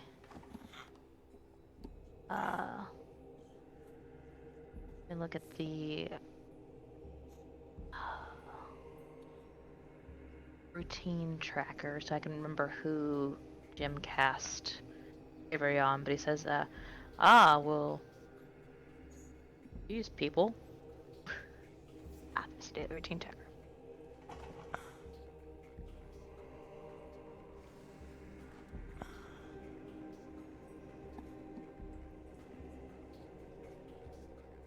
Just FYI, terror is way worse than fear. Oh, never mind then. Way worse than fear.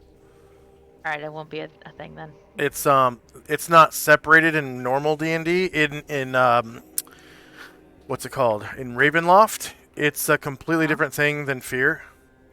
Okay. It goes fear. Well, it's actually called horror, fear, horror, and then they have dark powers checks, which is something you have to save against when you do something evil. But save versus fear is usually like a spell save in regular D&D and in Ravenloft. And then I think horror check in Ravenloft is like a spell save of like a -4 or something like that. And then in D&D, this is regular D&D. It's just another spell save, but the effects are way bad compared to like regular fear. Okay. So yeah, so we won't mention anything about Cloak of Bravery because it doesn't sound like it's going to be a thing. Yes, she says. That would probably that makes you immune to fear. No, it gives you, depending on how many people are covered by it, it gives you a bonus to your save. Yeah, that would So- work. Against. Okay, cool. Yeah. So Jim reminds everyone that he cast Cloak of Bravery this morning. It's almost 7. It lasts 8 hours. Yeah, it should still be up. It's been a couple hours. So yeah, he cast Cloak of Bravery on Asher, Musashi, Anatar, and Karenglor, so they will get a +3 to fear save. Only one. After they use it, it's gone. Okay. And they haven't used it yet today? Correct. Okay.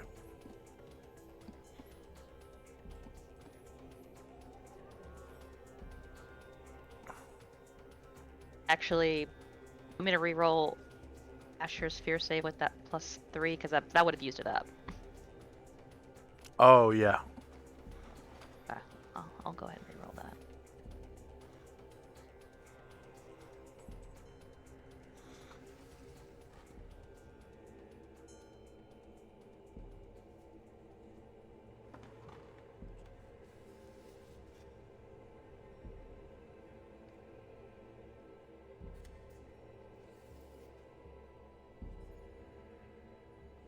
she saves again, and she is no longer covered by Cloak of Bravery for today.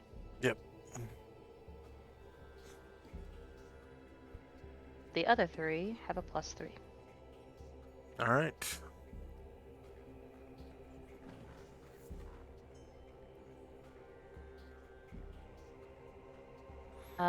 Yeah, so... Ooh, does Asher know about how far away she was from the thing when she began to be overcome by terror? I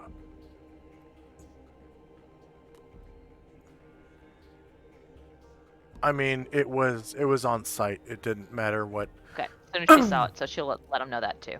Yeah.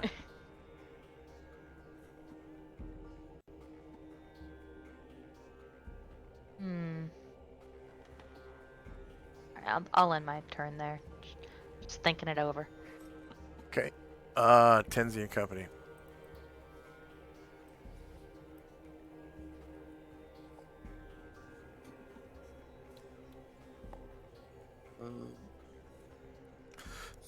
So Tenzi asks, maybe I missed this. Did you say how far away that was? Said as soon as I saw it, it was so scary. So, was that like?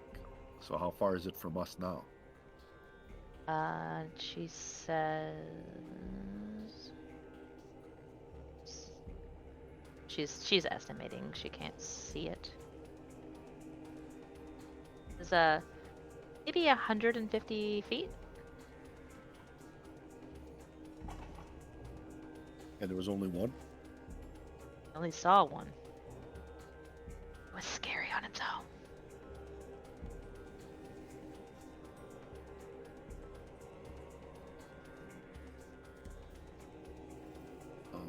So we still want to go with the plan Chandrak sneaking in there, and then we come in once the ruckus has started, so to speak.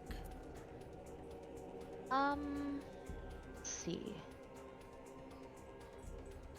Well, I wasn't afraid until I saw it, so I don't know if maybe there's some kind of blindfold close your eyes plan, or we could send some of the people who Jim mentioned who are covered by that spell. And Varen says, I will not be afraid. And she's like, also Varen. He seems confident. but you guys wait. That's what comes to mind off the top of my head. This is I will go. Also, I think Ushas will protect me.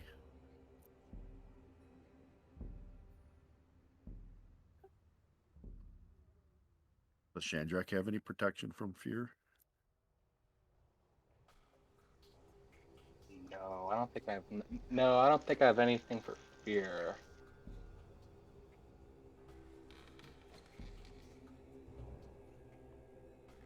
Let's see if we have But I have a decent save against magical things. What I could do, I guess, Tenzi could cast the remove fear orison when we go out there. That gives you new saves. Sounds good. Oh. I don't have any more recitations. Or Varen says, So this is taking too long, and there's a lot of meta conversation going on. So I'm going to go to Fenmar's turn.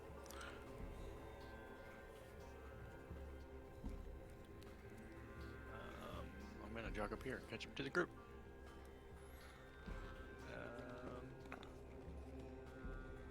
Okay, and Can I concentrate, please?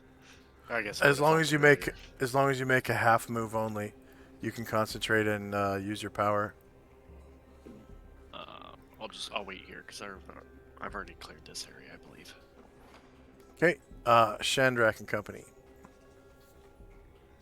Okay, well, I guess that sounds good. I'll move up just a little bit, so I'll hide, and then I guess everybody who feels brave can come forward first.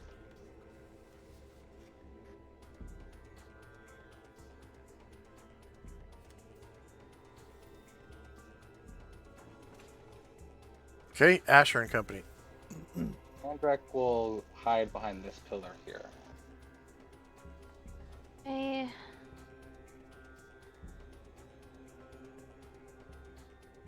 Jim is... How tall is this ledge? 10 feet. Okay, so he can... Can he see these people? Yeah, you can see like their heads. Okay. Let's see if he's got what I think he has.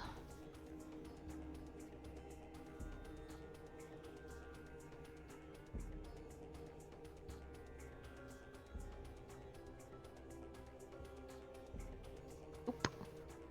Right. Baron will cast a prayer.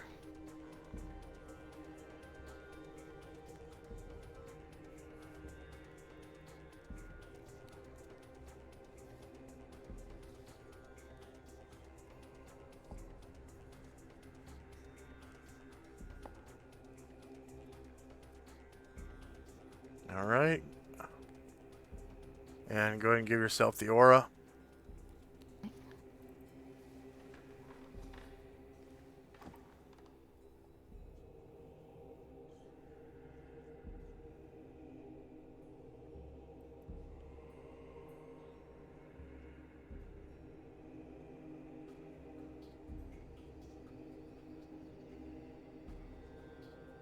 Disappear? Yeah, did for me too. Hmm. You can go ahead and turn on again. Make it.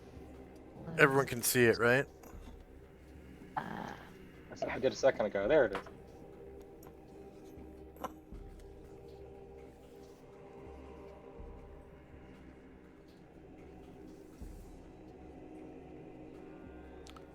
So Ryer and just Ryer is covered by both recitation and prayer.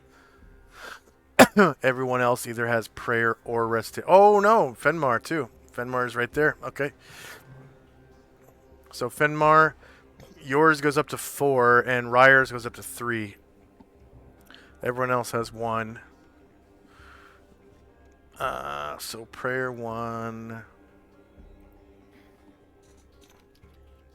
Not to be the kid who reminded the teacher to collect homework, but didn't we say that prayer and recitation don't stack if they're not same faith? That is true. So Fenmar, you're still at 3 and Ryer's still at 2. Oh, okay. Because it's one was Ushas and one was Coralon, right? Yes. And they actually have to be cast by the same caster. Okay. It was Chant that had to be the same religion, right? Definitely have That's to what be it the was. same religion. Yeah, it was the same caster for prayer and Okay. recitation, and then Chant has to be the same religion. It's very clear in the spell descriptions. They all, like, if it's one cat, like, it gets crazy if It's they're all what I the just same said is true. religion. Yeah. If they're all the same religion, that spell is off the chain. It has the same effect as what I just described. If Yeah. they're all the same religion. But of course, they're all going to be the same religion because the first 2 spells have to be cast by the same caster, and then Chant has to be cast by someone of the same religion, not necessarily the same caster. They are all the same religion no matter what.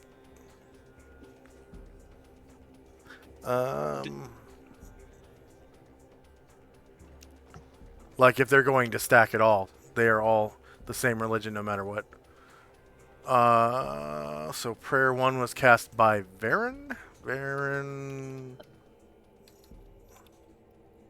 That'll last 8 rounds. Swap. Off his list.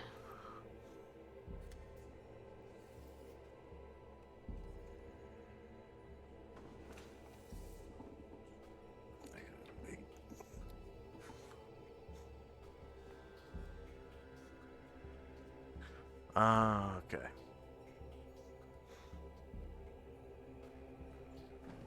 Um, and then anyone else from Asher's company? All right, Yeah, and I'm just gonna wait. Yeah. Tenzi.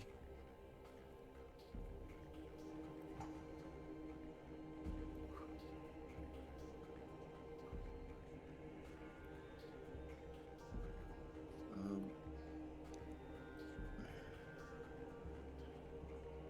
Asheville hearing of possible um, demons ahead just starts flying off.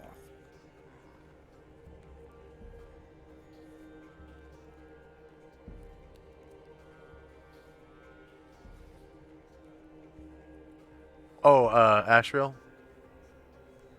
Yes. Yeah. He's going to go 15 forward. However far he gets. All right.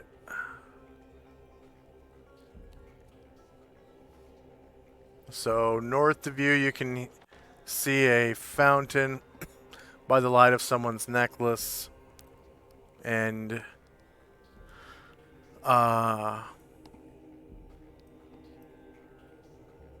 you can see some trash over here, and that's about it. Fenmar.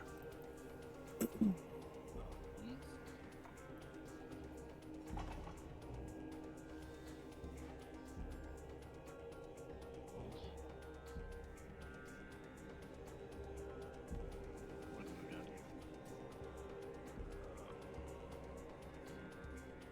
I'll just stand here behind these barrels.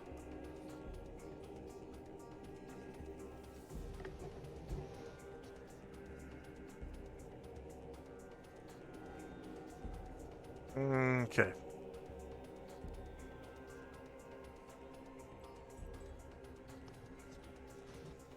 And another round passes, and Shandrak. So, first wire will get a little closer.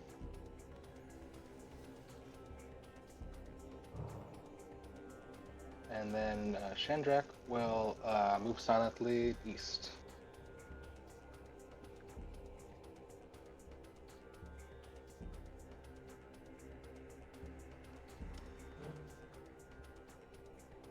Whoops. Ah, that was wrong.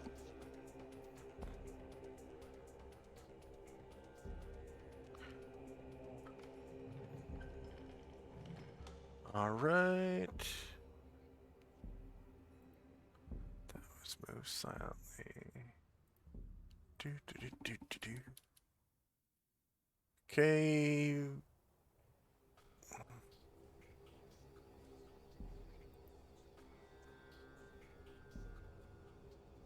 Asher and company. All right, we're gonna head that way. Asher's gonna use her ring.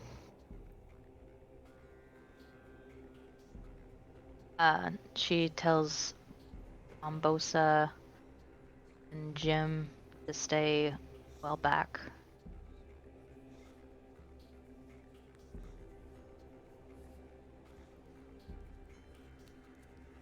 And head that way.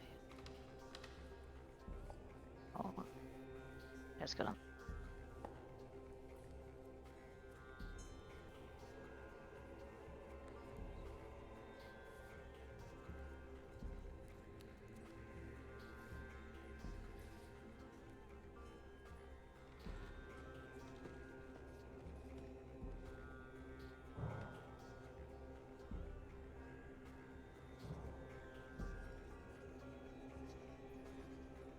In shadows behind this pillar, and she sees it again. Does she need to save again? Yes, because technically this is a new encounter. So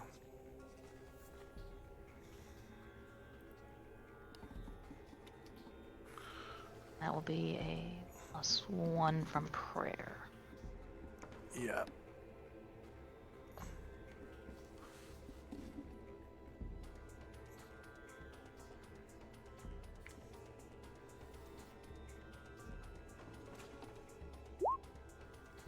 He fails. Okay. And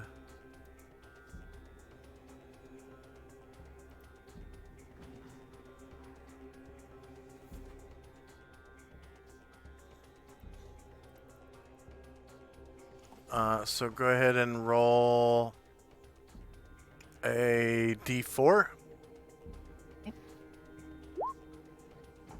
Okay, so she is overtaken by terror, so it's the fear Okay. token marker, and it's for 2 hours. It's pretty bad. Yeah, so 120 rounds.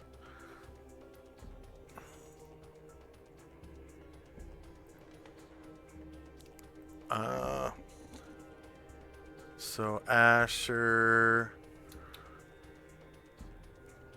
terror.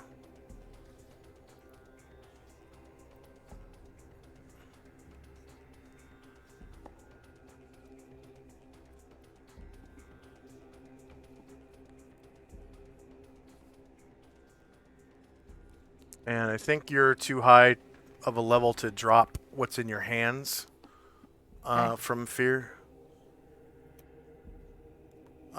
So next, Oh, I'm moving my henchman.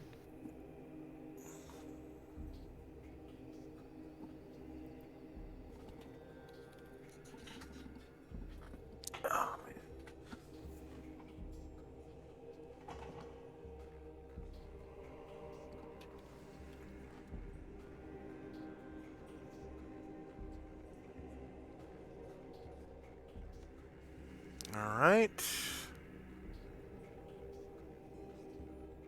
And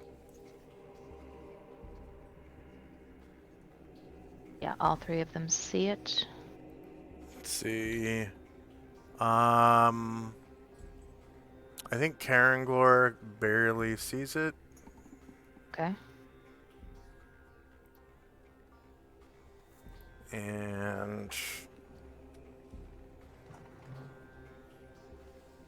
man, it's hard to tell with the red filter on. Yeah, Anatar sees it, I'm pretty sure. So they'll both save at +4 from Cloak of Bravery and Prayer. Yep. And we will end the session right there because we are now in initiative phase. Does Varen need to save? I'm pretty sure Varen is the one that's immune Yeah, I just wanted to to verify. all fear, but he's not able to see it yet anyways. Okay. So And does Anatar get his wisdom adjustment for this or no? yeah, technically fear is a charm effect. Okay. So you would get all of your wisdom bonuses. Cool. So he'll save at +6. Okay. Does that mean Asher should have had some immunity to it? Asher Because of does the- not have high wisdom, right? Because He means because she's an elf. Oh, no, this is not a spell. Or an innate spell-like ability, so that doesn't matter. And the session will end there because I'm going to a birthday party. Oh, nice. Yeah, Have a nice time. yeah. It's over Okay, they in both save. Federal Way, so this takes like a half hour to drive there too.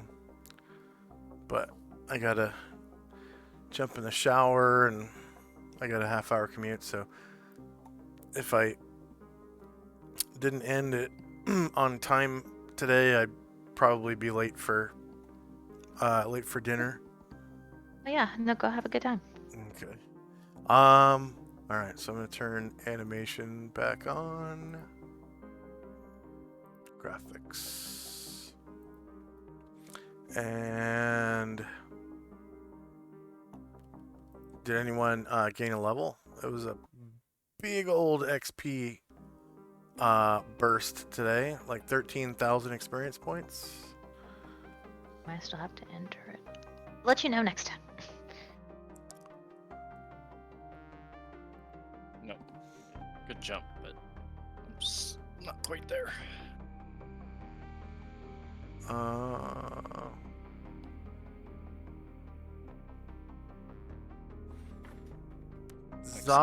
Zalmund might have. Nope, he's a little No, short. he's a little short. Okay.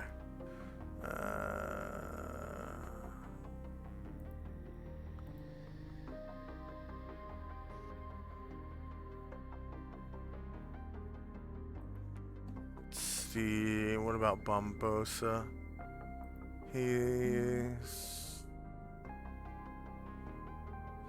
Yeah, he would level. Okay, cool. He would level to 6. Level 6 Thug. He never used his potion of extra healing?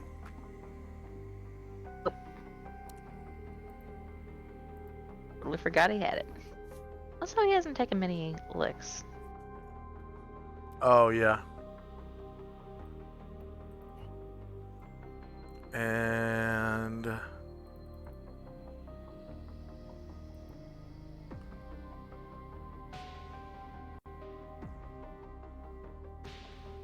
oh, Ryer's got a ways to go. Another 40,000. He's pretty high level already. Erdrin. Yeah, he's got a ways to go. And Bombosa gains 1 maximum HP. Be that way sometimes. And then Suggs get The 4s, isn't it?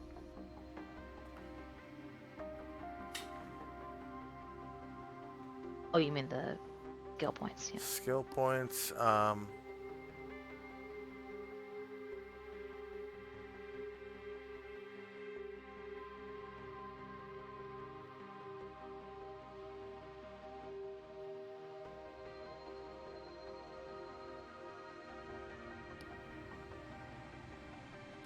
Huh, doesn't say anything about skill points. They must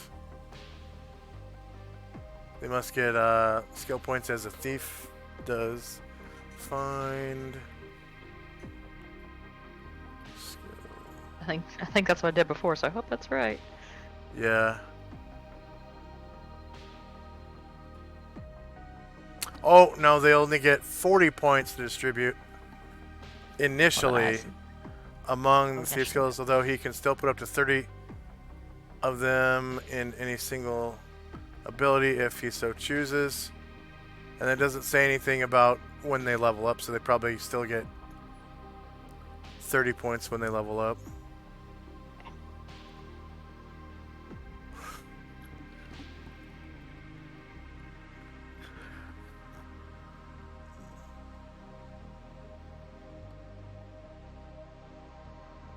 Man, So they start with 20 less thief points, thief skill points.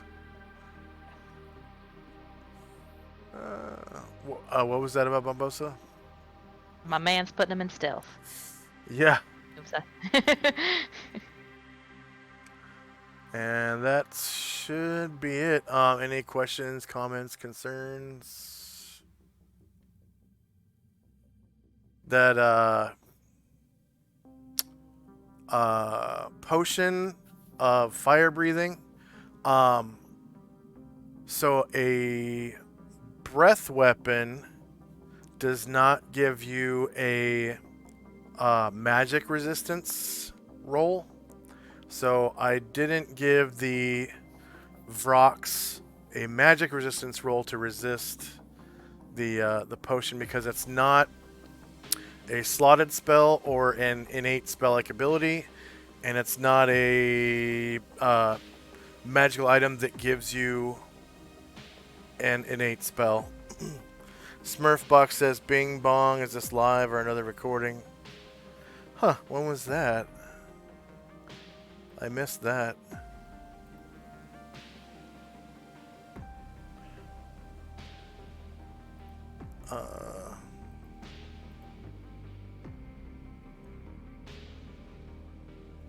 Oh, no timestamps. There it is. That was just a minute ago. Hey, Smurf. You what, mate? Hello. You what? Yeah, so the magic resistance rules are pretty clear about only spells, spell-like abilities, and magic items that give you spell-like abilities or spells. And then if a AoE is centered directly on a creature that has magic resistance, if they pass their magic resistance, it negates the spell as though it were from like a dispel magic, and it doesn't hit anyone else in the AoE. And then yeah, I think those were the only 2 judgment calls I really made. And half move for concentration. That's pretty important. That's in the that's in our token markers even. All right. And for our viewers, thank you very much for watching. It's nice to see you, Smurf. I used to play DC Universe Online with Smurf from like, I don't know, 2011 to 2014. And we were in a couple different leagues together. And incidentally, that character that I played on DC Universe Online was named Gargamond. And that character is the reason why my online persona is known as Gargamond. Because when I was playing DC Universe Online, that's when I made my Twitch account. And it was for DC Universe Online stuff. Hey, thanks for the follow, Winnie VR. You what? You what, mate? You what, mate, Areno? Yeah, I used to play DCUO with Smurf. Wonder who this is. You what? That must be Smurf's other account. All right. So yeah, for our viewers, thank you very much for watching. Please like, share, and subscribe. If you feel like donating to charity, my charity right now is the Wounded Warrior Project. For all my battle buddies and shipmates and Marines and airmen in the service that have been wounded. It's a great charity. Currently, we're at $71 raised out of a $5 goal. I think we made the $5 goal like the very first time I streamed. So I've just been keeping this total. It's a running total. We've raised $71 for Wounded Warrior. And, oh wow, I used to play DCO as a nature healer. Nice! Nature healing is pretty awesome. And if you like who we are and like what we do, I strongly urge you to follow our links down below. If you're watching us live on Twitch, we have links to Patreon and PayPal, Discord. There's a Twitter link on there that I need to remove. I'm just getting trolled on there, but not trolled, but spammed by internet chicks. Second account moment.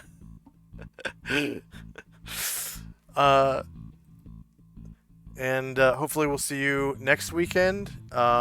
Same time, hopefully 10 a.m. Pacific and was it 1 p.m. Eastern? For some more AD&D 2nd Edition in the world of Solynod Hex. And currently the party is in a Fantasy Asia story arc. So in my Fantasy Asia continent of Adria. And and fighting demons and whatnot. All right, so we'll see you next week, and let's see if hopefully I've got some friends streaming. Probably not. That we're ending kind of early. The Roll20 app is... Oh, hey, Low 505. Okay, we'll raid Low 505. He's a good friend of mine. He likes to play OD&D, so that's Basic Expert Companion Master Set. So that's before Advanced Dungeons and Dragons was out. Or no, I think they launched around the same time, but it's like a simpler version of D&D that launched about the same time as Advanced Dungeons and Dragons in the 80s. So we'll see /raid Low 505, and he's playing D&D. He's a DM, and it's going to be some probably Mystara, because I think that's the home setting for the basic box set. All right, so here we go into Low 505.